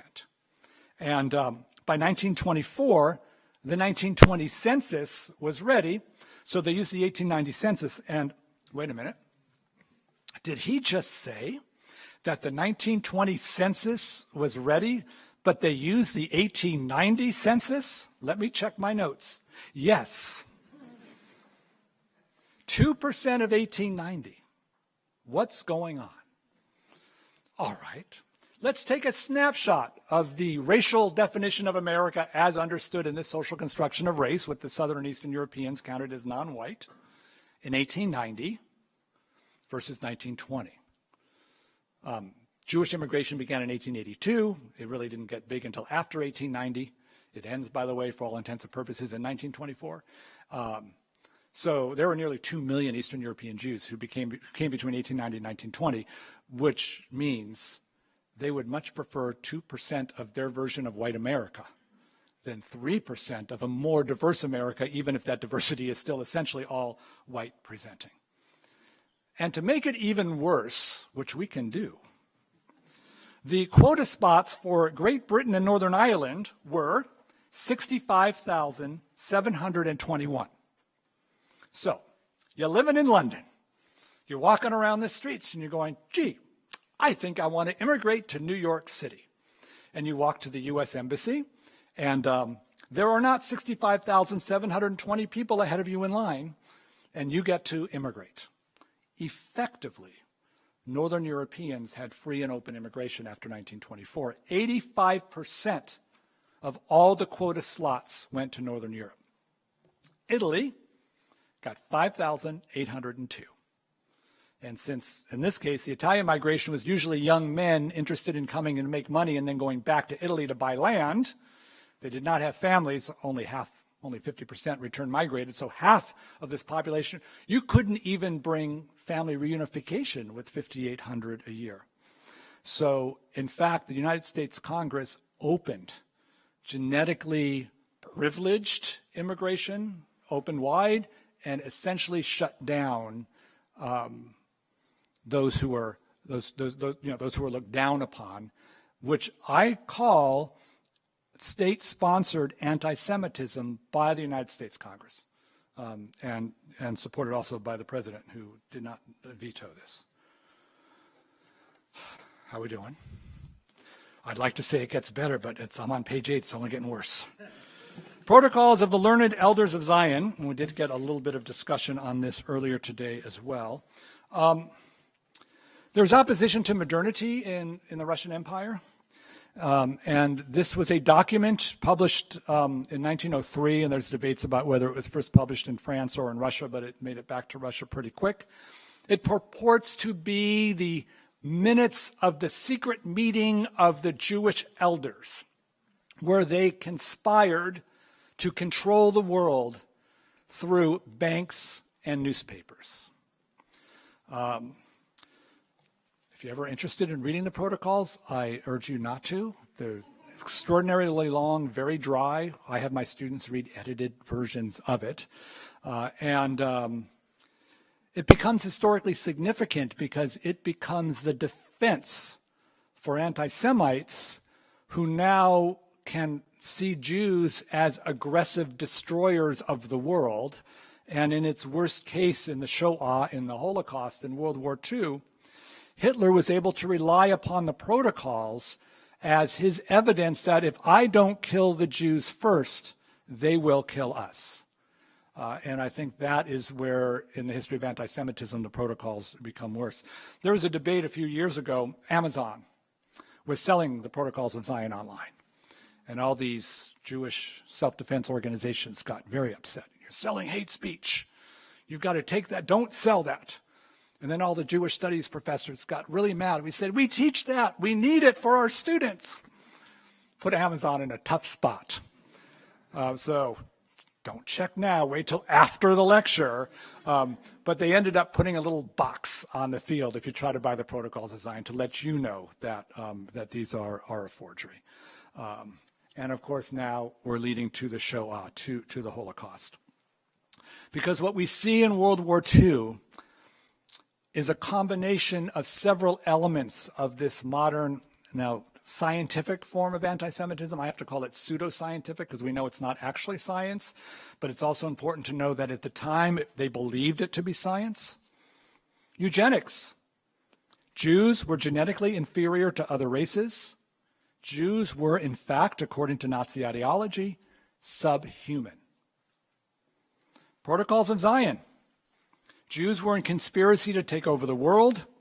Jews are now acting as a super powerful people who are intent on creating harm.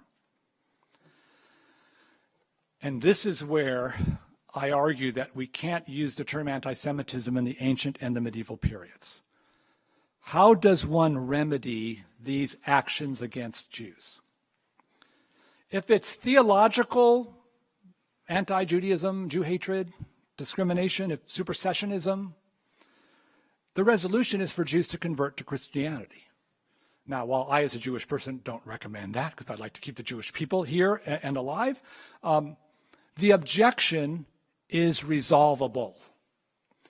And the tension of Jew hatred in the ancient and medieval period is, will the Jews accept Jesus? Will they convert? And everything else follows the decision not to convert.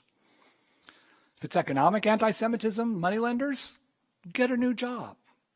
I mean, if that's all that bothers you is that they're loaning money and charging interest, then the Jewish people will quickly decide this is not a good gig and they will go find something else. But if it's scientific, if it's rooted in genetics, the only way to save the world from the Jews is genocide. The only way to save the world from the Jews is genocide. And to push it, genocide becomes a defensive act.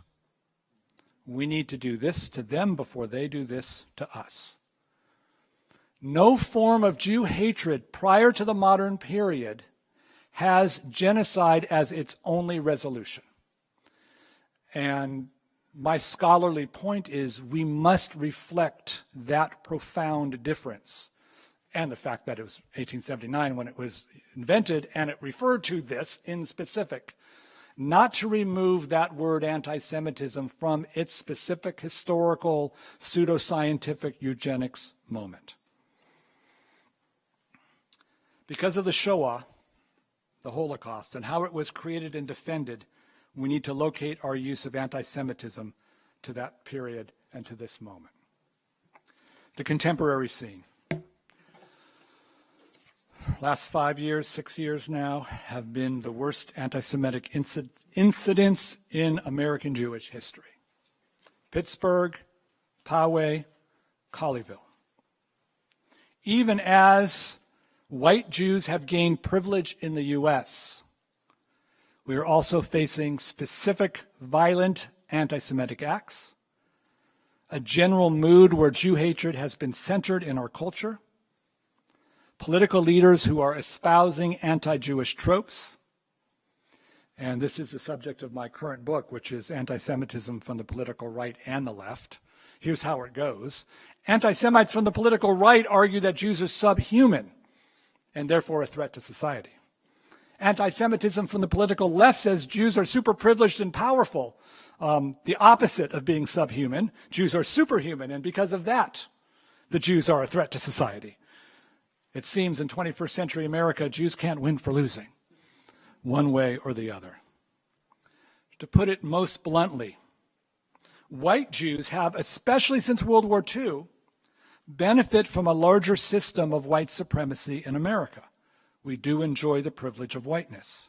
And I say this because we have 12 to 15% of the American Jewish community who are Jews of color, and this would not apply, of course. White Jews have benefit from a system of white supremacy in America just as white supremacists shoot us while we pray.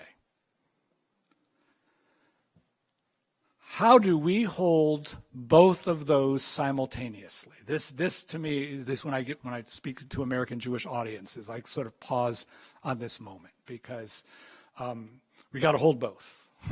We got to hold that there's privilege, and that's great, and we got to hold this is the worst time we've ever had.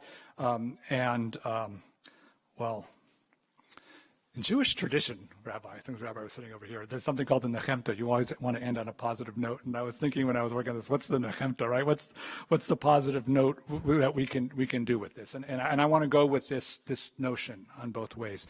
For the anthropology majors here, American Jews, anthro major? You earn the pen in your anthropology major? This is it right here. This is meaningful, right? And I'm not going to ask you the question. I'm just going to keep going now and save you. Yeah, thank you. Got the thumbs up. American Jews exist in a liminal space. Liminality is the anthropological word. Carlo Ginzburg, Cheese and the Worms, Cosmos of the 15th century, Italian Miller, if you're interested in more. American Jews are part of both. So someone who's liminal is someone who is a part of different social groups simultaneously, and not embraced by either. So in this case, American Jews are very much white American Jews, part of white America, successful and doing great. And what we see is that white America will never, ever fully embrace Jews because of the anti-Semitism. So we go over to our fellow marginalized community members and people of color, and here we understand what it is to suffer from discrimination at the same time that we cannot make claims in America that we are now racially constructed as anything but white. So that's awkward. It's lonely. But the good news is that liminal groups, those like Jews who can traverse social boundaries, are the ones with the ability to get different groups connected to one another, to communicate and hopefully to create positive social change. The extent to which Jews have become leaders in American society and social justice and progressive movements, I argue, has a lot to do with this liminal space. To have the power to hopefully leverage for the good in society, while also having enough humility through the anti-Semitism and discrimination to constantly be reminded of what it is not to be able to enjoy full freedoms. So, and I just loved Karen's opening with the days of awe where we are now. I will say that whether we are at the beginning of our new academic year, which we are, or this week, the beginning of the Jewish New Year, to everyone here and to everyone online especially as well, I say Shana Tova U'Mituka. May we all enjoy a good and sweet New Year.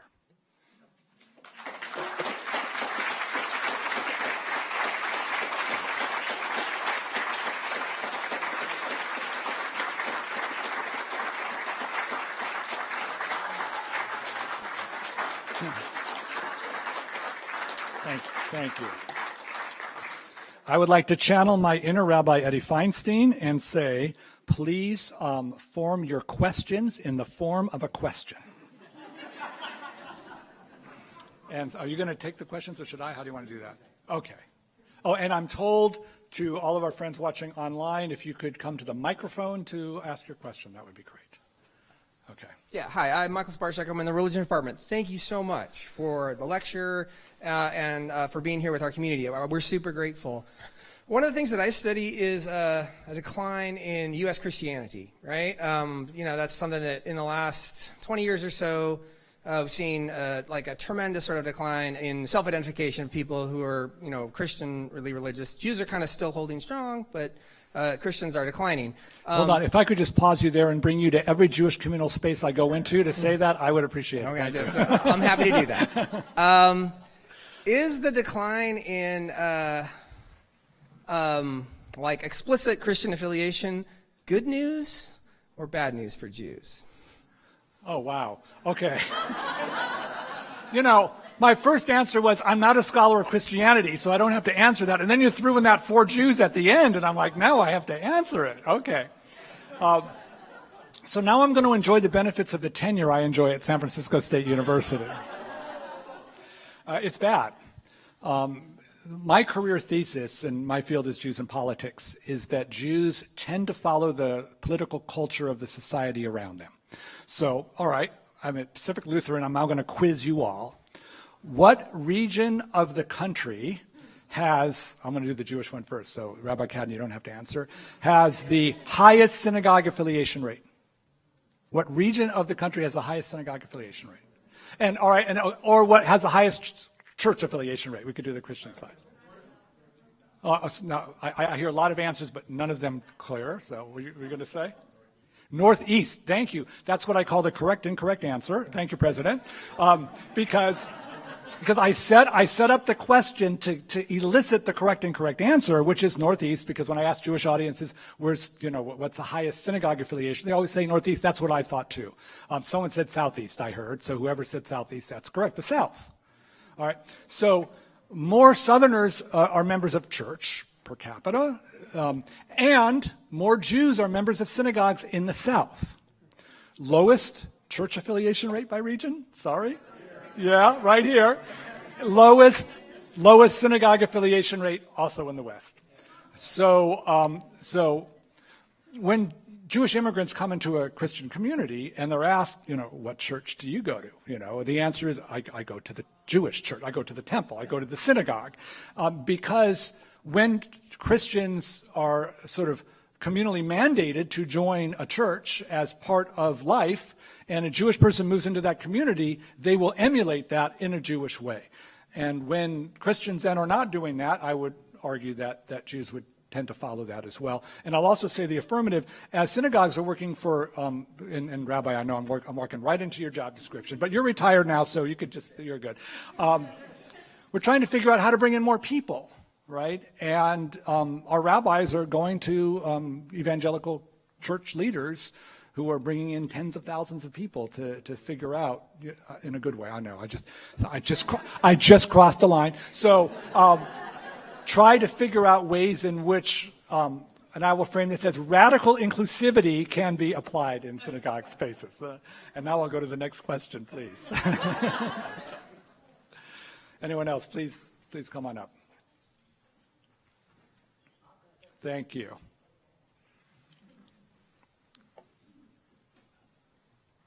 I do favor students too, if students have questions as well, and professionals as well. Well, I am a student, so okay, I saw the name tag, so I wanted to. I wear many hats. Offer respect. I'm Kara. I'm a senior history major, and earlier in the lecture you discussed appropriate uses of the terminology anti-Semitism, and I was wondering, especially in the contemporary usage of the term anti-Semite, is it appropriately applied to those who are critical of Israeli apartheid and human rights violations in the occupied Palestinian territories? Okay. Thank you for the question, and I'll just say we chatted a little bit about this beforehand, so I'm not entirely surprised by the question. So, and what I said was I have an entire lecture on the question of anti-Israel, anti-Zionism, anti-Semitism. It goes to the heart in American Jewish life of what I'll just say is the viciousness of the debate. And I'll focus on that debate rather than on characterizations of Israel, because that will bring us somewhere else. It's possible I'm on YouTube giving that, so if you do a search, anti-Israel, anti-Zionism, anti-Semitism, maybe it'll come up, because I've done that a few times on Zoom. So one can be critical of the policies of the state of Israel, and now it's, I don't even like the word anti-Semite, because I've just said now anti-Semite has to be eugenics-based, but we'll just ignore that for now, and not be anti-Semitic. And if you want to know that, go to Tel Aviv, because the Israelis are constantly debating whatever their policies are. Anti-Zionism is Jewish nationalism, the right for Jewish self-determination in their ancestral home, or ancestral home in what is now Israel. So it's my position that anti-Zionism can be anti-Semitic, depending on context, and in other contexts is not. And this is where it's tough to be a Jewish studies professor in the larger world of at least American Jews who are always yelling about this. There are Jewish anti-Zionists. We'll start with theological anti-Zionists. The text says that Jews are not to return to the promised land without the Messiah.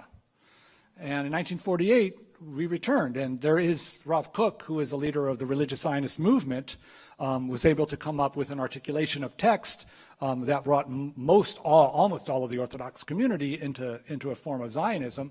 That said, there are some very small factions of ultra-Orthodox Jews who refuse to recognize the civil authority of the state of Israel because they believe this is antithetical to Judaism.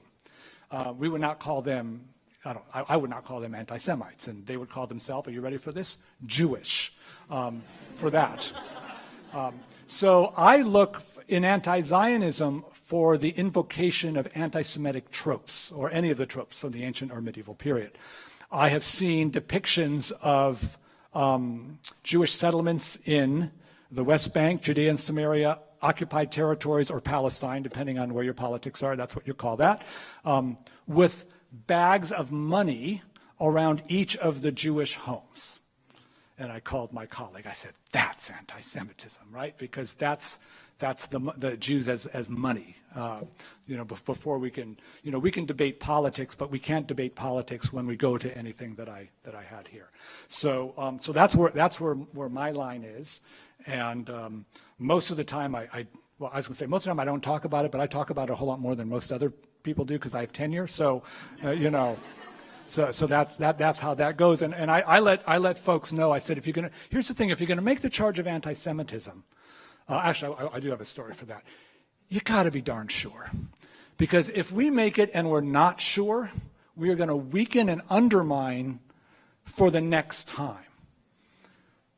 I am a professor at what has been called the most anti-Semitic university in the country, San Francisco State. I was actually hired as an endowed chair for that reason. The endowment came in, so there would be a permanent Jewish studies presence, and my field of Jewish social justice is meant to react to the anti-Semitism. And the first thing I noticed when I got there, this is the subject of my current book, is that anytime anything about Israel, Zionism, or anti-Semitism happened on campus, the Jewish community made a big stink. So I called all my rabbi friends and I called the Jewish press and I said, please do me a favor, just cut it out. Let universities be universities. Let our undergraduates debate. And I tell you what, if I think that I need your help, I promise I'll call and I really, really, really ask you to help. And for my first 14 years, we were able to keep everything quiet. And by the way, young people learn and grow as college students do, and I think that our undergraduates should have the right to learn and grow in peace without everyone from the outside screaming and yelling. When we actually did have an anti-Semitic incident happen when our senior administration advanced 3 of these tropes in front of 7 Jewish leaders, and I said, that's anti-Semitic, and the administrators went like this. So I called the rabbis, I called the newspaper, I said, jweekly.com, just go there, and JewishSF.com is actually what it is. And they did an op-ed supporting us. And the opening line of the op-ed said, "When a Jewish studies professor tells you it's anti-Semitism, believe him." And I said, okay, successful strategy. So. Any more questions, please? Thanks. As we as nation and regions continue to move away from organized religion and self-identification with religion, this transcends to methodologies by which we understand these groups and identities. And so as a religion major and someone currently in my undergrad, I want to talk about the decline in the support for religious studies and methodologies. And as these lose support, how do you think that this may impact Judaic studies? And what happens to anti-Semitism when how we understand Judaic studies no longer is interdisciplinary? Wow, thank you. So I'm a Jewish studies professor. My daughter was a religion major undergrad, just graduated last spring. So I'm getting, immersed in religion and religious studies. What's the purpose of an undergraduate education, liberal arts education, I think is a fundamental question. And for this, I'm going to just put the humanities in there too, more generally, and then we can get to religion and religious studies in specific. My university has ever decreasing numbers of humanities majors and religion and Jewish studies majors, and part of it makes perfect sense because we have an undergraduate population where many, if not most of them, are first-generation college students, and they're going into business, and I get why you're there, and especially for a place like Pacific Lutheran, we got to be more than that. And what religion and religious studies does is, I think, fundamentally asks the question on the meaning of life.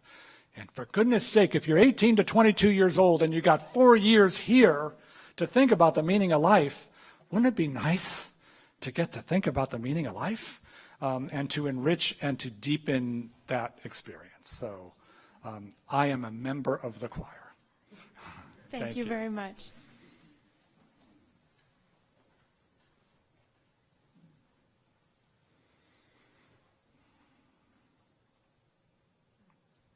Please, as you walk up, I'll say that I play music in my class, and I have one called Sound Effects, and at that moment, I would have hit a button, and Simon and Garfunkel would have played the chorus of Sound of Silence. I figured on on anti-Semitism, I'm not going to do that, but I did have that thought with the silence. Please. I'm not. Yes, I guess this is on. Has the increased interest in genealogy and DNA changed the landscape at all in terms of relationships between the communities of Jews and non-Jews? Wow, that's all right.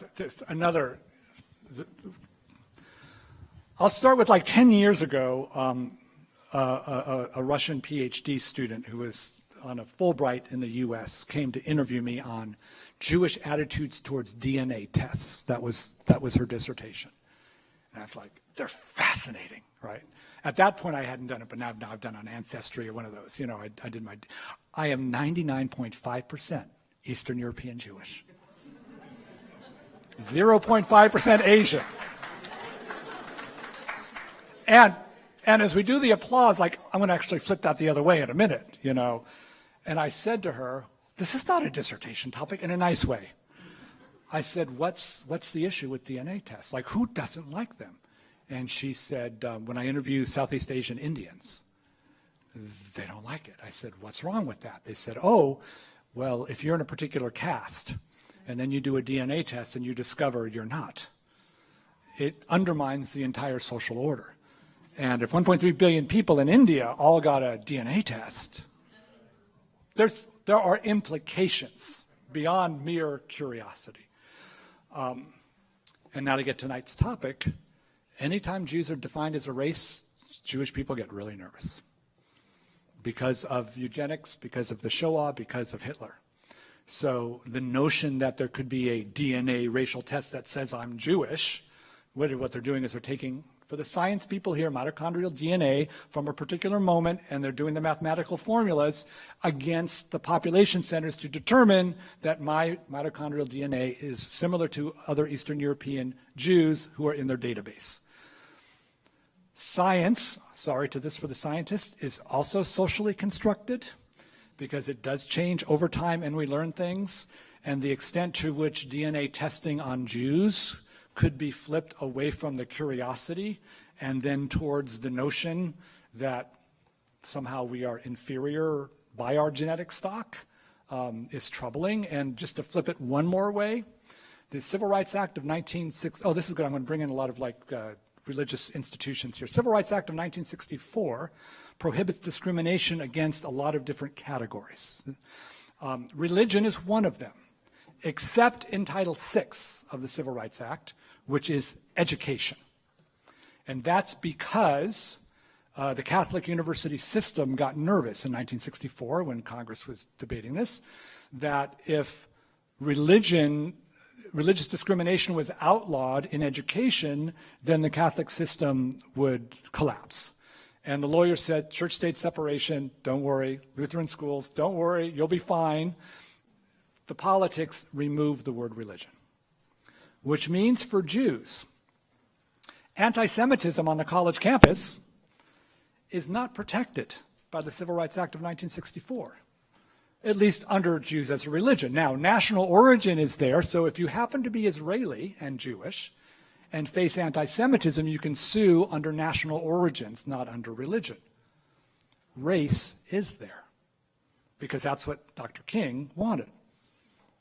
So one of the legal arguments for those who fight campus anti-Semitism, and thank you for the question now, I didn't realize I was going to go here with it, is to define Jews as a race for the purpose of getting the federal government to intervene in campus anti-Semitism with any university that gets federal funding.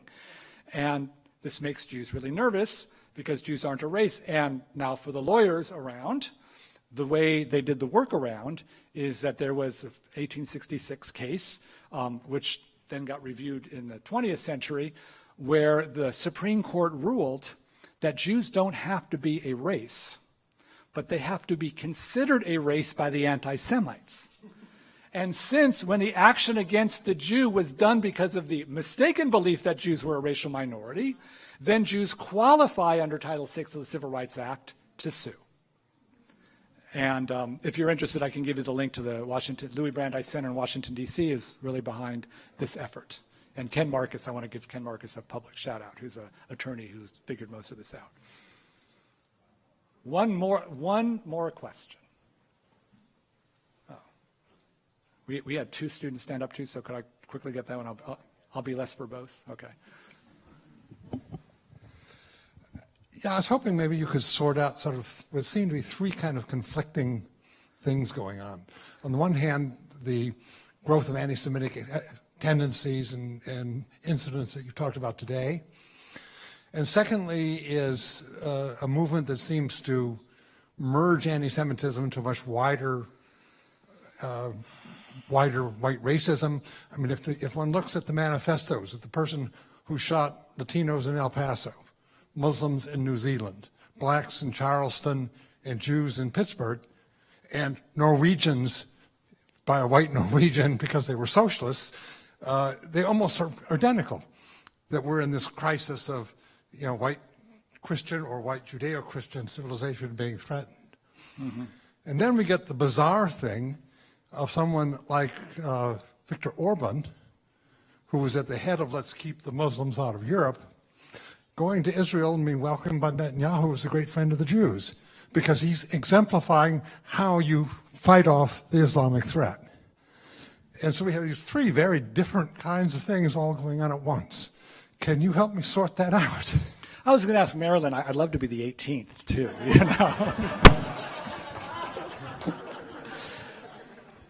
I'll divide that into two quick answers. First on race, anti-black racism and anti-Semitism. This is my other work is on Jews and race. So I am on a campaign in white Jewish America, not to get into what I lovingly call the oppression Olympics between anti-Semitism and anti-black racism. This is doing no one any good, and as we learned tonight and as we even learned in the afternoon, eugenics sadly unites anti-black racism with anti-Semitism, and it is a point of solidarity, and it is a place where communities can come together in ways that they have not been able to before, sadly, because we have a common enemy, but that would be good. The thing about Israel, and the welcoming, bitter opposition to that among most American Jews. And this actually goes to a different place than we have tonight, which is what is it to be a secular nationalist, which is where a whole lot of Israelis are, versus an American, pluralistic, liberal, religiously open and tolerant Jew,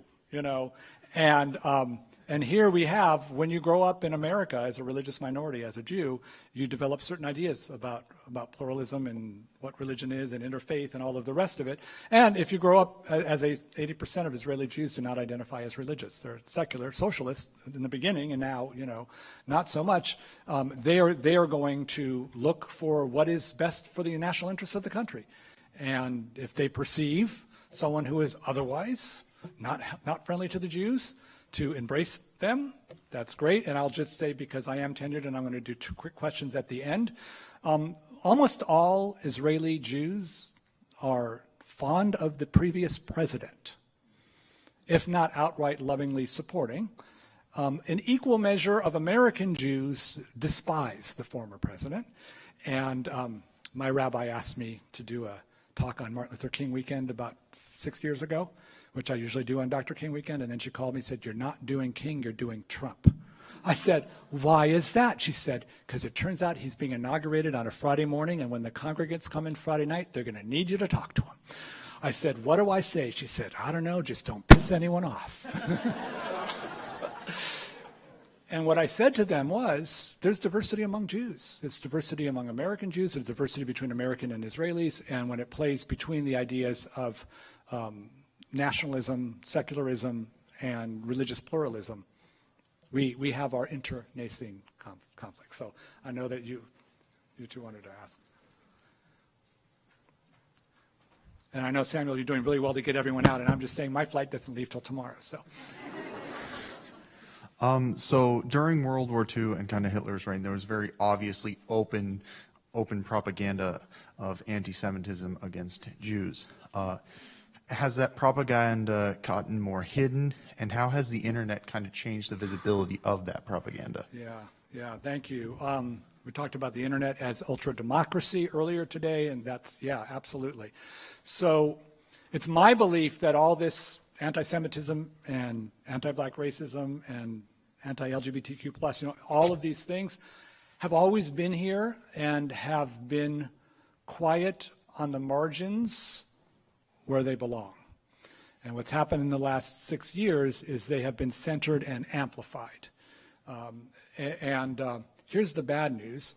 It's amazing how much damage so few people well-organized can orchestrate, especially with the internet because of its rapidity. The positive side is how much good can happen by so few people if they too are well-organized. So I always try to inspire equal organization on the other side, but I think that it's changing all the rules. And we might have one more student, I'm not sure. Yeah, okay. If you are indeed a student, I don't want to get that right or wrong. So I actually just got my degree in Holocaust and Genocide Studies. I'm a graduate student now. Congratulations. That's great. It's fine. Okay. I actually wanted to attend this talk, but I'm tech today. Anyways, sorry for the downer of a question, but there's a question that's been on my mind for the past 2 years since I read Ruth Kluger's Still Alive. I don't know if you've read it, but it's a wonderful memoir, and you should take a peek if you haven't. Anyways, in it she talks about the struggle of having these sites like Auschwitz that are preserved, so preserved sites of the Shoah, and kind of says, why are we preserving these places of death? There are other camps that haven't been preserved, obviously. I just wanted to know your take on maybe the dark tourism aspect of that and analyzing why we decide to keep sites of atrocity alive and just basically what your thoughts on that. Again, sorry for the downer of a question on the last one. No, Just wanted to know your thoughts, given your... This whole night's a downer, so intellectually, I'm having a great time here otherwise. So my daughter Shayna, the rabbinic student, is on here, and I mentioned that we took her to Eastern Europe to learn for her bat mitzvah for a month. And she's been to Jewish day school her whole life, from kindergarten to 12th grade. And she was quite clear with us, I do not want to go to Auschwitz. I want no camps. This is a family heritage tour. It is not a Holocaust tour. And at age 12, these Jewish educator parents were very respectful of her. And an educator friend, Svi, if you're listening, whispered in our ear, Treblinka, the camp you want to take her to if you have to. And then he told us why. And then we got there, and we went to all the ancestral homes. There is a mass grave of Jews everywhere in Poland. Absolutely everywhere. The entire country was Auschwitz. And at a certain point, we realized we didn't need to go to Auschwitz, because there it was.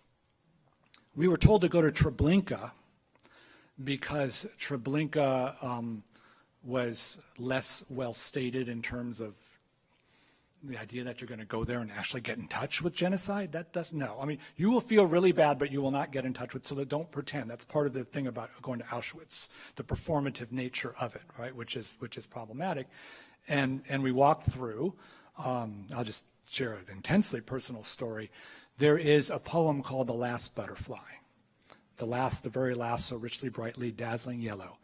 It's actually about the Holocaust, but it's written like a child's poem. And it's a Jewish summer camp song that we have to tell the kids, you don't sing this song to be happy. This is a sad song. And we teach the lyrics. And one nice thing about going to Jewish day school is they never teach the song until age appropriate, because we want the kids to have a positive. We don't want the kids being Jewish because of the Shoah. So Shayna is at Treblinka, and she's got her camera, and she's 12 years old, and a butterfly lands on her hand. I'm like falling by eyes. And she doesn't know what's going on, and the thing doesn't leave. So I'm like I'm just taking every picture I can of this. This is incredible. For 40 minutes, that butterfly stayed there, and then when it flew away, I walked up to my 12-year-old, as a Jewish studies professor dad, to educate her on this poem, and she looked at me and she said, oh, my big sister told me about that years ago.